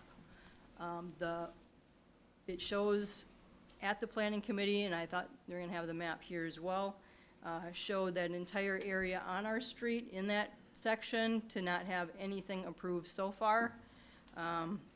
We don't want to have one red dot in that area to give the green light to other TRPs in this area as well. Let's see. the point that it's quiet in between games and just a quiet area. If you go down to the other side, west of Oneida, during any other period of time, it's just a mess of construction, building these Packer houses. It's also, in the ones that are completed, very dark. If you're trying to do any kind of a neighborhood watch with that area getting a little bit more busy these days, you're gonna have a bunch of dark vacant homes. And I just hope you go with the majority of the tax-paying people in this area and oppose permits in the section of Shadow Lane east of Oneida. We do have a great area. We have a great number of residents, great neighbors. I have nothing against any of the people. I'm not sure, sometimes I know some of the people who are gonna be managing the property do have their own parking events that they have at their house where they're parking and they have people and, you know, food and drink and stuff for everyone there who is parking. So I'm not sure how much time they'll have to manage it during those times. But I hope you'll just take this into consideration, and thanks for your time. All right, thank you. Any questions? No, I don't think so. Okay. Anybody else? 10:59, going once, going twice. Okay. All right, there's a motion by Alderman Weary, second by Alderman Joe Moore to return to regular order. All in favor of that motion, please signify by saying aye. Aye. And those opposed, nays. The ayes have it. We're back in regular session. We are discussing item 1 under the Green Bay Plan Commission, and that's the approval of the CUP for 1059 Shadow. Alderman Weary. Thank you, Mr. Mayor. Yeah, we've seen this one a few times, so I'll keep it brief. Yes, the project has support. However, the majority are opposed. Obviously, this is a touchy, important issue in the neighborhood, and it's dividing neighbors, and that's sad. That's the sad part about it. To refer to what the attorney stated, we have denied these in the past, I don't know, half dozen or so, so it's not unusual to deny them. That's within our ability, within our power. As Mrs. Chavez informed us on family night, there were a dozen people staying there, so they're off to a bad start before they even have their permit. That's important to note. I'm opposed to the conditional use permit, and I'll make a motion to deny. All right, so we have, do you want to vote no, or you want to change the motion? Change the motion. Okay, so we have a motion, an amended motion by Alderman Weary, second by Alderman Zima, to deny a conditional use permit. So that's the motion on the floor right now, is to deny a conditional use permit for the transient residential located at 1059 Shadow. This is on the denial. Alderman Tom Dwayne? Yeah, thank you, Your Honor. I'm against the new motion. You're looking at the signatures that were brought out. A lot of them were quite a distance away from the residents. Going over there and looking at the ones that were there, the differences between some of the houses, just knowing these people and knowing what they do, the type of business people they are, I can tell you, go to Gippers, and it's all residential against them, and they have thousands of cars coming in and out of there all the time. They have no problems. They keep their upkeep. You look at the Woods, same thing across, it's all residential. They maintain their properties. They do not allow any kind of nuisances going on. You go to Highland Always, you got residential. It's, you know, I mean, and it goes on and on and on. I guarantee you, when they get done with this house, if it's passed tonight, it's gonna make quite a difference. It's gonna, they say, I think the value dollar of the houses around there might go up. You've heard that it has in other instances. I think it's, they're putting a plan together that are gonna change how we do things, which is gonna make better options for that area. You're gonna see more of these at some time, or how they're done. They're so respected in this community, and I guarantee you, I don't think that they're off on the wrong foot. Nothing's come forward.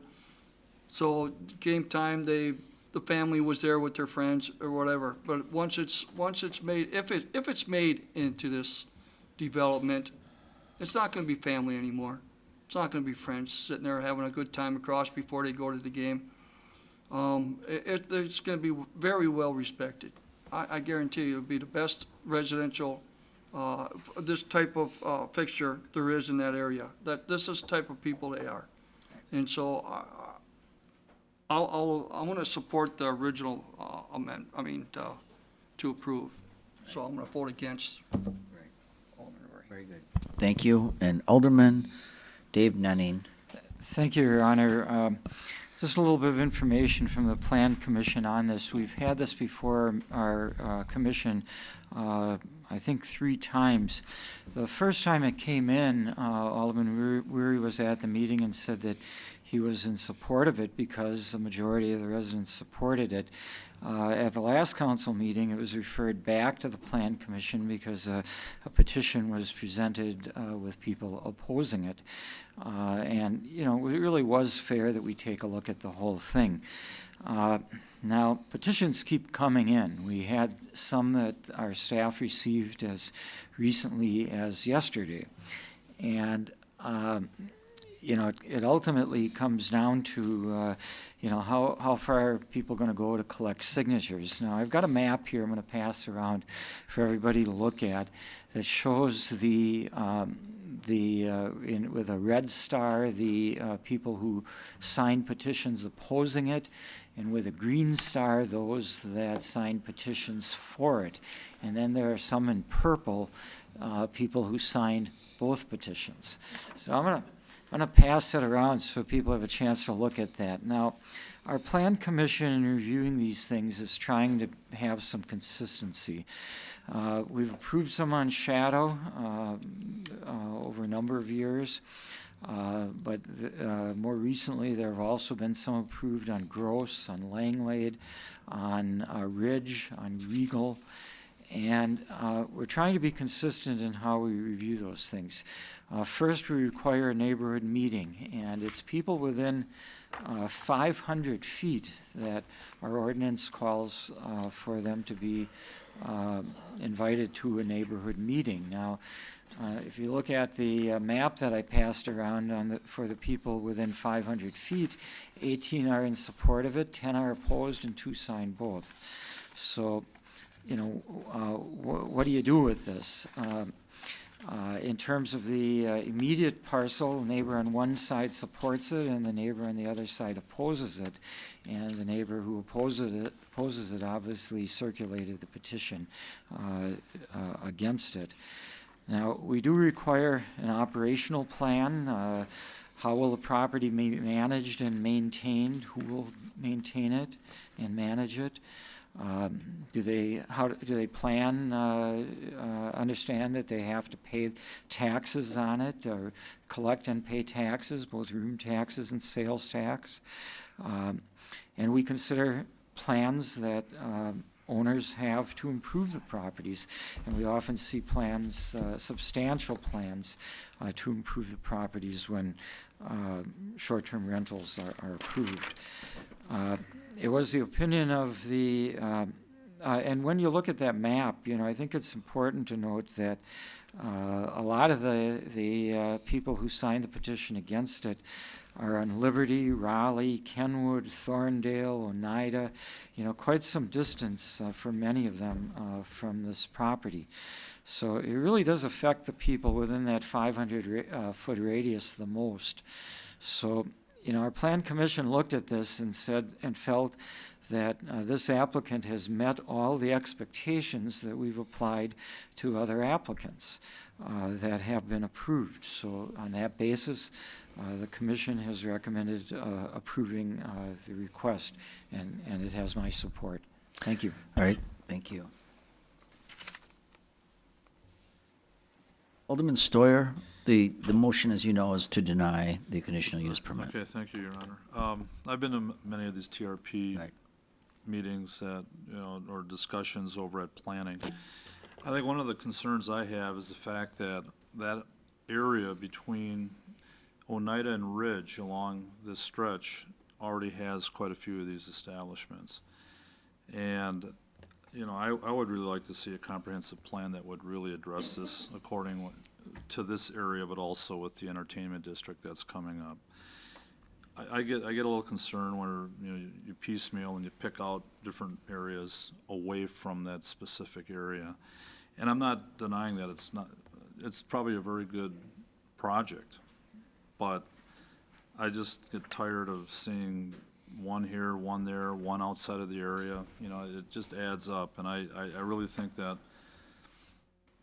we've created kind of a tough situation here in the city. I would really like to see it stay kind of within the confines of where it is right now, and I don't know how we're gonna get around that in future times, but I would like to see a comprehensive plan that would really deal with this, not only in this specific area, but also in the new entertainment district we're looking at. So, Mayor, you're saying this is for denial? Yes. I would deny. All right. Thank you.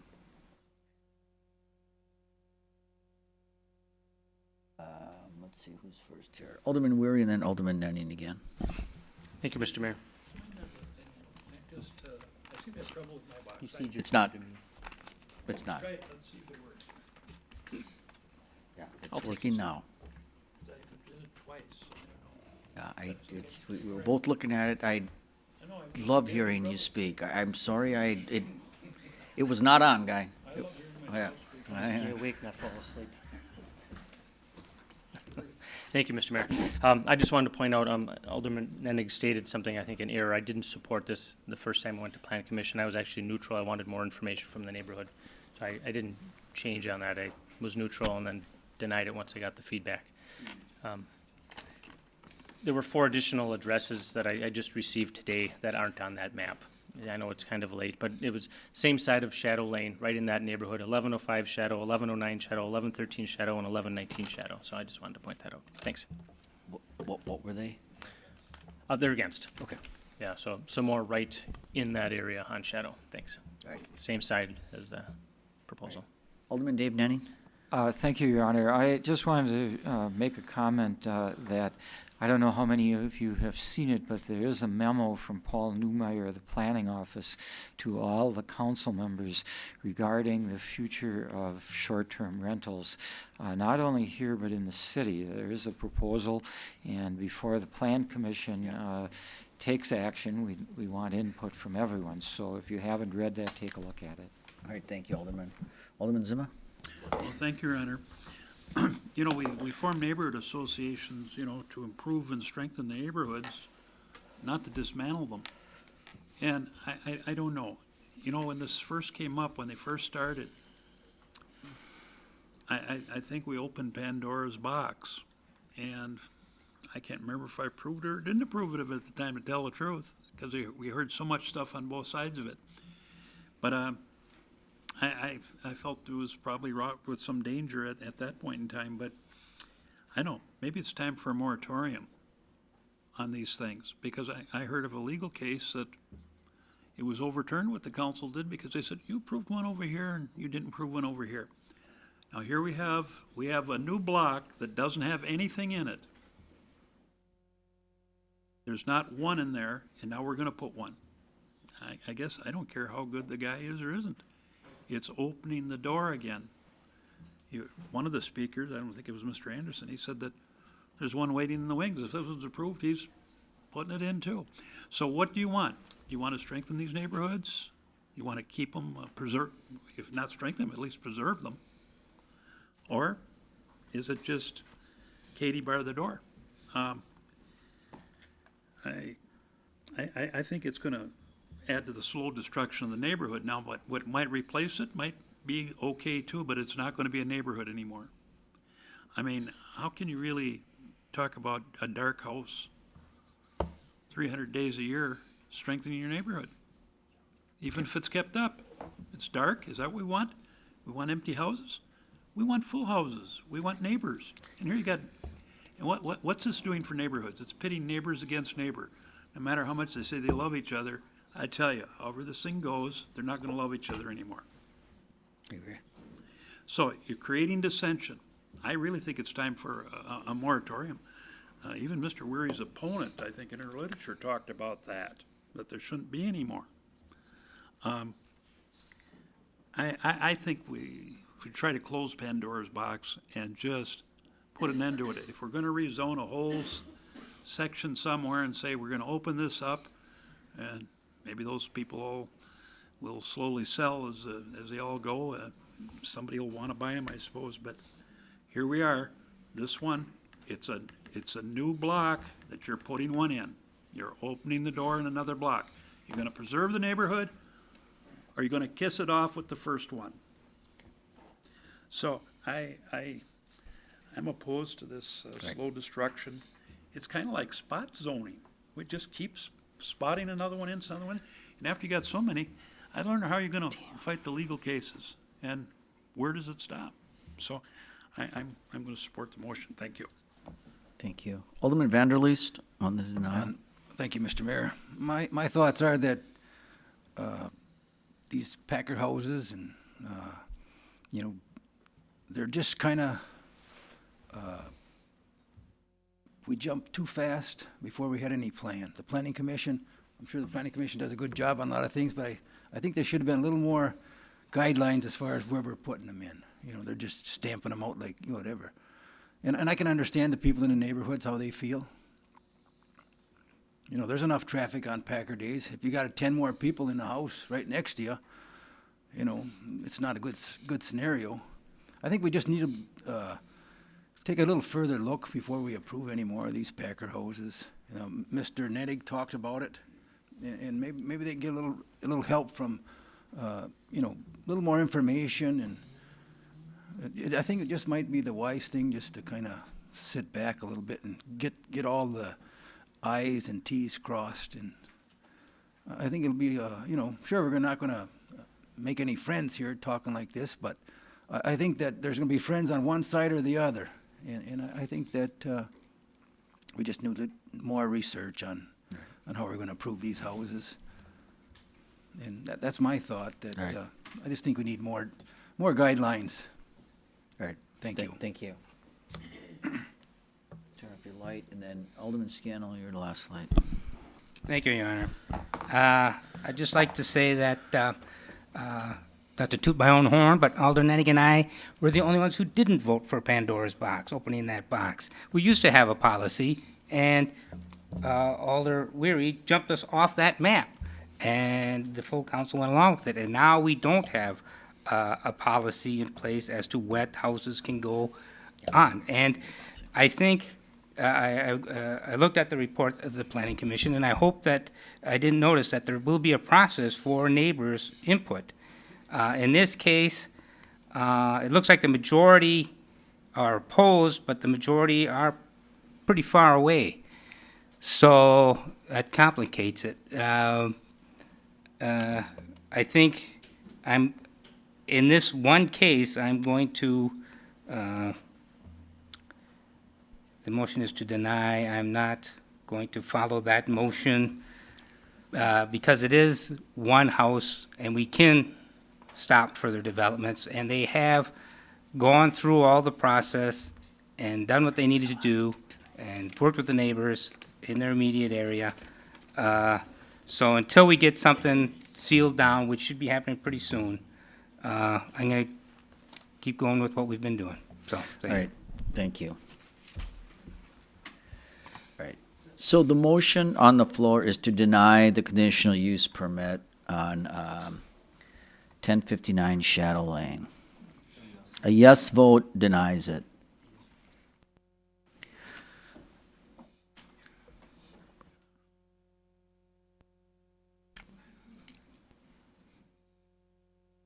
All right. So people aren't going to like that.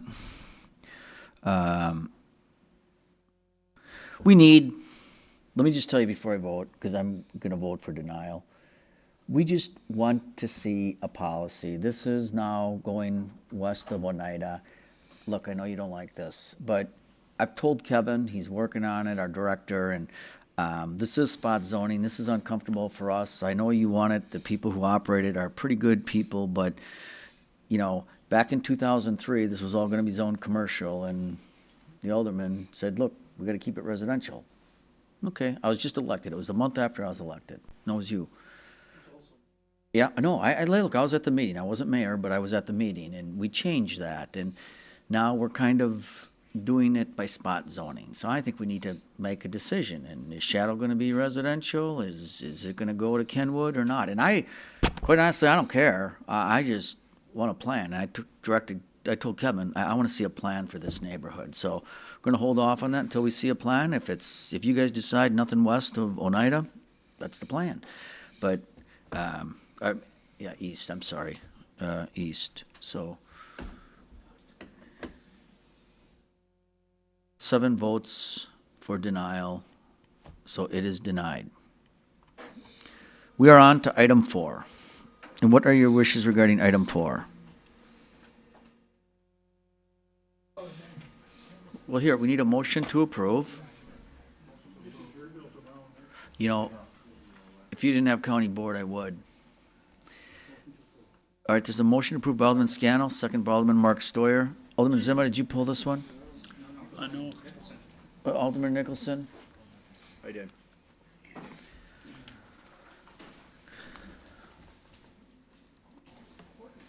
I got Galvin on there. Oh. I'd like to open up the floor for interested parties. Great. We are all in favor of opening the floor to hear from interested parties, please signify by saying aye. And those opposed, nay. Ayes have it. We're discussing item 4 under the report of the Green Bay Plan Commission. That is to approve a conditional use permit for minor auto repair, general commercial C1 district at 1783 Main Street, and then the conditions are listed. Anyone want to speak to that item? Anyone here wishing to comment on this conditional use permit at 1783 Main?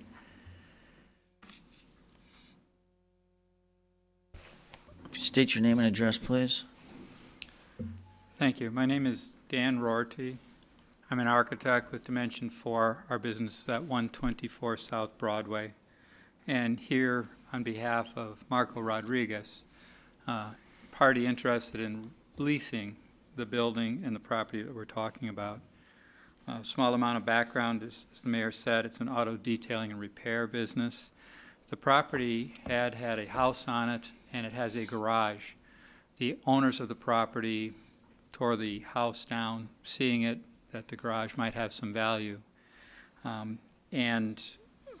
Marco really didn't become aware of the property until I think it was late April or early May. There was no house there, and there was a sign up for sale or lease. He contacted us in late May after he had been to the planning department, understanding that there were some things that he needed to do in getting the property up to speed to be a business, as this was a conditional use. Our office was really busy, so it did take us some time to get around to it, but we have put the stuff together, and he understands the conditions of this and are willing to comply with that. He basically is looking at using 2 interior bays, a client waiting area and office in that garage. The parking lot would be installed to meet the requirements of the current parking requirements of the city. It would be a paved lot. He's open. He will close the driveway on Main Street, which will make that a little bit safer there. And he started trying to paint and clean up the outside of the building, but there were some confusions going on at the time, and so he stopped because he'd been asked to stop by the city. So I'm just here to answer any questions there might be on behalf of Marco. Anyone have any questions for the petitioner? All right. Thank you, Dan. I'll entertain a motion by Alderman Joe Moore, second by Alderman Randy Scannell. All in favor of returning to regular order, please signify by saying aye. And those opposed, nays. The item on the agenda, Alderman Nicholson, is item 4 to approve the CUP for 1783 Main. Thank you, Mayor. Basically, this started, I wanted to say, late February. I approached the applicant, and he had some good ideas. I even offered my services to help him with the plan. Just basically, I instructed him, just like what the city did. When I say the city, the inspector, and also the director, to come in and get apply for a conditional use permit. Then it was April. I did not see any response, so I approached the gentleman again. I said, if you need any help, you got to get down and apply for a conditional use permit. I believe I touched base with him one more time, and then we started receiving some issues and some problems. I left a complaint report, which is over 2 pages long, with everybody. I hope all the alders briefly looked at it. We had a number of issues. I received many complaints over last couple months. You see May, June, April, March, and then finally July 7th, the city came in and posted a business activity cease and desist order to the building of 1783. If you look at the last page, there's numerous citations. The problems we were having is that he was selling cars, and you can't do that. This gentleman was told over and over, many warnings from our staff, which was fine, so you could understand, but it was continuing.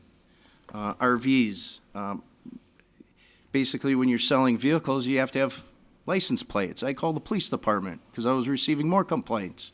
So when you look at it, yes, it was the alderman, because the business neighbors did not want to get involved, so my name was on it all the time, which I work for the city. I have no problem doing this because we all have to play by the same rules.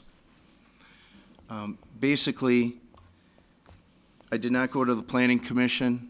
I found out the day after with a notice in my mailbox, apologized, I didn't receive a phone call, and I don't remember receiving an email unless it went to my spam or something happened, but the only notice I received was a notice in my mailbox, was not mailed to me, so I did not have an idea that this was going to be at the Plan Commission, which I would have attended, and I would have brought all my information. Basically, my opinion, why should we reward someone who can't even basically follow an easy process and being defiant against the city? If you look at it, it was stated that we were harassing this gentleman. Well, when you're performing violations, people are going to complain. It wasn't harassment.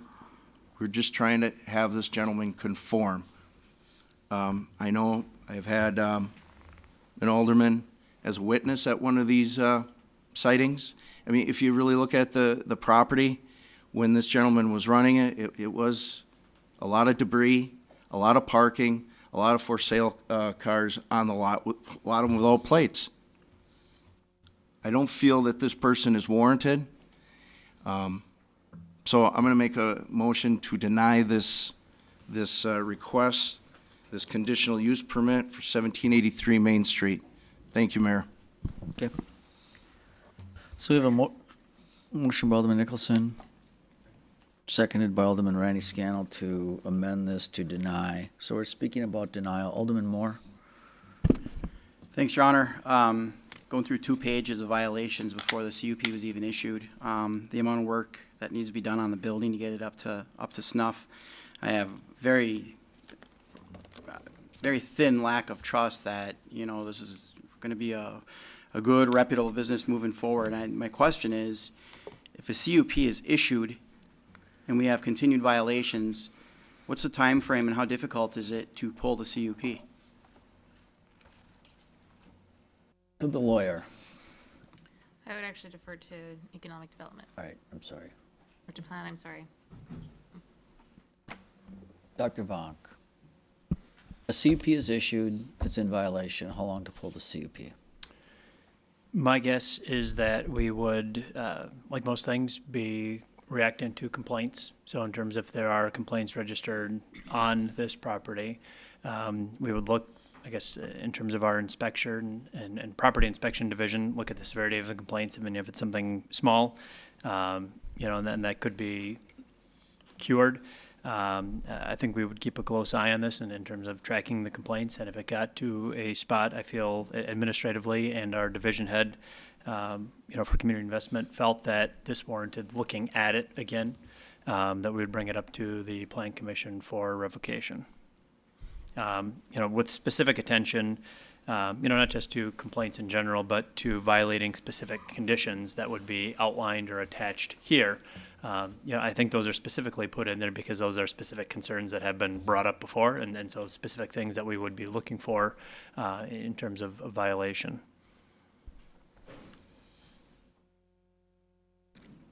That answers my question. I know that we've had residential properties that, take more than a year sometimes to get a nuisance abatement done on them.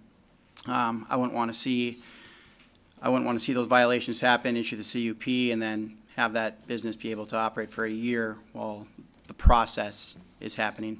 So I would support Alderman Nicholson's motion on this. Thank you. All right, thank you. Alderman Tom DeWayne? Yeah, thank you, Honor. Being connected to that district, you often get calls, even though they know it's not in your district, they know you. And I received a call from this gentleman about asking me if I knew anything about if they had permits to work on cars in that garage. And I says, well, I wouldn't know. That's Andy Nicholson's district. I says, I'll contact him. So first I went to look to see if they were working on it, and I did see a gentleman in there in a car with the hood up and our car inside the garage.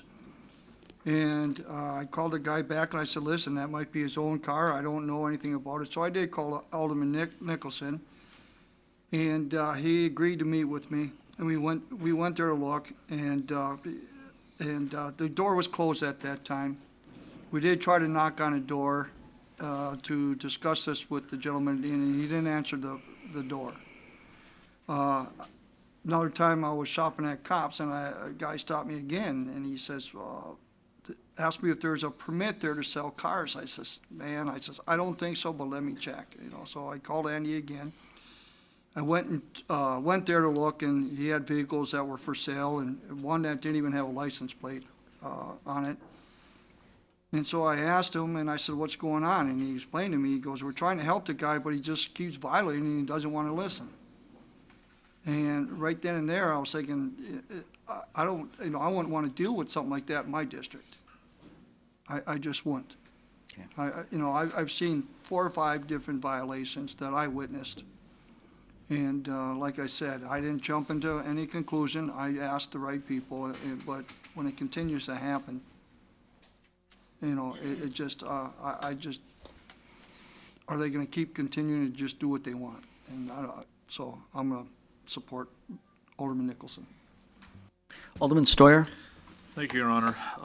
Alderman Nicholson reached out to me several times on this issue as well, and he sounded frustrated, and I know he was frustrated. So I was going to go over with him and look at some of these issues as well, but then we got to the point where you mentioned that it was taken care of, or at least we're going to move forward at council, if you will. So I won't belabor it. I'll just state that I listened to a lot of this, and I concur with Alderman Nicholson, and I also will deny as well. Well, use the board on this. The motion on the floor is, oh, come on, knock it off.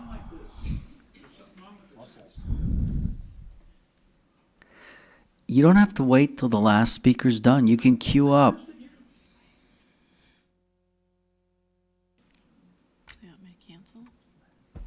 Well, it's his light's not on. It's not on now yet. No, it's not on. Okay, clear it. I don't believe that. No. It didn't show up, I just pressed it again. We gotta get rid of these things. Well, you're the only one that has problems with it. No, it's not. It's on now. You witnessing me pressing this thing? It's on now. Well, I just want to add to it. Here, Sure. You're looking at 3 pages, day after day after day, different charge every day, same problem. I mean, man has no respect for the law. I mean, how many times does it take before you learn you can't do something? I've got to support Alderman Nicholson on Okay. this. All right. Please use the board on this. This is to deny. A yes denies it. Alderman Vanderleest, a yes vote denies the conditional use permit for 1783 Main.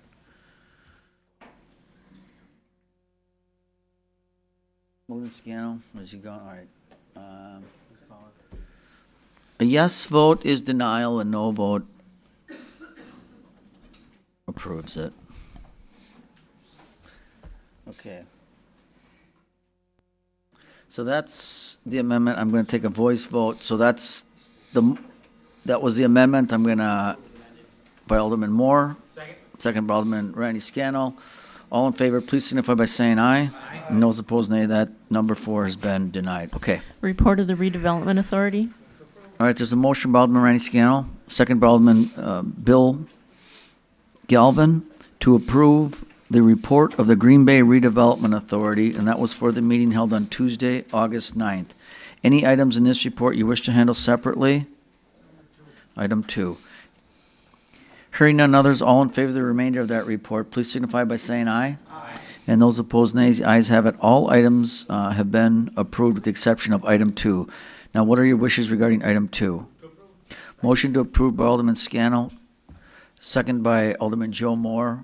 Alderman Tom Slotnick, you've got the floor. Thank you, Mr. Mayor. I was looking over the term sheet. This is for the Cherry Street ramp Yes, sir. apartments. And I noticed that there's some items in it that I didn't understand, so I thought I'd pose some questions to Director Vonk, if I might.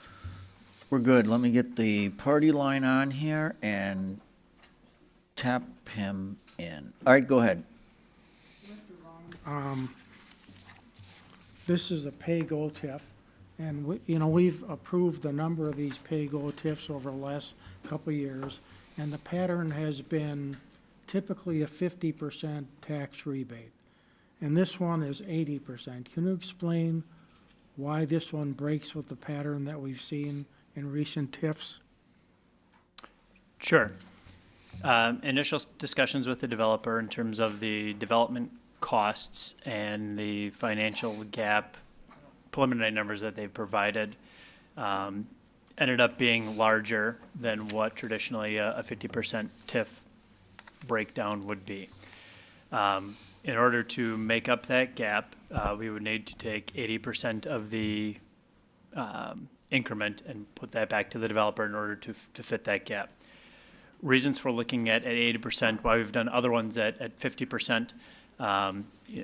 2 in this TID district, one is actually the other development agreements on here tonight, are smaller, more minor projects in terms of smaller redevelopment. This is much more substantial. And so in terms of looking at development with the added cost, I mean, the added potential for additional revenue down the line when the TID closes is much higher. Also looking, the TID timeframe, this is a shorter TID, so in terms of being able to have a limited time in order to recoup those costs, there's fewer years in which to do it. And so that is why the increment has been higher. One of the things just in terms of, looking at payments, I would say the most aggressive one that we've done so far would probably be the Festival Food Project. It's kind of the first in project. That one was a 75% pay-go. So in terms of having that increment higher up there, it was the way that we structured it in order to meet the initial gap that was presented. I think even though the percentage seems high, at the end of the day, it's still a pay-go. As Alderman Moore had alluded to earlier, one of the things that we'd like to work through in terms of just long-term management and operations of the ramp is that money that's going back into the TID, making sure that that would be able to support any other costs that may come up. One of the things I think we've talked, because this is a public works entity, that at the end of the day, there's going to be no additional cost to the parking utility. And I think the way we have it structured right now, we can do that. There's just some terms that we're going to need to work through in development agreement. I know I kind of got away from the initial distribution, but those are some of the things that went into the thought process of how we structured this here. The main primary driver being the gap that was presented in terms of being able to the additional expenses and make the cash flow for the duration of the project is why that was presented here. Okay, thank you. I was also drawn to the final, on page 3 of the term sheet. Near the top of the page, there's a paragraph labeled number 4, temporal limitation. And the final sentence reads, "The developer requests that the city ask the Joint Review Board to extend the termination of TID number 5 from 2026 to 2030. Why is that in here? That is in here because in order to make up the gap, this TID would need to be extended for 4 more years. Currently, this is TID 5, which is the downtown east and west. Right now, it was created in 1999. It's set to expire in 2026. It does have the option based on when it was created and the type of TID that it is to be extended 4 more years to end in 2030. The developer understands that, this board through this term sheet can't extend the TID, but they would ask that we start the process of having the Joint Review Board look at this TID and extending it further out 4 years. So they understand that we can't do that here tonight, but as part of the terms that we'd be agreeing to, that would be we would start the conversation to have the Joint Review Board look at extending the TID. Okay, so that causes me then to think about the but-for test. So does this TID have to be extended for this project to work? Yes. So The numbers that they have presented in terms of the gap that is there, that we would need to extend the TID in order for the project to work. So if the other parties on the Joint Review Board did not support the extension, we wouldn't go forward with this project until we knew that, right? Because you're saying that it's a but-for test. Correct. And that's the reason for doing, I think, the term sheet before a development agreement, is that the term sheet provides the developer some indication. The RDA, has recommended a commitment that they are on board with these terms. They're looking for the city to participate in these terms with the caveat of there's another party in this that has to be on board, and that's the Joint Review Board. In order to start, or I guess continue with their due diligence, or before we put both parties' time and effort into a formal development agreement, that window, I think in here it says a development agreement by November 1st, that if this moves forward, then we would move to schedule that Joint Review Board. That's another piece that goes in the puzzle before the development agreement is finalized. And who other than the city is on the Joint Review Board? It is comprised of representatives from the school district, the other taxing entities. So the county, the planning director for the county, Chuck Lamine, is on it. Finance director for the school district is on it. Finance director for the technical college system is on it. And then there is a citizen representative. Okay. Thank you. Sure. That it, Alderman? Yes. Okay. So this is the term sheet that would morph into a development agreement. It's outlined, there's a lot in here. Do you have any other questions, or we're going to vote on this? Alderman Zima. So it's a term sheet, and would that term sheet come back to us for final approval? Right, but I'd like an honest assessment today, because, the work really starts. But yes. An honest assessment today, what do you mean by that? What do you think of this? Well, I tell you, these TIF districts are started, and the justifications for the early TIFs were that, we needed seed money to get things started, and then it's going to promote development that doesn't need subsidy. You've got to get something started, was the idea. But then slowly but surely, these TIF districts became just, standard procedure. Everybody comes in for all they can get. A lot of times it's 20% of a project. And, the seed money to get things started is long past. Nobody wants to come in without getting paid something from the city. Is that really fair to other developers or other parts of the city or whatever, or is that going to be the new standard? that all business were going to give the standard 20% of the project costs, which they pay back in taxes over the year. I tell you, I always felt if this is something good to develop the tax base, then why don't we do this with residences? Hey, we got all kinds of land out there that's not developed. Well, maybe if you said to somebody who would want to put up a $300,000 house, we got $60,000 for you, and you can use your taxes to pay it back, they'd probably line up for that. But you see, it's got nothing to do with building tax base, really. This has got to do with corporate welfare. That's what this is. This is ongoing corporate welfare. This is not seed money to get something started, where you put something in and then other things develop after it. It's becoming the standard operating.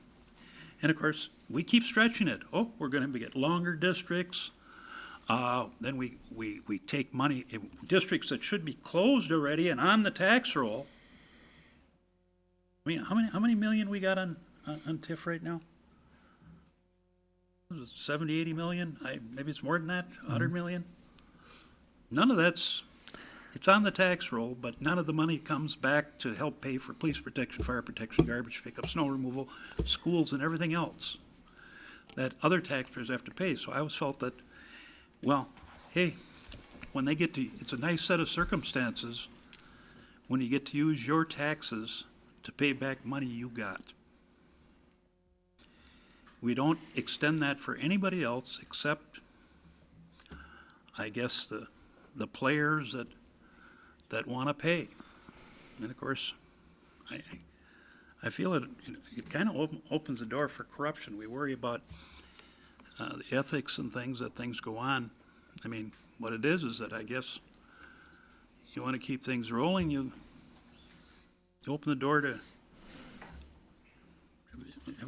Have these people given campaign contributions? I don't know. Where are you going with that? I bet you. Well, I don't know. All I'm saying is. To you? I'm going to go back and look at all of them, and we'll find out. Go ahead. But it's just, and we just keep stretching them. Now there's longer TIF districts. Someone, I get what's it? You can make them as long as 33 years now if you want, something like that. Boy. And then, of course, you just overlay one TIF district on top of the other. Where does it stop? Where do we start getting the payback of true development that doesn't want the handout all the time? It's just unending. And I tell you, if this is just, okay, use this as a term sheet to come up with something, and then we'll come back and look at it again. But I think it's too rich. I don't even think, as I spoke earlier tonight, I'm not even so sure we should be putting it on top of this at all, on top of our ramp. And I guess I ask Your Honor to respond. You're the one that pushed through this parking ramp, and you had it with a chance for 2 more stories to put on. Are you saying that we aren't really going to need this for future parking? Are Nope. you saying that? Didn't say that. What are you saying then? Again- Why would we be doing that then? Why would we be using up our capacity? Well, it's 100 stalls. We will need another 800 stalls in the next 4 or 5 years. So why are we giving up our, Because I want to build another facility just like that. another one? Oh, well, that's terrific. It is. And, we've been over this before, and of course, nobody wants to quite own up to it, but the truth of the matter is all the money that's taken in from the parking utility barely covers the operational costs. One way or another, all these ramps are paid for through a TIF scheme, et cetera, or whatever, but it means that none of that money comes back to the general fund to pay for the bills, and we got to struggle with budgets every year. I tell you, it's gone way too far.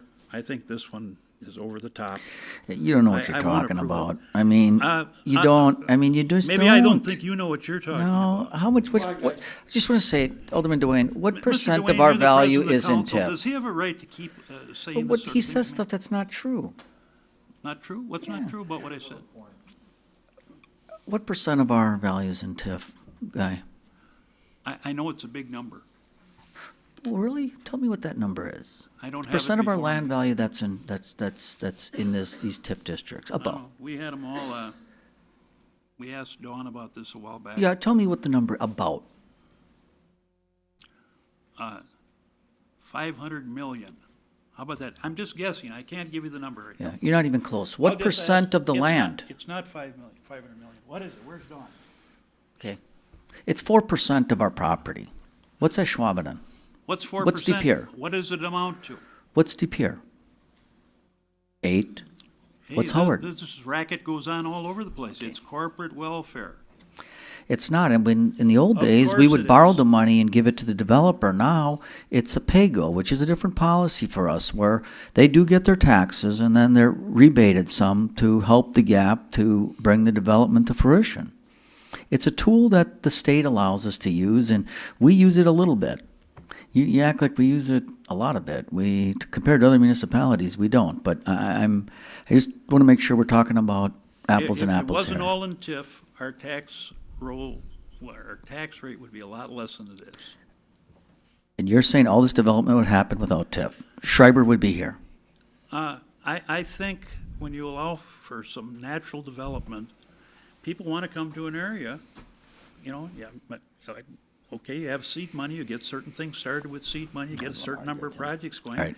But when does it stop?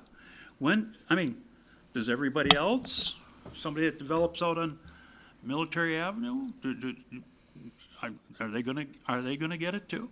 If they have a gap and they can prove it to the council? A gap, this is all make-believe, we know that.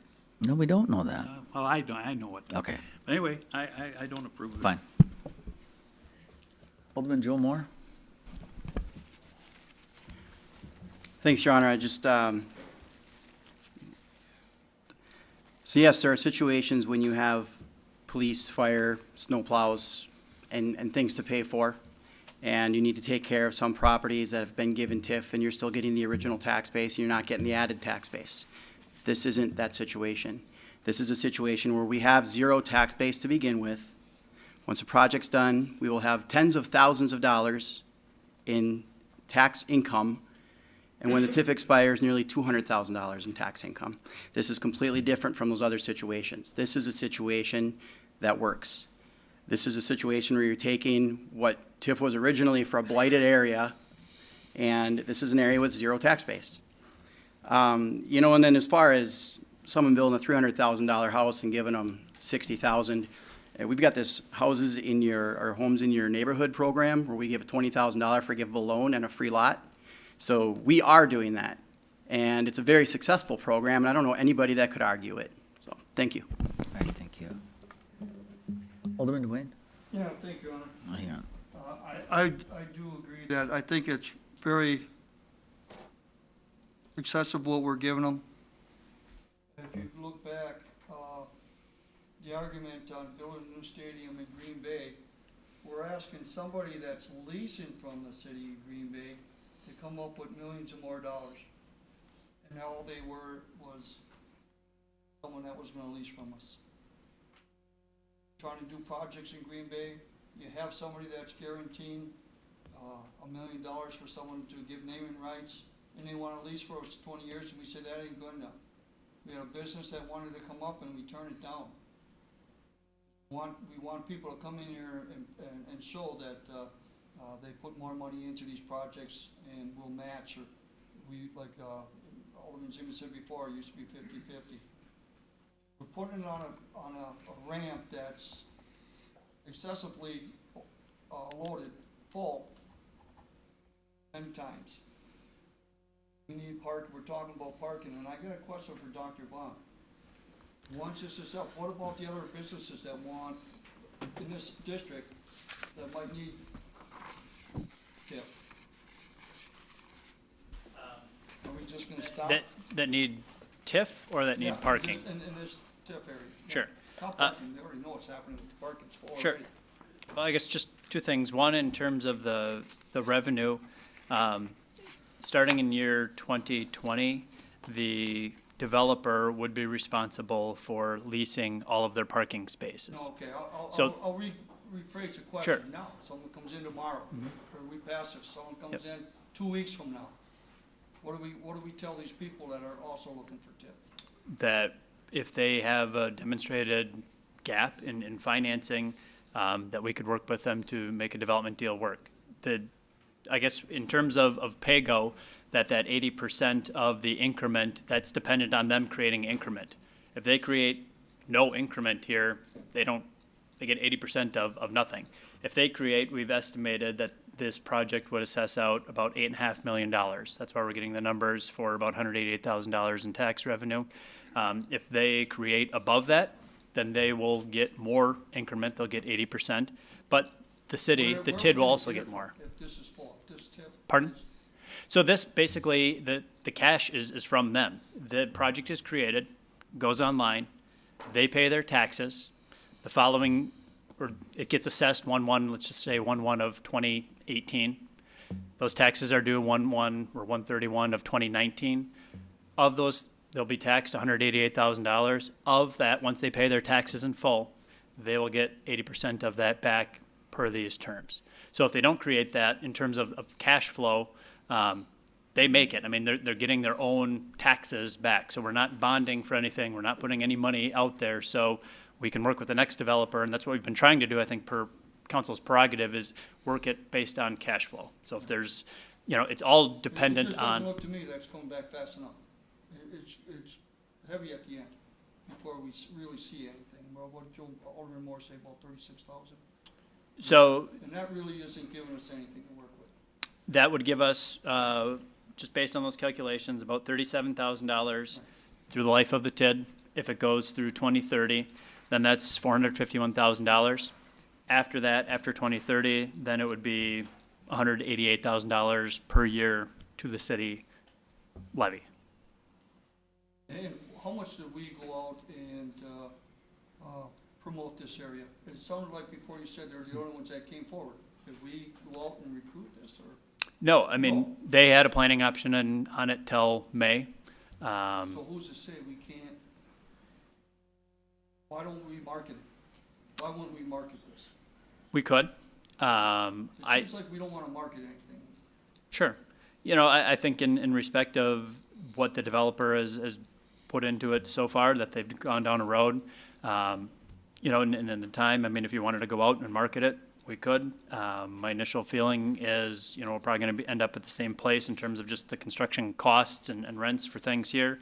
In terms of the value or the agreement for the TID, we probably end up in the same place. I feel given here, just based on these terms, it's, favorable for the city in terms of being able to have this PAYGO, that the developer is able to work with the PAYGO, that, I think it protects the risk for the city. It's been, something that's really only been public, for a few weeks now. With that, I mean, they're the ones who came to us with the interest. I mean, I've had no other interest on using this property, and so that's why, we move forward with them. I think other properties, it's different, and, I think I've been a little more forward, where we do have competing interest on properties that, it's better for us to go through a request for proposals or a formal process where we compare apples to apples. But as far as this property goes, this has been the only party who's shown interest. Why wouldn't we have marketed it before? Honestly, the developer thought of this idea and brought it to us. And that's why. I mean, once, kind of my time early in the city, once I found out that they brought it to us with the knowledge of that we could add structurally on top of this. And they pitched the idea. They came to EDA and got the approval here from council for that option to study it. And so that's why we've been locked with them. And I said, we didn't meet for EDA over the summer. If we would have taken a different direction, possibly. But, for the time being, basically we've had it under contract with them for that option. And I just got one more question. Sure.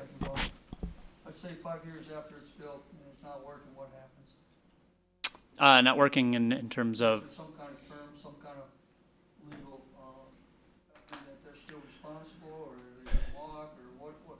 I'm not aware, obviously. Sure. So let's say like Are we protected? you're saying like, let's say they build it, they can't fill it up and maybe go into bankruptcy or foreclosure. Is that kind of what you're saying?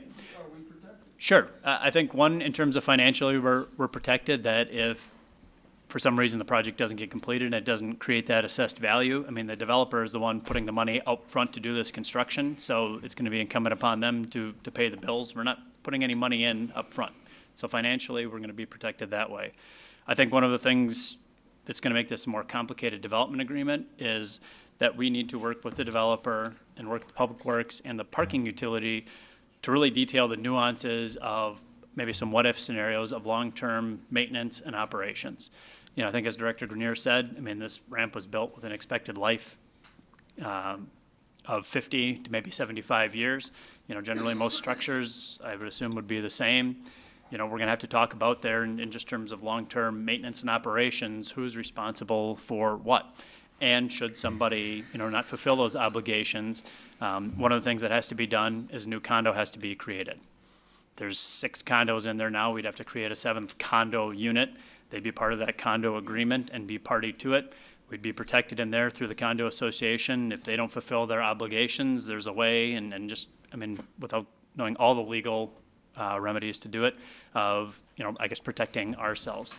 I think the biggest thing, though, to go back in terms of the financial protection, working with the PAYGO, we're not putting any cash into this up front. That the developer is inheriting all the risk in terms of signing the construction documents and paying the contractors to get that work done.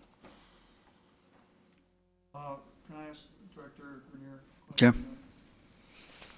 Director Grenier, when Northland Hotel came forward, been at a lot of the meetings with the mayor and at the time we were talking about the Pine Street ramp and all that, and if I remember right, the lifespan of the parking ramp was gonna be 50 years. I don't remember it being 75. But the statement was 50 years before something. I don't know that. Anytime somebody's asked me, my number's always been 50 to 75 is typical lifespan. I just remember the 50 part, I didn't remember, so, but you did say 50, 75 today, so, okay. Good. Thank you, Your All Honor. right, thank you. Alderman Weary? Thank you, Mr. Mayor. I'll keep it simple. Air rights purchased for $0, 1.96 million in assistance, and that number was from Director Vonk. That's with the longer TID, which we're hearing is necessary. And I think extending the TID is an issue in itself. We're not reaching out to see if any other developers are interested. I think that's wrong, so I'm opposed. Right. So the motion on the floor is to approve, what item is that? Lost my spot. Is to approve item 2 of the redevelopment authority. If you'd please use the board here. Still got a lot to do.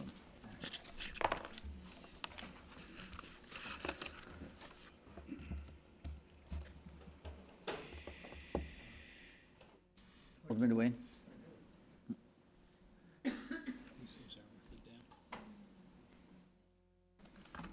All right, and that passes by a vote of 7 to 5. It is, we. 7 to 6, isn't it? Well, 7 to 6, yeah, 7 to 6, 7 to 6, you're right. 7 to 6. I think I have a couple more of these coming, so let's proceed. Report of the Traffic, Bicycle, and Pedestrian Commission. Motion to approve by Alderman Scannell, second by Alderman Joe Moore. Anything on here you want to handle separately? Number one. Oh, my God. Easy. We can't let a report go by without picking something. Okay, Chris, we pulled item 1, so all in favor of the remainder of that report, please signify by saying aye. Aye. And those opposed, nays. Ayes have it. Item 2 has been approved. What are your issues regarding item 1? I need a motion to get this on the floor. By Alderman Scannell, second by Alderman Bill Galvin. Alderman Wary. I think this is an easy one. Motion to refer back. The Western Quarter Neighborhood Association would like to address this issue. All right, there's a motion by Alderman Weary, second by Alderman Moore to refer this item back. All in favor of referral, please signify by saying aye. Aye. And those opposed, nay. That's awesome. That's your first referral tonight. Okay. Report of the Finance Committee. All right, there's a motion by Alderman Tom Dwayne, second by Alderman Randy Scannell to approve the report of the Finance Committee. That was for the meeting held on Tuesday, August 9th. Any items in this report you wish to handle separately? 6? 6, 1, and 9.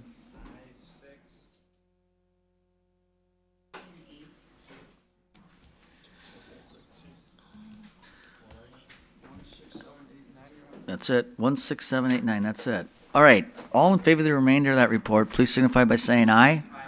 And those opposed, nays.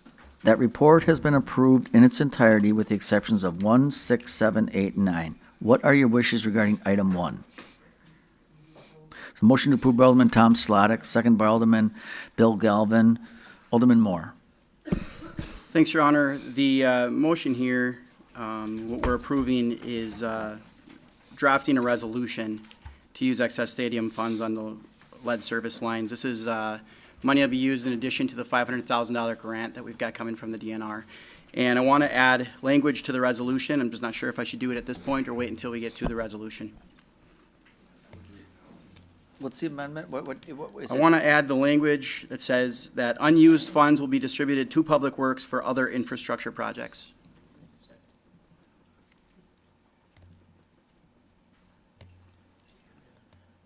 Unused funds will be, tell me that again. Distributed to Public Works for other infrastructure projects.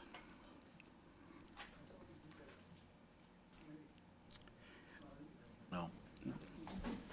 All right, so there's a motion second there's an amendment being offered by Alderman Joe Moore to add unused funds will be distributed to P&W for other projects. Is there a second to that? Okay. Did you want to discuss that, Tom? Yeah, I promised some constituent of mine, I'd. You'd open the say- floor? No, Okay. no.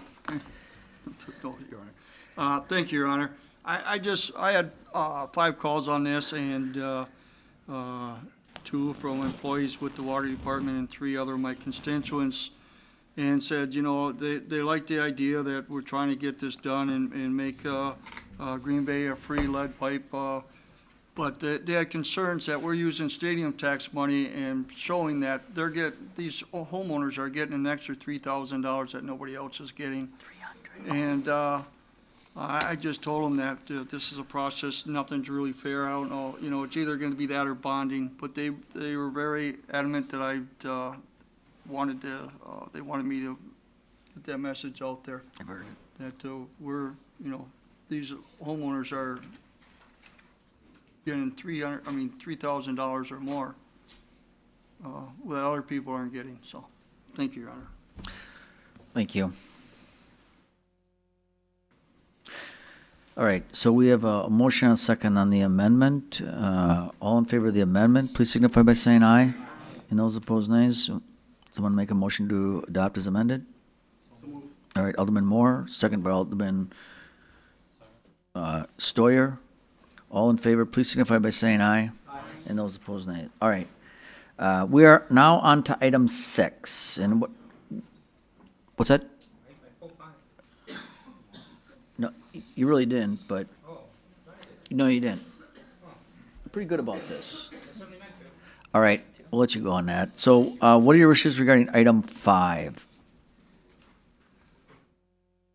This is a all right, move to approve, second by Alderman Wary. Alderman Scannell, this, I just wanted to ask if we could include in this, because I don't think I believe it is, that they would also study including sidewalks.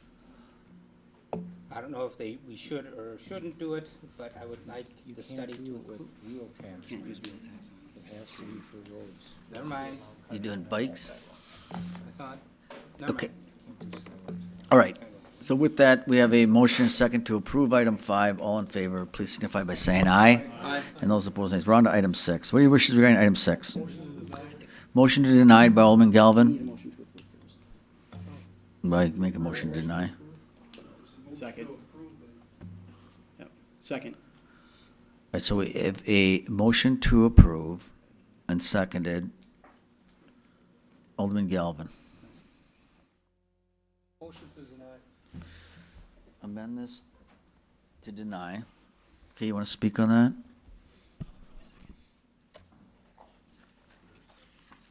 Thank you, Your Honor. Was there a second? Yeah, okay.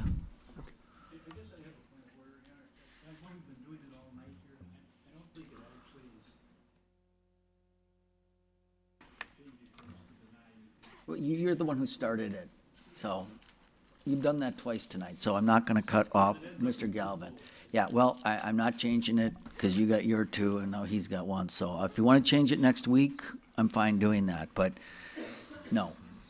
Go ahead. Thank you. You're the Thank you, one Your who Honor. changed two tonight. Alderman Galvin, you have the floor. Thank you. This money didn't come from property tax, it came from sales tax. Giving it to parcel owners leaves out all of the renters in our community who have spent their hard-earned money over these years. The best way to include everyone in this is to put the money towards economic development. Improving our community through investment in various projects will make this community a more desirable place for people looking to live. They're looking for a strong, vibrant community, and investing in these projects will do that. Investing in these projects will increase revenue in our community and increase the tax base, and that is the most fair way to benefit everyone who lives in Green Bay. All right, so with that, you're offering an amendment to deny the use of this money to return the stadium tax fund back to residential homeowners. Okay. Alderman Tom Duane. Yeah, thank you, Your Honor. I'm against his denial, and I'll tell you, I've gotten a lot of calls on this and going both ways. But I'll tell you one thing, they would not want it to go to economic development. If you want to be fair, they're going to tell you they want it for infrastructure, debt reduction. You never know what, they don't trust us to go what they're going to, whose plan we're going to develop. So if this fails, this needs to be on infrastructure or to reduce debt, period. Thank you. Thank you. Alderman Vanderleest? My proposal is a sound proposal. Covers about every section of the city. There's over 20,000 parcels that it'll be affected. And I feel that, yeah, this was excess tax that was collected from the Packer tax. What a good way to give it back to the people who participated. It doesn't talk about renters. It's got 3 criteria. Property tax relief, that's my proposal. And there's a lot of people in our city that are not well off. They'd welcome the check. And I know there's a lot of people called and they said, we'd like to get this done. They'd like to get it approved, and I support it. That's why I brought it up. And I think that I would, the Finance Committee voted to approve it on last Tuesday. It was a unanimous vote. And they did some consideration, they did some thought in it.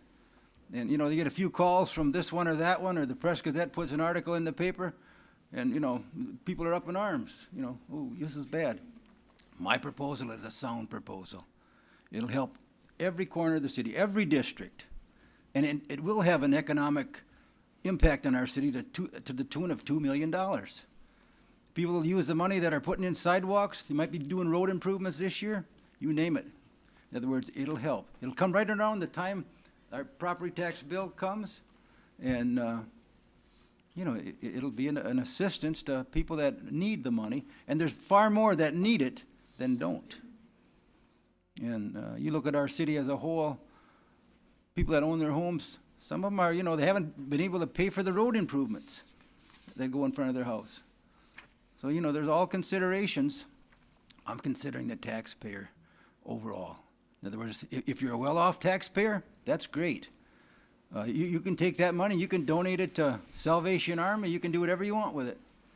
But a lot of people that need that money, they'll use it to repair their sidewalks when the time comes, or their roads that might be being done this year.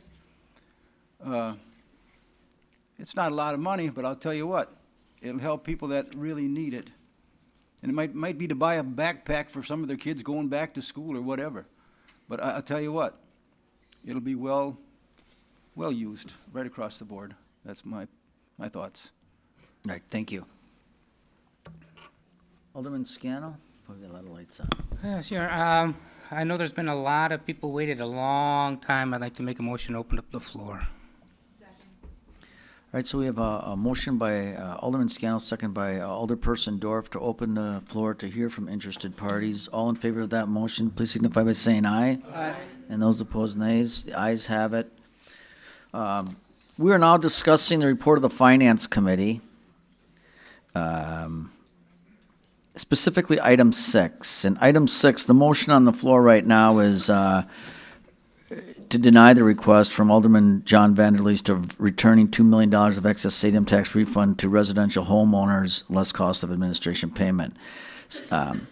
So we're talking about rebating that money to the homeowner. Is there anyone here who would like to comment on that, speak on that? Just, if you want to queue up here, good morning, thank you for coming.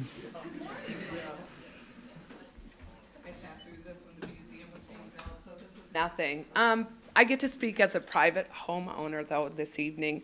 We have 2 homes in this wonderful community, and economic development, you guys, comes in a lot of different ways, and I've got to tell you, I absolutely agree with Bill on this. It's got to come back to this community. You want to keep young people here? You've got to figure out what we're going to do that. You want to have companies be able to bring middle-class people here, like Schreiber, Associated Bank, WPS. You've got to have cultural things for them to do. You've got to have something in this community. I agree with the streets, but you know what? We can do a wheel tax. Anybody who drives on them, you pay $10, $20, and let's get the streets done. But you've got to look at this community and see where we're going and to see what we want. And I appreciate that there are low-income families out there who $80 can mean a lot to them. But we've got to look at the community as a whole, and that money was not taxed. It was something that renters paid, or something that people who visited for the Packer games paid in. A lot of people, you guys, paid into that money. That didn't just come from homeowners. And how do you determine which homeowners get it? Okay, so how are we going to determine how homeowners?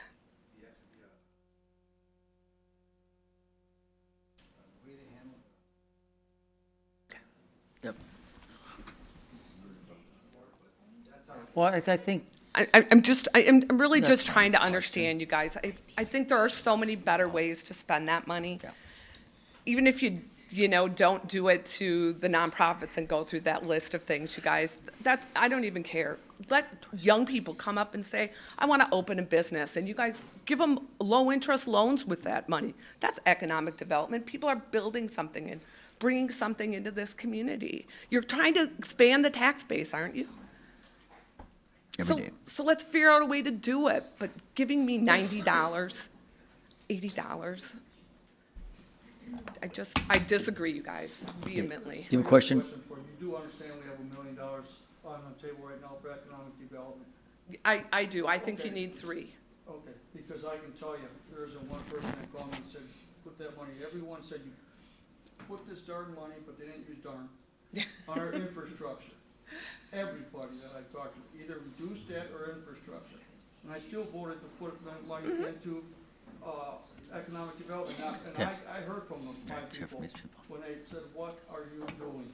This isn't a fault for somebody to pick out their favorite person or anything. They want it for infrastructure. And I guarantee we all heard that.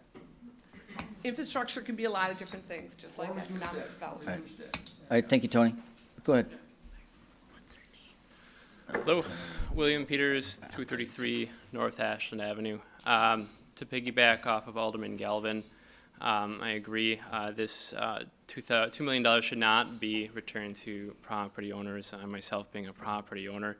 Also, to add on to that, for the simple principle that it's not my money. That is money that is coming from renters, tourists, family that I have from Manitowoc, other cities that come in to visit and spend their money here, from Junior here who mows lawns, gets $10 and decides to go spend it in the store. I mean, that's the community's money. The community invested in the Green Bay Packers. They take care of us. We're helping take care of them. I think we need to put this money back into the community that we all can benefit from. As far as what to do with it, I think it should go to shovel-ready projects. I mean, that's been the overwhelming consensus that I've heard from residents and neighbors in my neighborhood. But I absolutely 100% strongly oppose, you know, and you know, I respect John, Alderman, what you're trying to do.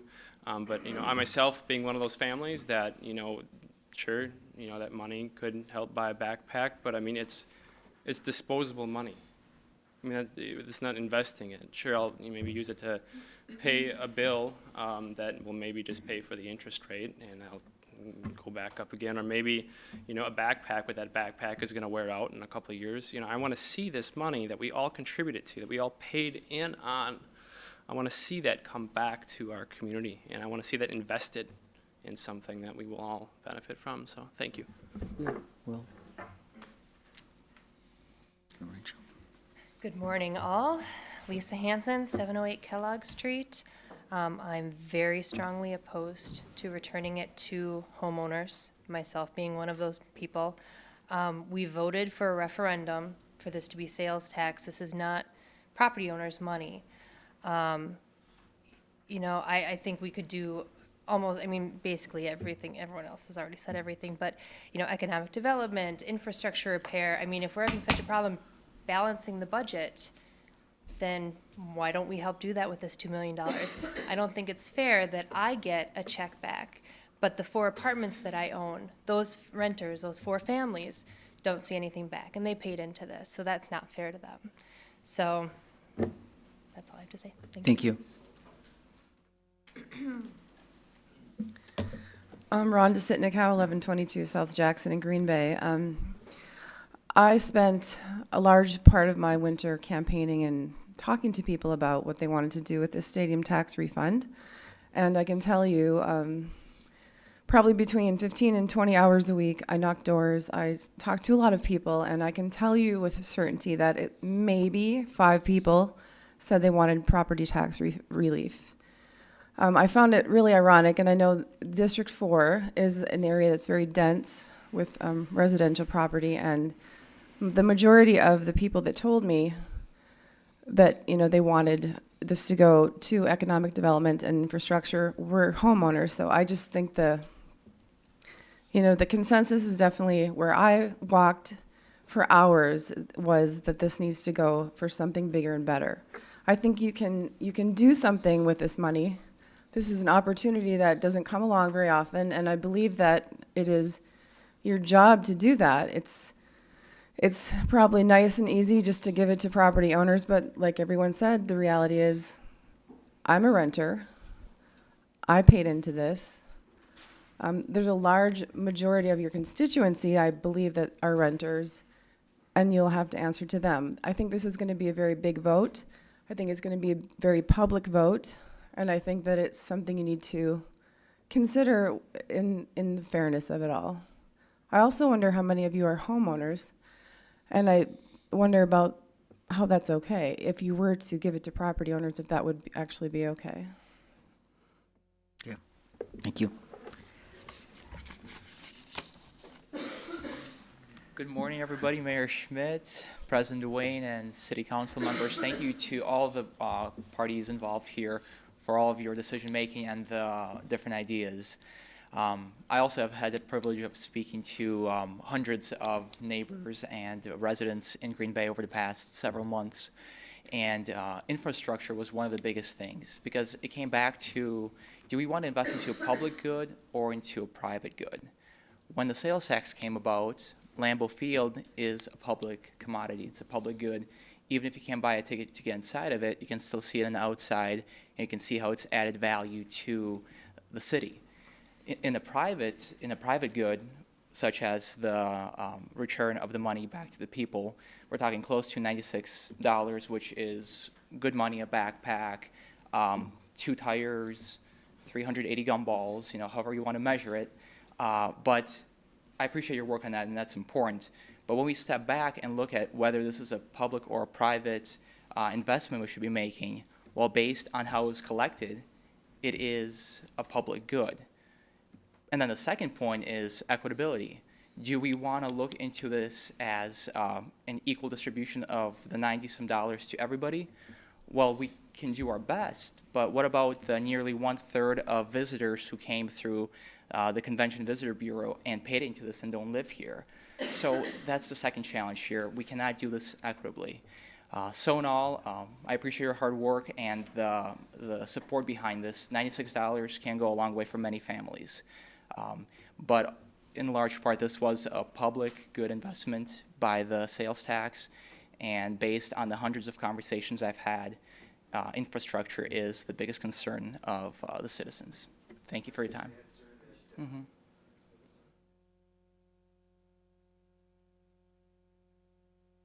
Mhm. Mhm. Mhm. Sure. Mhm. Mhm.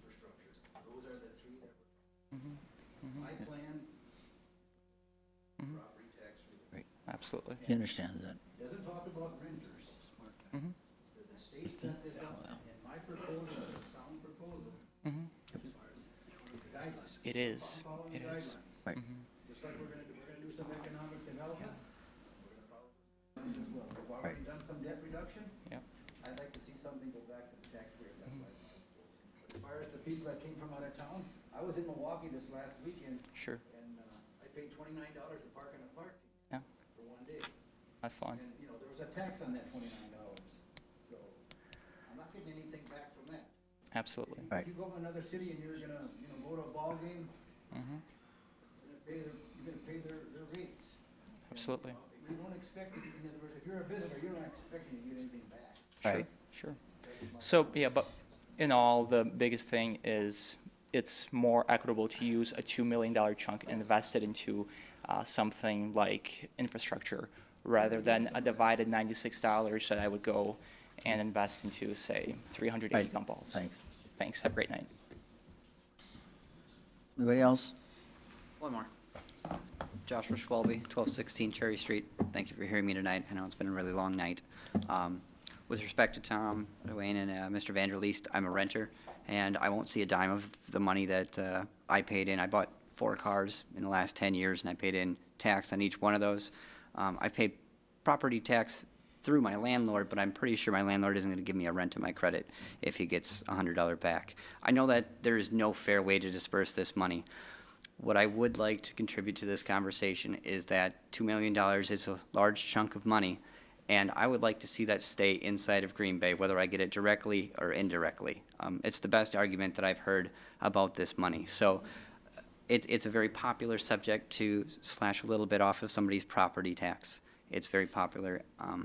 I understand that it's not going to be fair to everybody no matter which way you disperse this, but please think of how we can keep this $2 million inside of Green Bay, and so that it's not going to get spent outside of Green Bay or property owners that might own properties but not live inside of Green Bay. So part of that money will just be gone outside of the neighborhood. Economic development or infrastructure, I'm not really sure the correct answer to this, but when you do make your decision, please try to keep it inside Green Bay so that we can all enjoy it. Right. Excuse me, there's one other question on this. It's strictly for people that live in the city of Green Bay. Okay. And for primary residents. It's gonna stay in the city of Green Bay. Right. It'll be used in the city of Green Bay.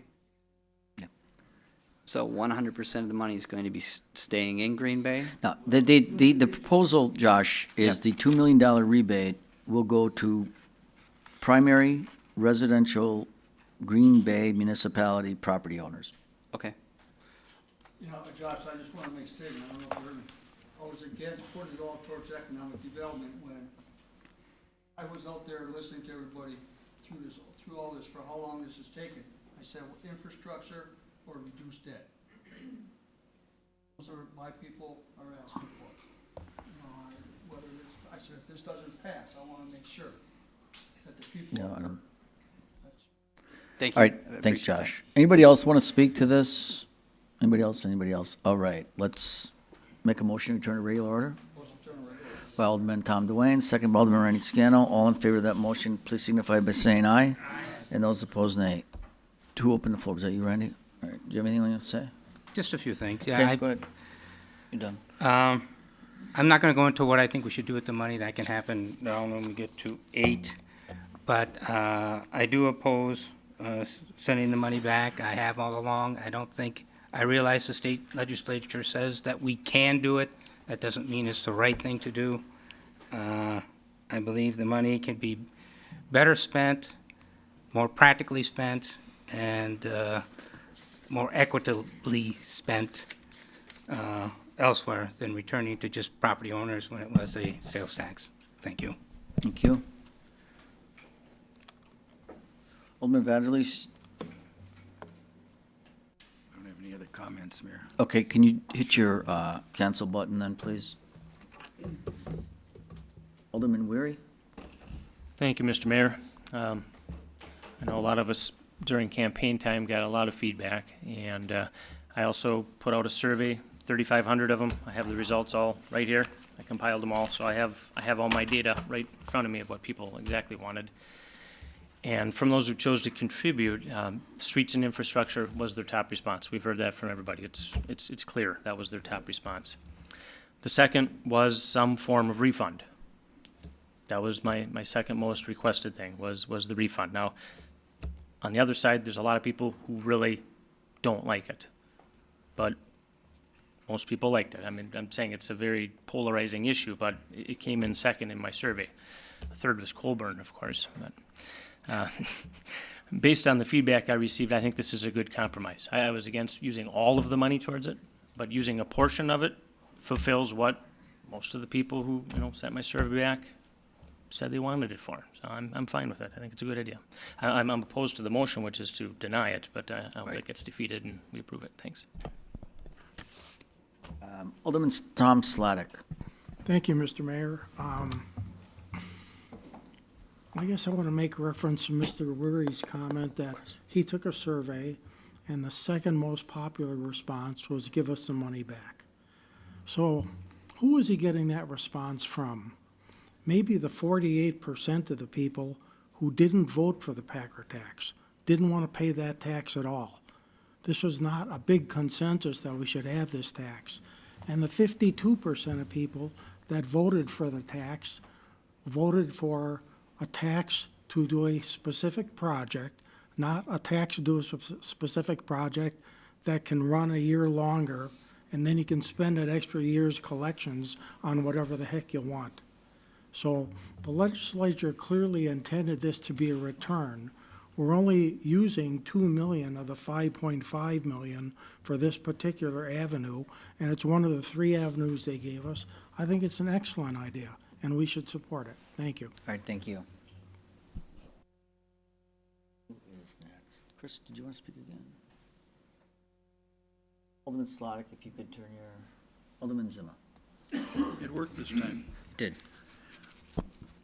Heaven forbid if we give anything back to the homeowners of Green Bay that have supported the Packers and our organization since 1957.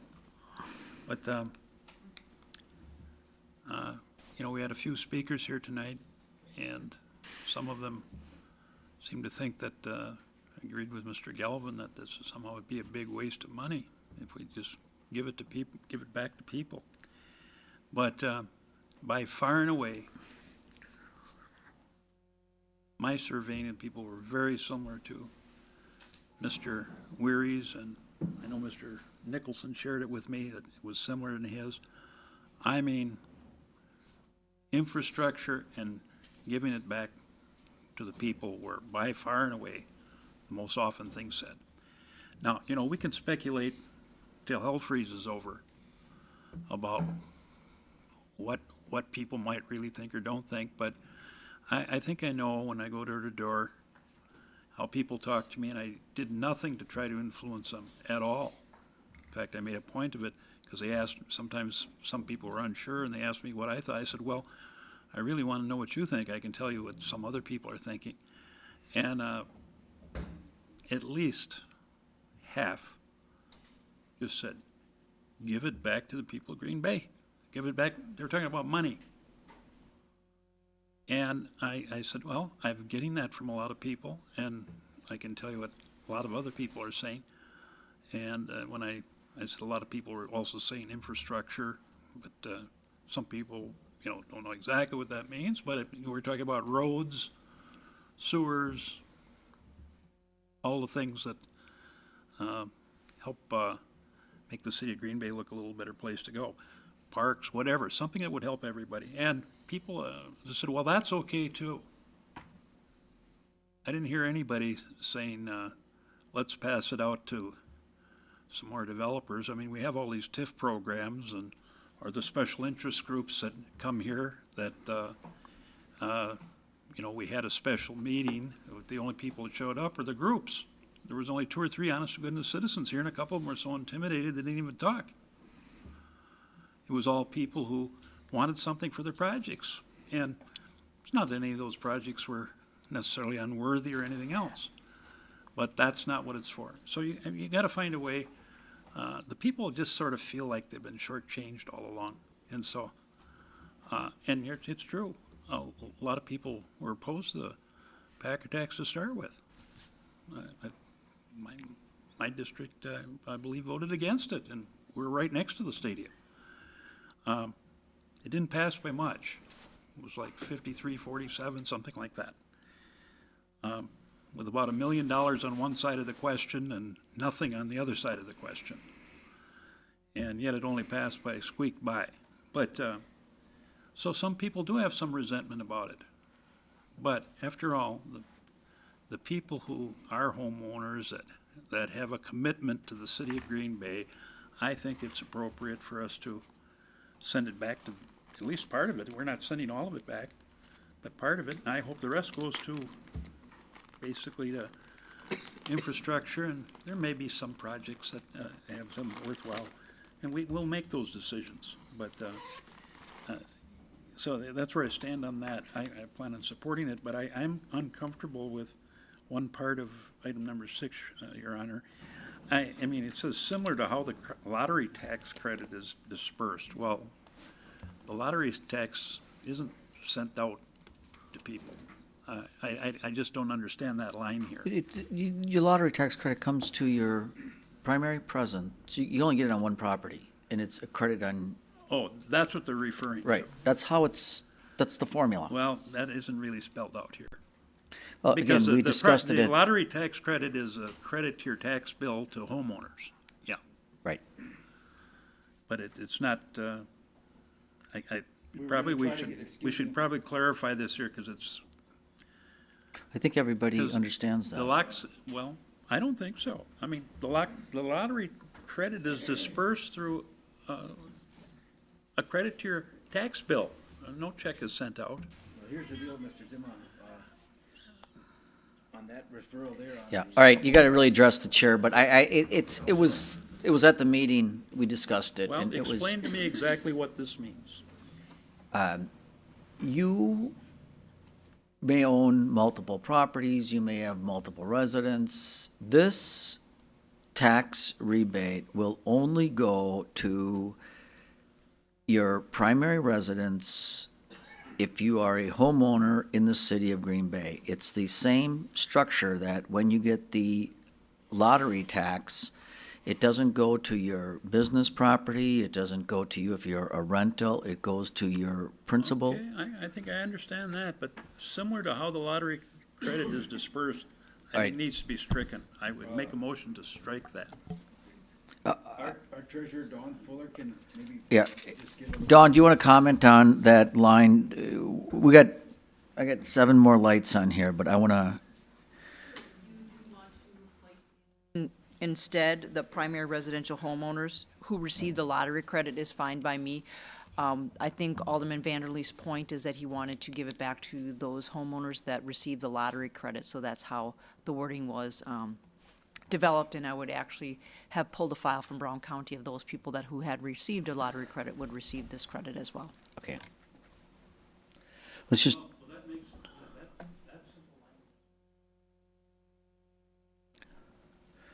Okay, we all understand that. Can we wait to see if this passes or not? And if it does, then we'll amend it, because I think everybody understands that. Alderman Joe Moore. Thanks, Your Honor. We sent this here to the council with this recommendation. And, I'll say that my first proposal here, and I actually talked to Alderman Slotnick, who I very much trust when it comes to financials. And I spoke with Director Fuller. In 2015 and 2016, both years, we spent 1.8 million plus on capital equipment purchases. And I thought, well, gee, if we're looking at $2 million in property tax relief, maybe we could make all of our capital equipment purchases for 2017 with that $2 million. And we could get things like storm sirens and fire trucks and squad cars and things that affect everybody in the city, whether you rent or own. If you have a business here and you live out of town, it would affect everyone. And at the same time, it would reduce that mill rate. And that would affect all of our property owners. And I thought, what a great way to do this.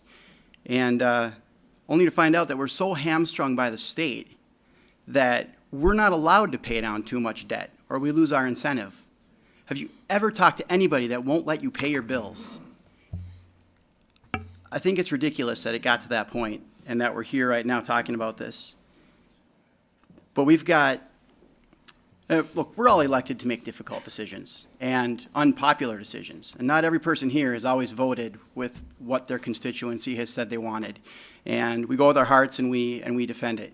So there's some folks that say nobody in their district wanted a refund, and some folks that say 90% of the people wanted a refund. And, regardless, we're going to be making a tough decision and an unpopular one for a large percentage of the constituency in Green Bay. And we just need to be able to defend it. It certainly isn't an enviable position that we were put in. Alderman Slotnick had made the comment that if we would have just lowered the rate to 4.5% for 6 months or a year and offset it, that would have done amazing things in Brown County to spur development for that 1 year. And, but that's not where we're at. We're here having to make a decision that some of us are going to feel is unpopular. For some of us, it's unpopular to deny the rebate, and for some of us, it's unpopular to send a rebate check out. And, so one thing that I will say is that there are some people that came up here and spoke tonight, that did not want this rebate. And if the percentages in the districts are so high of people that want it, why was nobody here tonight? How come nobody stuck through, going on 6 hours of conversation now to make a case for this? And I do agree that economic development and infrastructure affect everybody. Whether, again, you rent, you own, it all affects everybody. I had to put 2 tires on my wife's car. It cost me $120 last week.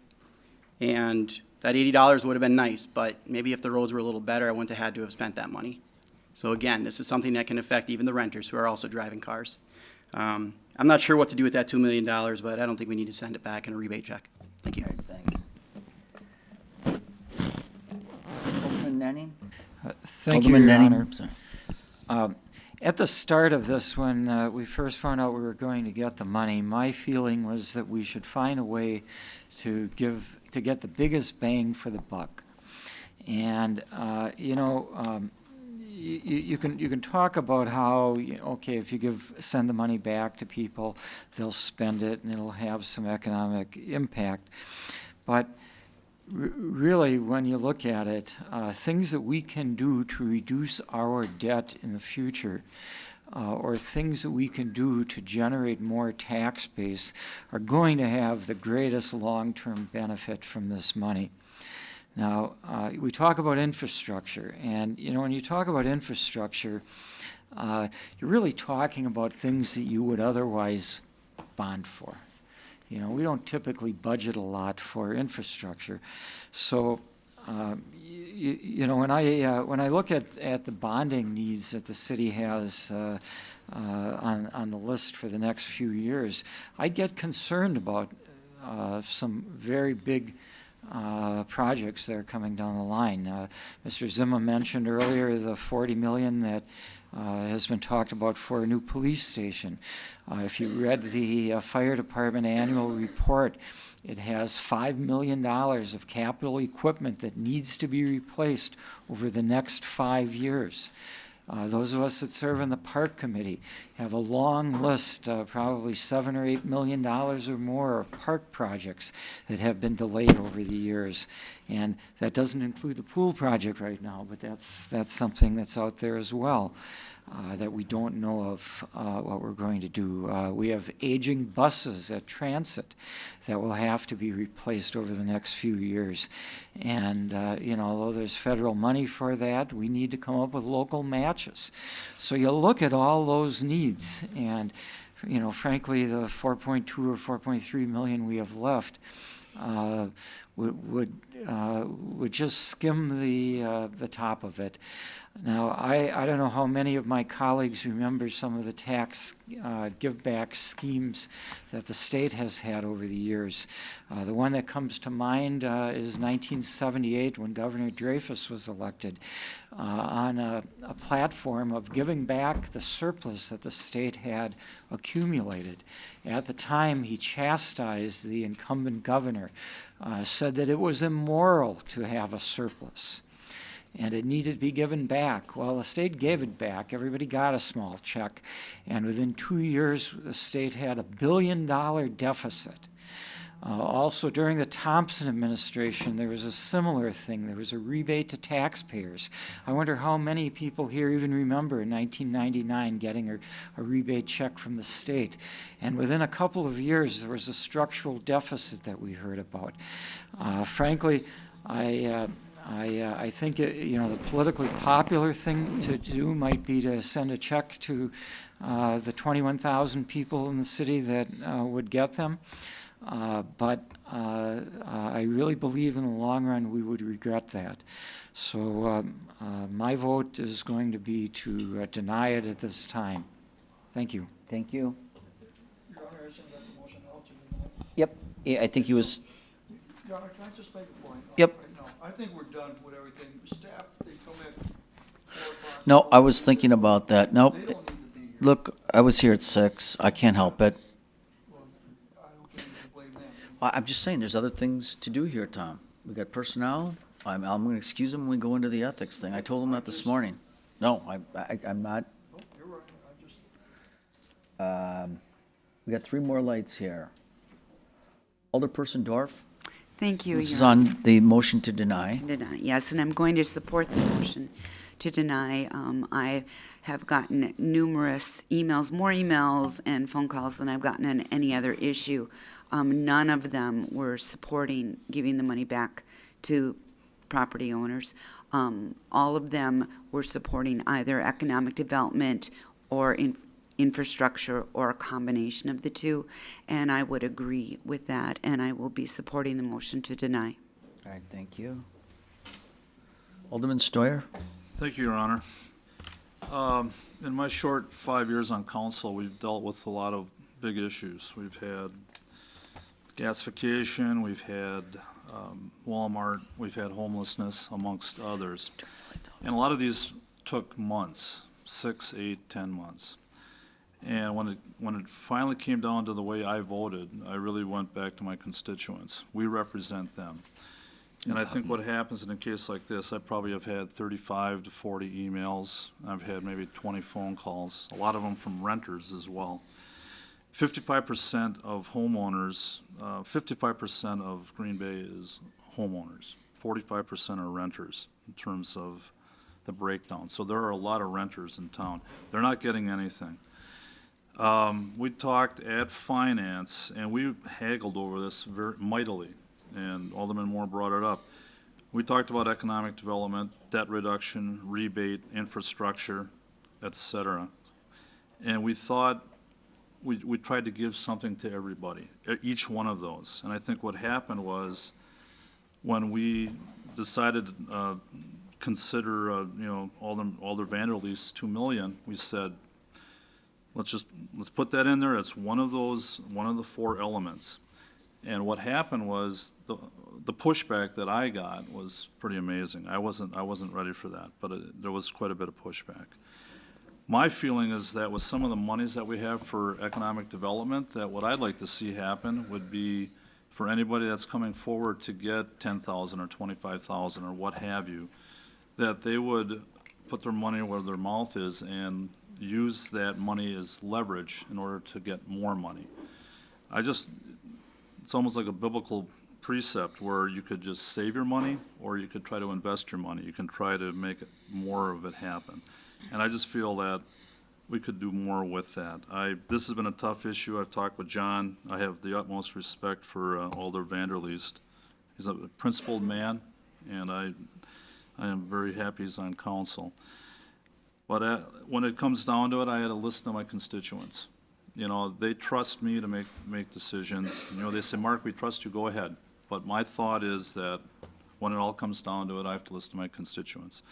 So for that sake, I am going to deny. Alderman Galvin? Thank you, Your Honor.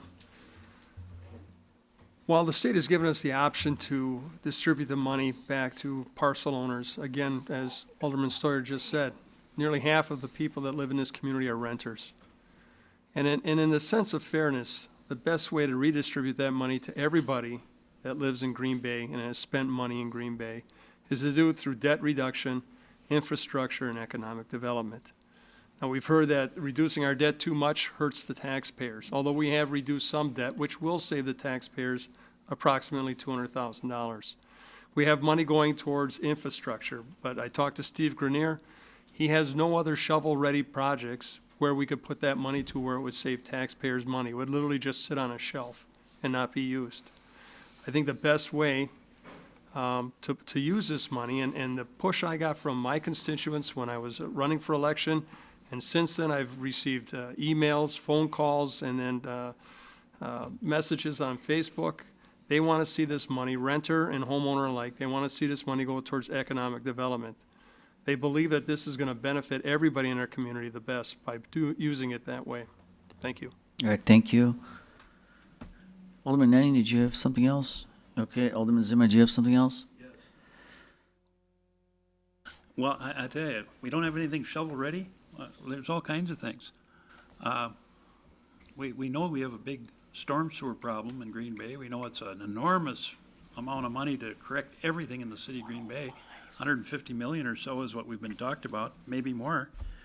But we also know that something just as simple as doing some lift stations, putting some money aside to at least try to alleviate some of the water backup that's going on. We could try to do more roads, which the city's general taxpayer picks up, what, we've been told about 2/3 of the cost of every street that's done. And I tell you, I'm sitting here, I'm just kind of thinking amazed, you know, that I hear, oh, I get pushback from, I heard from about 40 people or something, let me see. And I don't know if all of them were against it, but let me see, that means that leaves about 9,400 people that weren't pushing back. So are we just going by the few calls we get? I don't know. I wasn't imagining things when I was out campaigning. And I tell you, you can tell your taxpayers that you're opposed to them if you want. I hope you're ready to defend yourself at the door, because your opponent just might take it to you.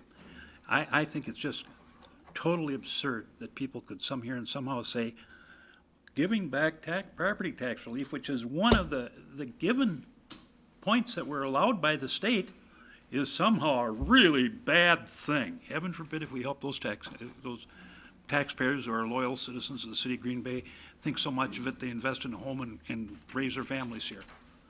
So you guys can blow that smoke all you want, but you know you may have to pay a price somewhere down the line. Because I tell you, heaven help you if I was running against you. This is absurd. It's absolutely absurd to sit here and somehow say it would be bad. Yeah, let's. What's this economic development? Oh, you know, we don't. Order. Point of clarification. You said it was not equitable, not that it was bad. The difference. Does he have the floor or do I have the floor? I made a point of clarification. Yeah. All right, go You ahead. don't need to clarify anything I say, Mr. Scannell. All right, go ahead. You talk like a flibberty. Wait, careful, we're getting tired. He sits here, says stuff. Yeah, I know. Go ahead. Right, sit down. Well, anyway, You guys can dream it any way you want. You vote against your taxpayers here tonight. Right. I'm not gonna do it. I see what the vote is here now. It's Yep. 6-6. Fine. So our Let me mayor vote. will take care of it for us. You bet. All right. So the amendment, the motion on the floor is to deny the request by Alderman Vanderleest. So a yes vote denies the rebate. I know that's confusing, but we've been doing it all night. I won't let that happen next time. But a yes vote denies it, because the motion on the floor is to deny. Your Honor, the yes vote is to put it in economic development. That's his motion. No. We're on, no, it's not. No, we're on with Mr. Vanderleest wants to rebate $2 million I know that, I understand that. That's the but motion on the he was floor. talking about. It's just deny. Yeah, it's to deny. Yeah, I know. Right. He's right. Andy's right again. Okay, is this mine? Come on.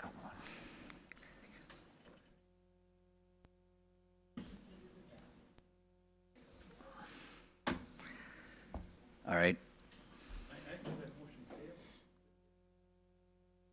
No, the motion to deny passed by 7-6. It was a tie vote.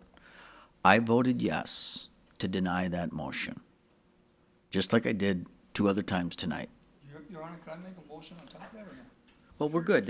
We're right. I'd like to make a motion to where we put this money, this 2 million. It was denied. That's item 8. So I think we're going down to 8. Okay. Yeah. Hey, hang I on. just wanna make All right. sure. We are on, hang on, let's stay on the agenda. We're now on to item 7. We're still on item 6. Motion was to, you have to have a,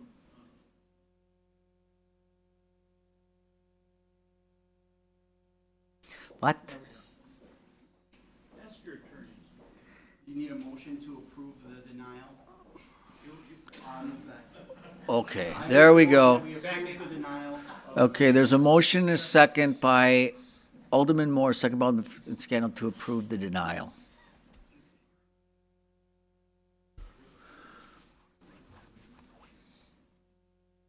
Can we just clarify? I tell you, motions to deny are really not part of work. Then why do you propose them? I didn't. Yeah, you did. I changed one to denial. That was yesterday. Come on, guys. What are we voting on? It's getting late. Let's keep it clear headed here. Nothing. It just, you know what, this is a motion to adopt as amended. So a yes vote confirms, That's what he was trying to say. okay. That's exactly the way it's. Yeah, just relax. Will you let me get this thing resolved? So I'm assuming you're gonna get the same 6 votes, because yes adopts it as amended. So the motion was to deny it, now we're adopting as amended. Yes vote, Well, let's just. oh, come on. Yeah. Yeah, we're voting. Oh, I didn't know you wanted to talk about it. I thought you were. I didn't see your name up there.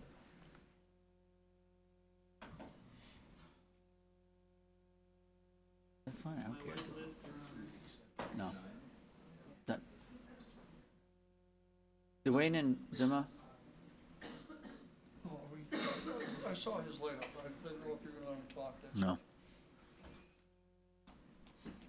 Apologize.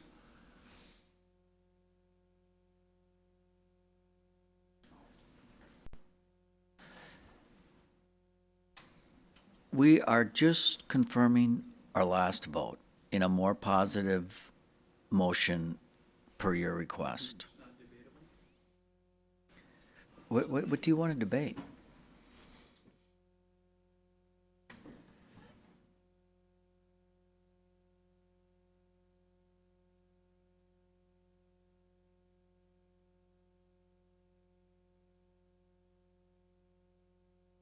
Yeah.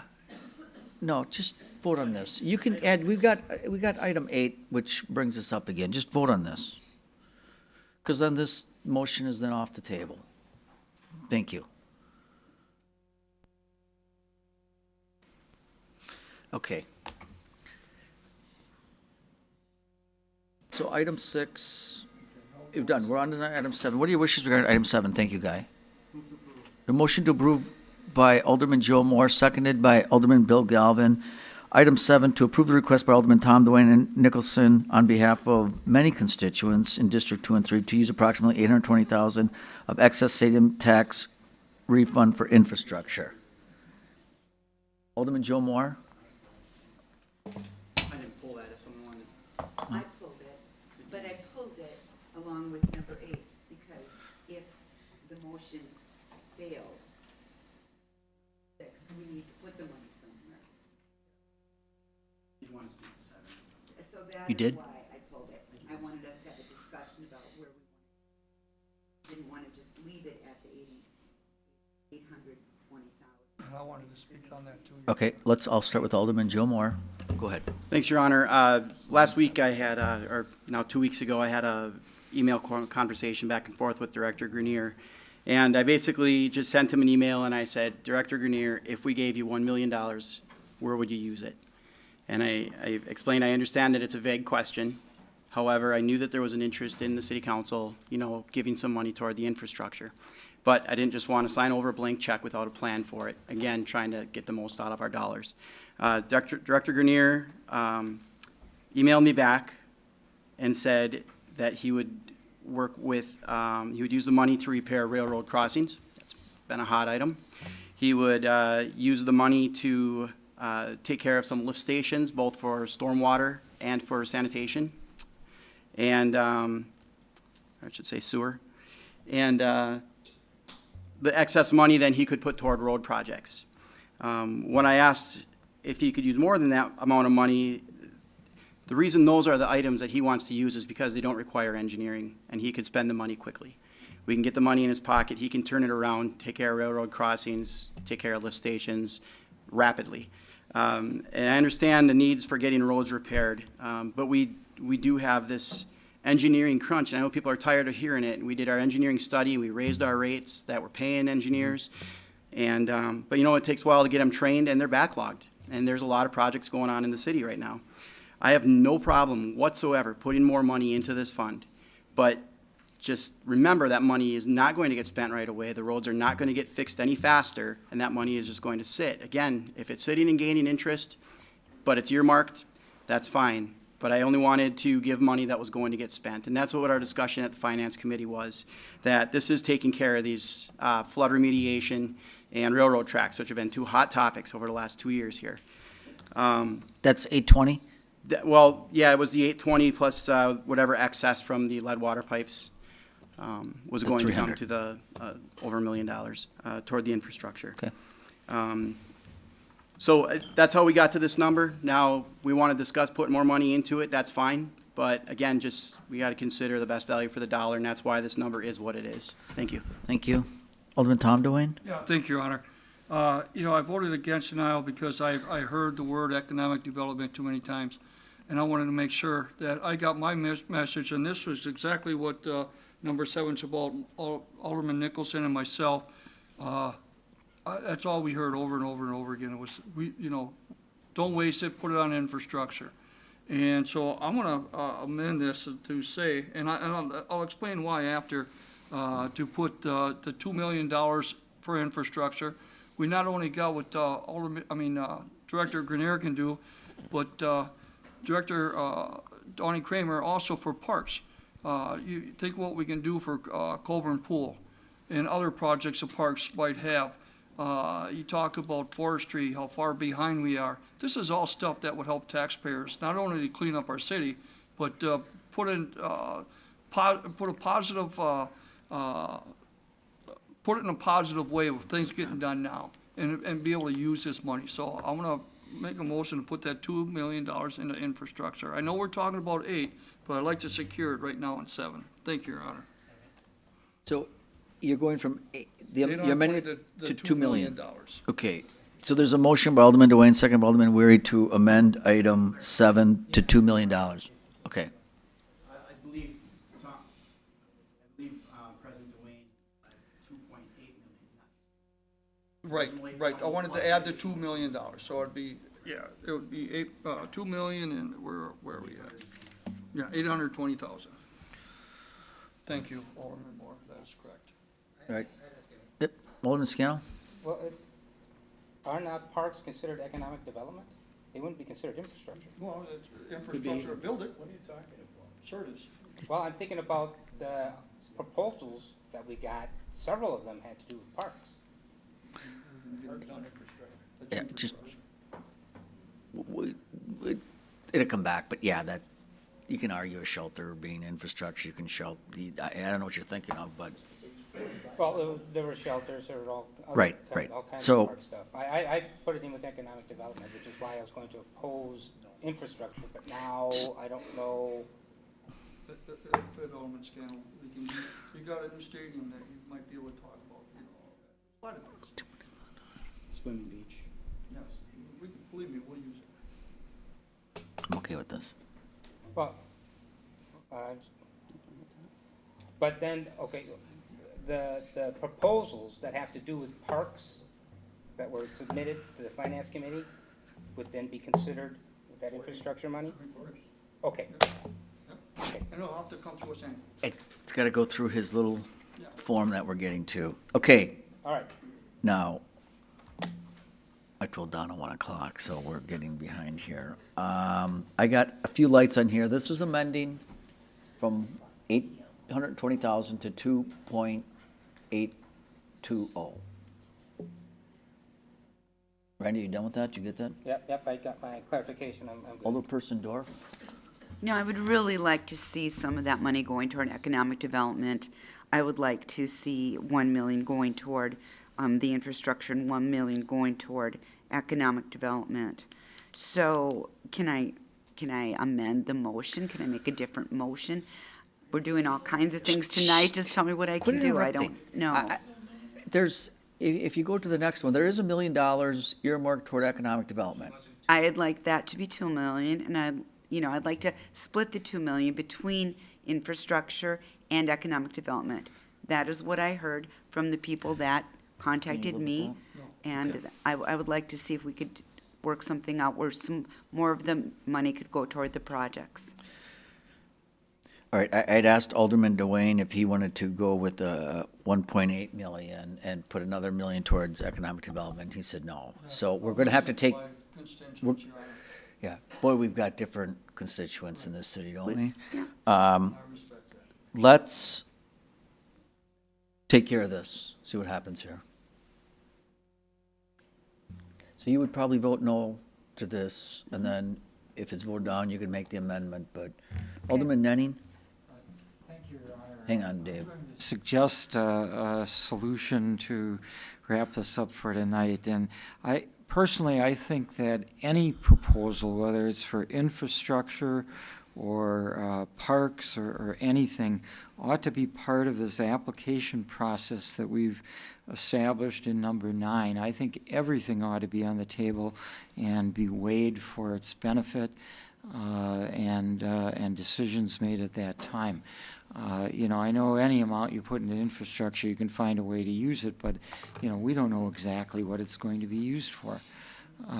So that would be my suggestion, is that we go ahead with the application process in number 9 and table the rest until, for consideration at that time. So I'll make a motion to do that. Second. All right.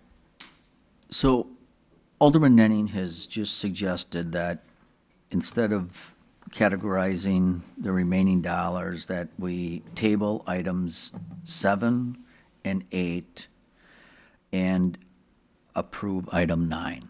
Do we have to vote on mine first or no?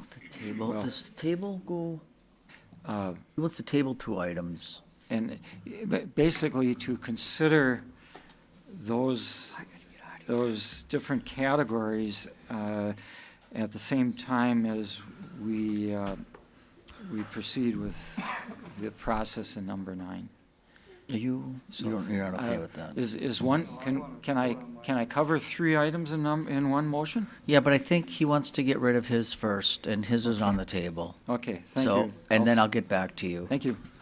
So the motion on the table right now is to approve the request, or to amend the request to $2.82 million, $2,820,000 of excess stadium fund for infrastructure. That is the vote.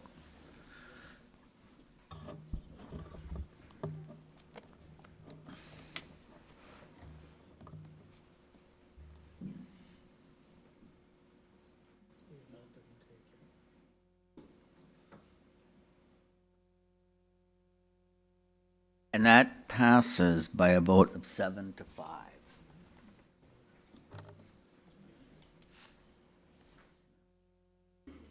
Now there's a motion to table 7 and 8.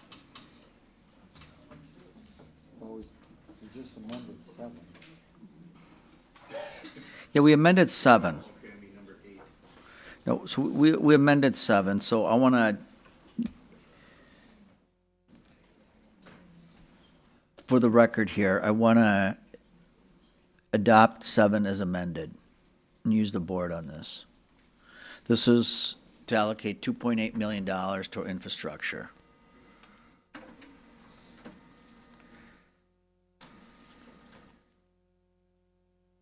Really, number 8 is kind of moot, isn't it?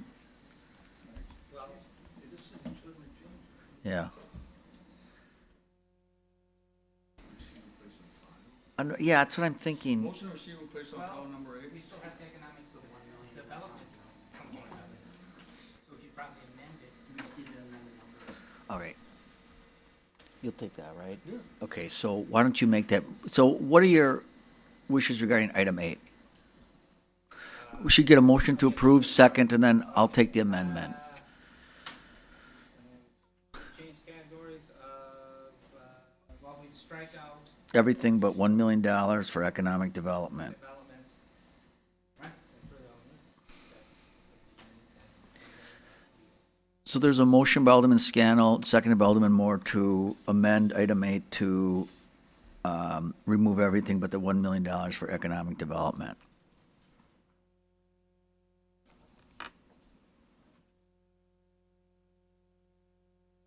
No, we'll get all this stuff on here. People are.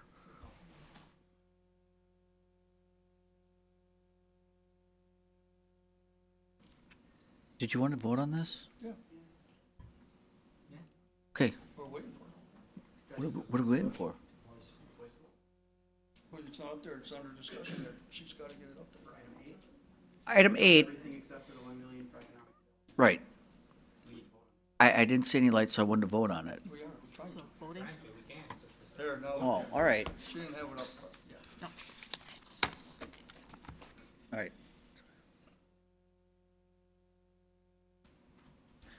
All right, and that passes by a vote of 10-2.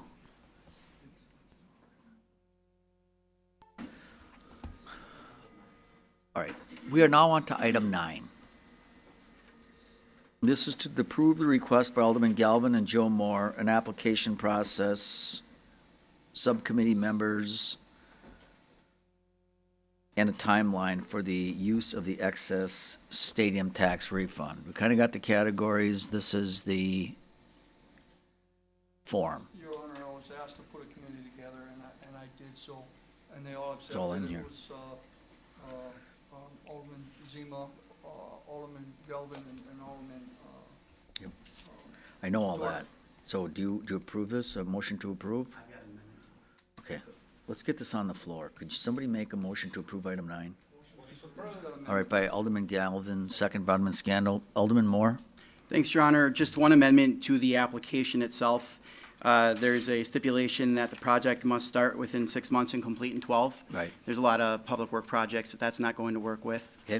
So I want to make sure that we eliminate the 6-month and 12-month timelines. Where, what page is that?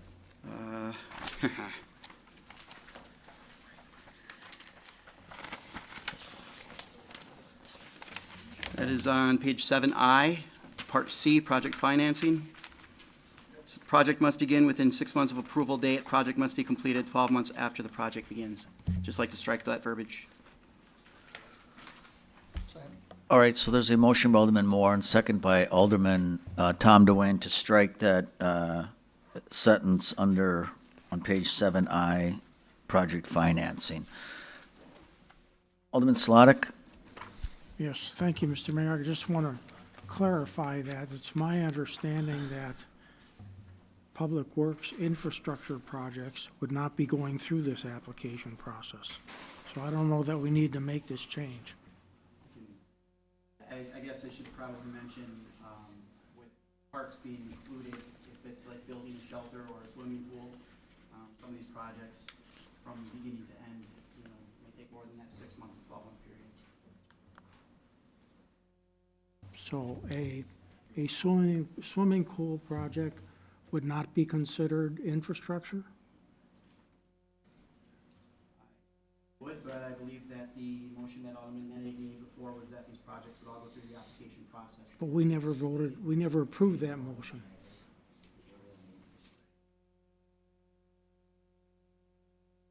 Okay. I guess I would still want that verbiage removed because some of the other projects aren't coming forward and people are out there doing big campaigns for fundraising. And they have all that money.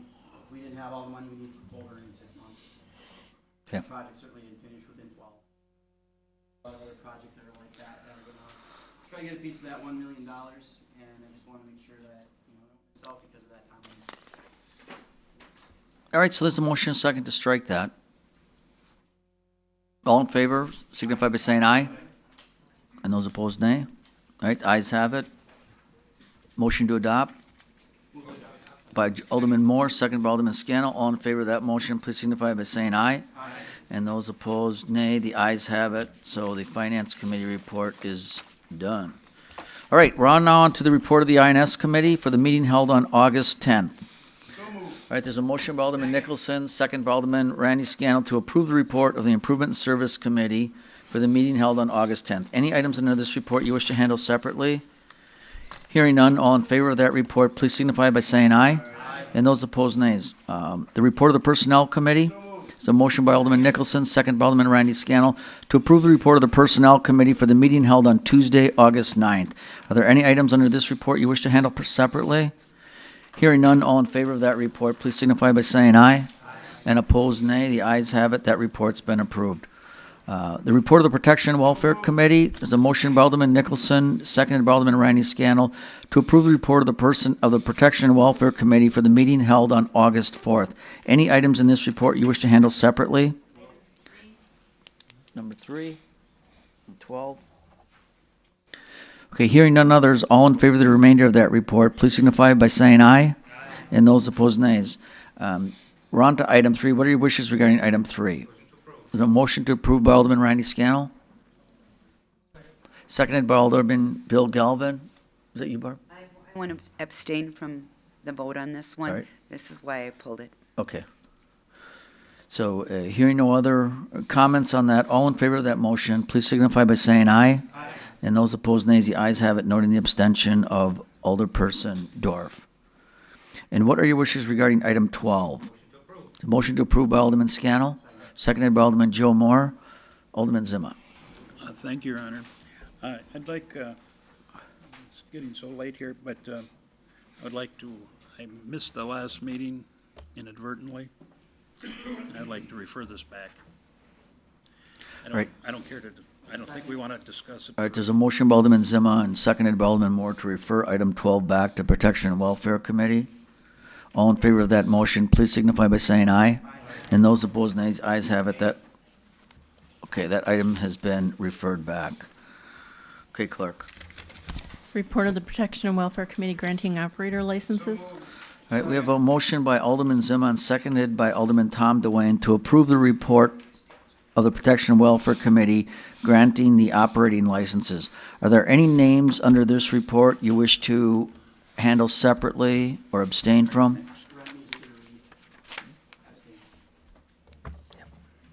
Okay, hearing none other, all in favor of that report, please signify by saying aye. Aye. And those opposed, nay, noting the abstention of Rentmeester by Alderman Joe Moore. Report of the Ethics Board held from council meeting of July 19th, 2016. Okay. Move to receive and place on file. Second for discussion. Where are my notes on this? That's fine. All right, so we have a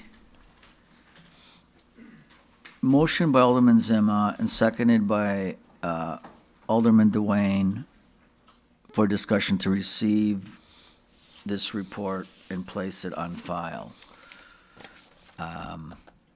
So this is new, right, for me, and I am going to ask our city attorney to make some comments on what she feels our options are, okay? Thank you, Mayor. So this issue came before the council at the last meeting. The pleasure of the council was to accept written briefs only on the objections received from the parties. This matter has been fully briefed at this point, so it is ripe for discussion and deliberations at this point. The recommendation at this point is to go into closed session for the body to deliberate. Neither party should be provided an opportunity to provide comments because that was not the pleasure of the council. Specifically, oral arguments were prohibited. And in addition, neither party shall be permitted to go into the closed session.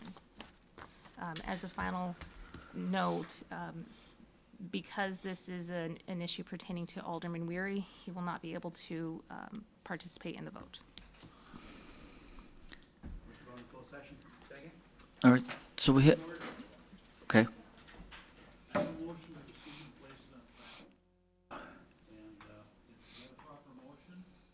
No.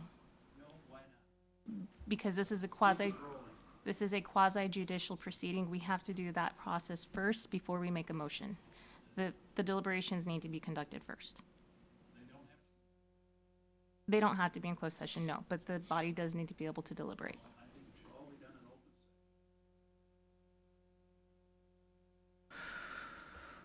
Okay, you can think that. We have a motion and a second to move into closed session to deliberate this. Your Honor, I got a question. All right, Even if it is an open session, the only ones who'll be in here would be the council, correct? that would be closed session. Okay, I'm just asking. Yeah. Because it's quasi, okay, just wondering. We're going to vote on whether to go into closed session to deliberate this. And this is the recommendation of our city attorney.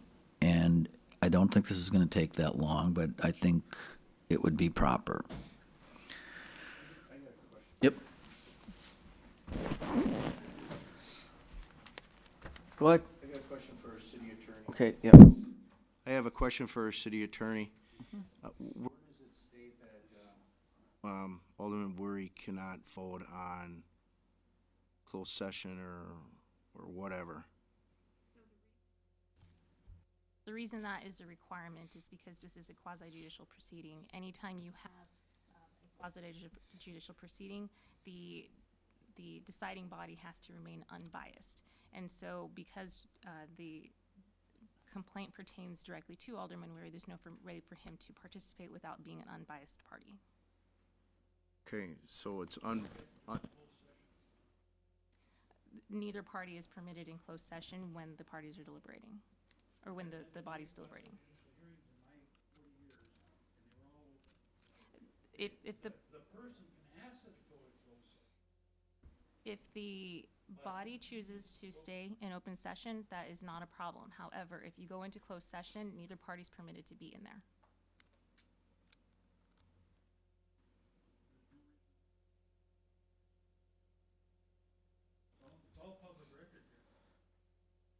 That's true, but the deliberations are permitted to be closed per the state statute.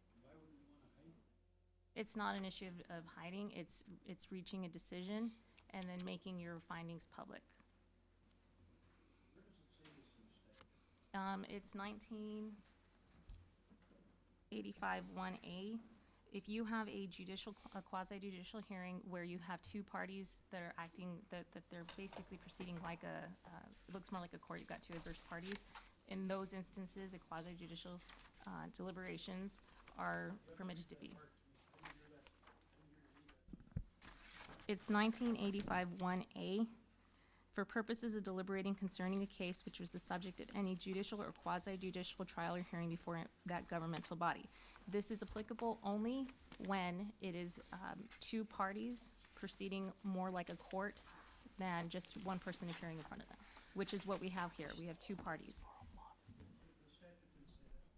No, but the Open Meetings Compliance Guide does. Doesn't even say quasi-judicial hearing on our agenda. In the last, ever since I've been an alderman, quasi-judicial hearing has been listed on our agenda. It's not listed here. Now you're saying we're going through a hearing? A No, we are quasi-judicial- not. We're We're not going through a a hearing. quasi-judicial hearing? You guys have already received the briefs of the parties, so no additional argument will be received at this point. It's just to deliberate. Okay, I thought you said we're going through a quasi-judicial hearing. This process is quasi-judicial. Pardon? This process is quasi-judicial. Why isn't it listed here then? Well, it is under the closed session. I mean, it says for the purpose of deliberating concerning which subject of any Where? judicial or quasi-judicial trial or Okay, I'm hearing. looking at this part, okay.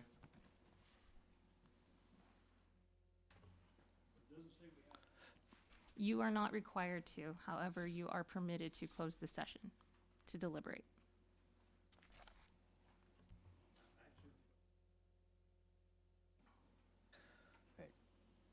Okay. Thanks for the floor, Mayor. What's that? They've submitted their briefs, it's all public record.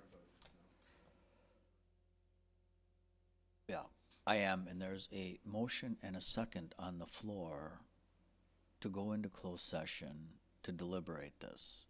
So I'm asking you to vote on that, and if you choose to do that. Yep, and if you choose not to.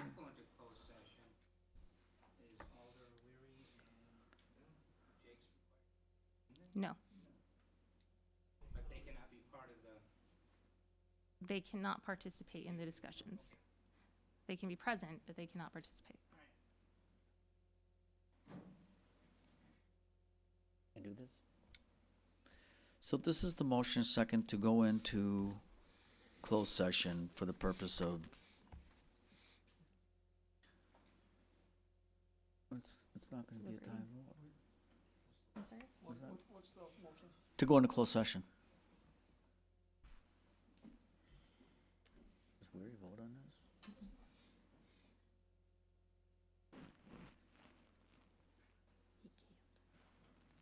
He can abstain. Right. We are moving into closed session quickly. Pardon me, please. Council may convene in closed session pursuant to section 19.51A Wisconsin statute for purposes of deliberating concerning a case which was the subject of any judicial or quasi-judicial trial or hearing before the governmental body. Council may thereafter reconvene in open session pursuant to section 19.52 Wisconsin statutes to report the results of the closed session and consider balance of the agenda. You know what? I think you're done. Yeah, I'll see you guys tomorrow. 8 o'clock. Go home, get your 6 hours. Yeah, you need to stay.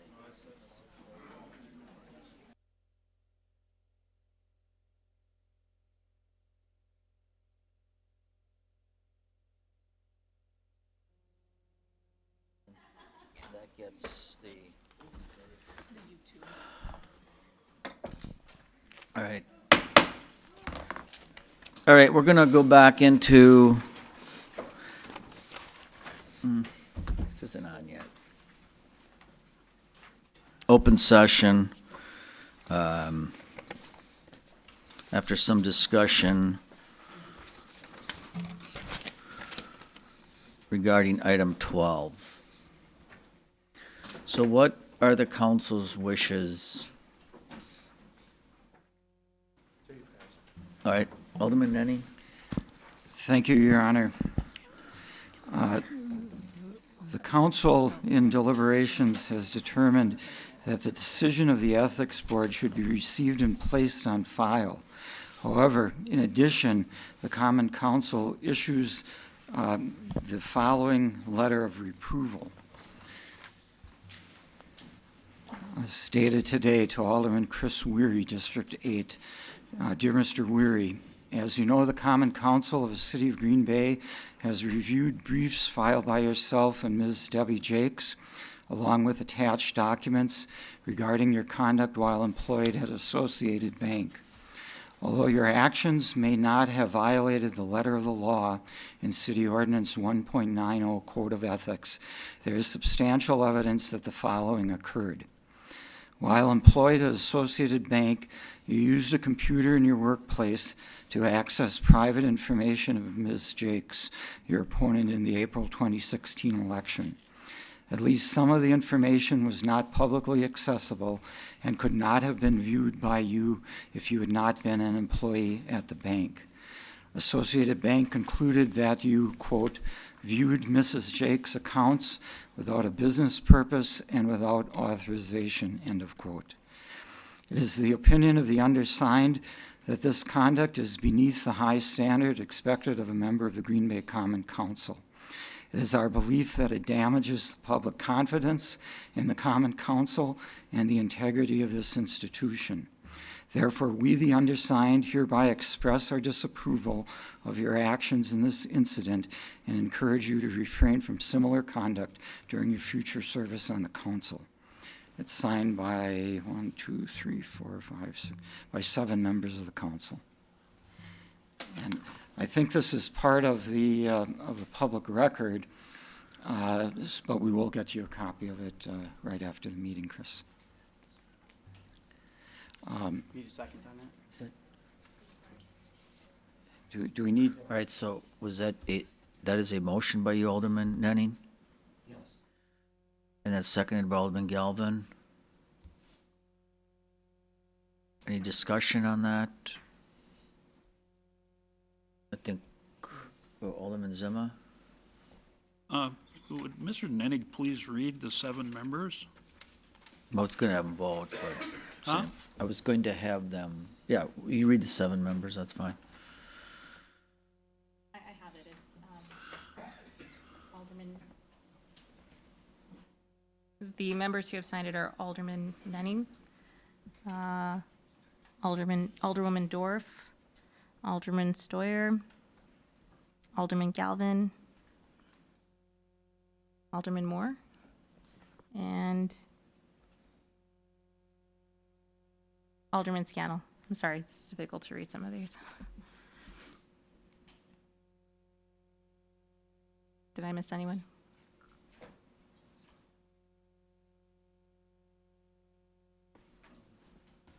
Okay. Pardon me? No, I turned hers on.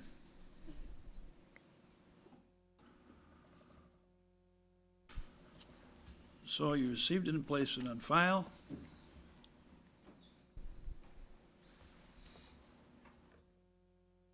And you said you had to pick one of the, I think this document has to be made public here. Vanessa, you gave this to us in closed session. What's that? That was my recommendations to the council. The council has to vote to release it. Has to vote to release it? Well, I'm releasing it right now. It's attorney-client privileged, only the council can waive. Oh, this is, and so, well, you think you can pull this kind of stuff, keep this under the cover? You think you can put a man's reputation in jeopardy by putting this phony thing together here? Saying that the council had to pick one of these things? I want you to define where your authority is to do this.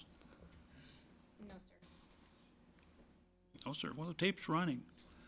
That is not the appropriate matter before the council right now. Whether or not you guys are going to vote on something. Well, this is, I consider this a rigged deal. The mayor had to put this thing together to go in there so we can keep it a secret. Nothing to do with that. Knock it off. I had nothing to do with that. Knock it off. You are the most No, you are the paranoid. most. All right, are we done with this? Can we move on? We just have to vote on it. Okay, so there was a letter written by, read by Alderman Nenning, which he turned into a motion, and that was seconded by Alderman Galvin, and we want to vote on that letter using the board, I wanted to vote on receive and place on file. That's right? That's all part of it, right? That's all part of it, to receive and place on file. Not the report. rest of it. I don't agree with the rest of it.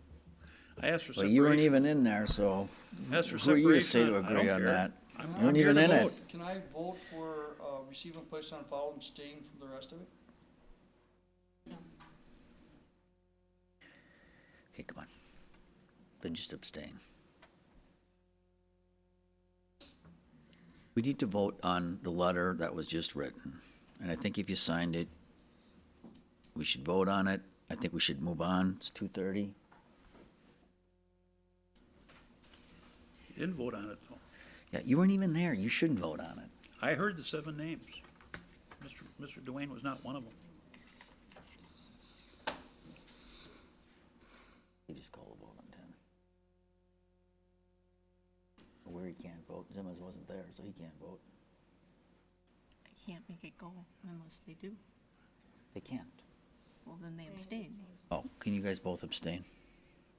Abstain. I'm not abstaining. Can you do, we can't activate the board unless you push a button.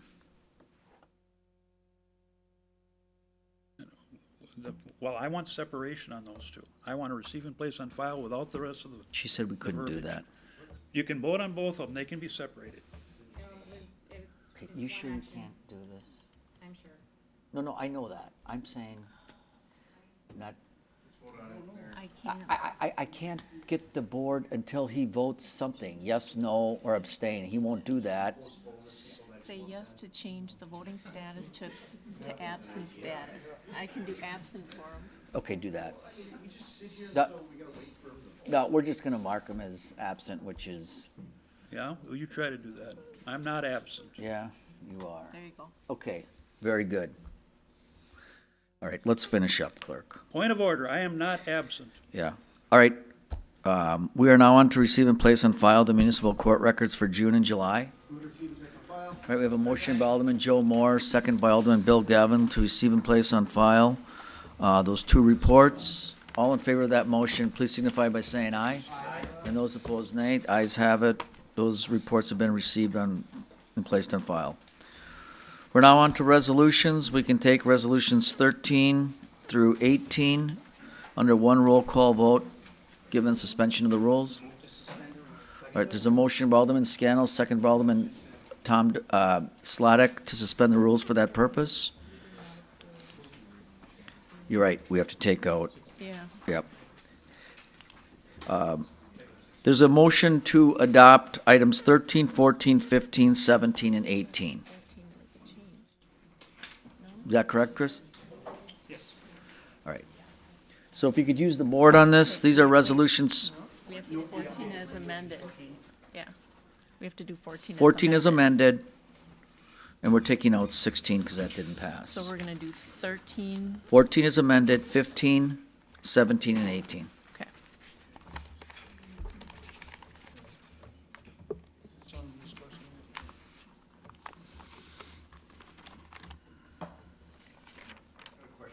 Yep. Go ahead. Now, number 16, wasn't that voted on? Yep, that's not on here. What about 18?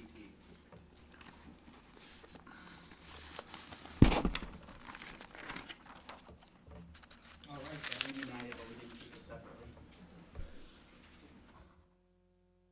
Okay. All right, so 13, 14, 15, and 17 are the resolutions you're voting on right now. 17.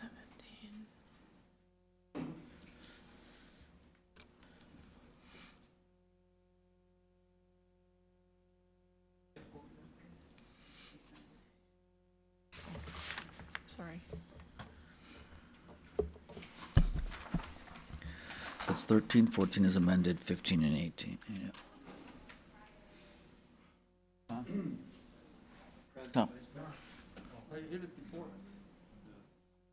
All right, and those pass unanimously, and then make a motion to deny, then 16 and 16 and 18. So there's a motion by Alderman Moore, second by Alderman Scannell to deny items 16 and 18. Your Honor, can we separate them, because other ones, Okay. Or you just want to do 16 first? yeah. it's Okay. denied. I voted- There's a motion to deny 16. That's what we're doing right now. You okay, Chris, with the vote? Denying 16. Is that a yes or a no vote on that? How's it gonna read? A yes vote denies it, so on 16. Yeah, okay, you're right. Thank you. Hope on that one. Is this a yes, sir? Alderman Zima? Okay, then that passes 8-4, the denial. It's, right, and there's a motion to deny 18.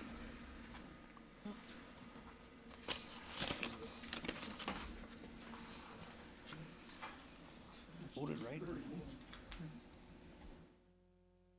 I would have denied it. Thing here.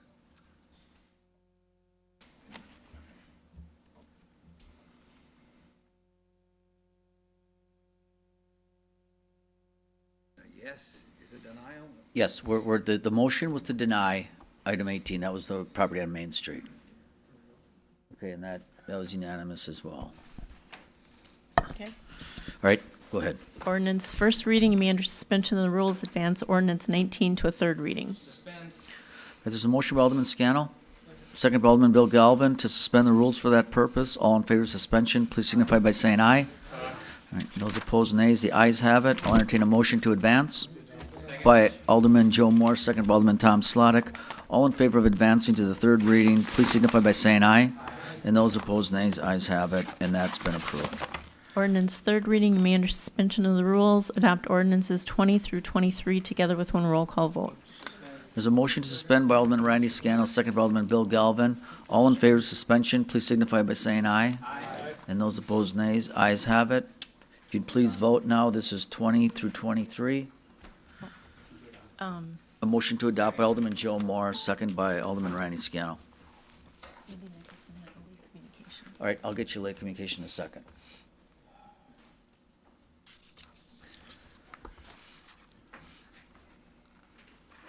Alderman Weary?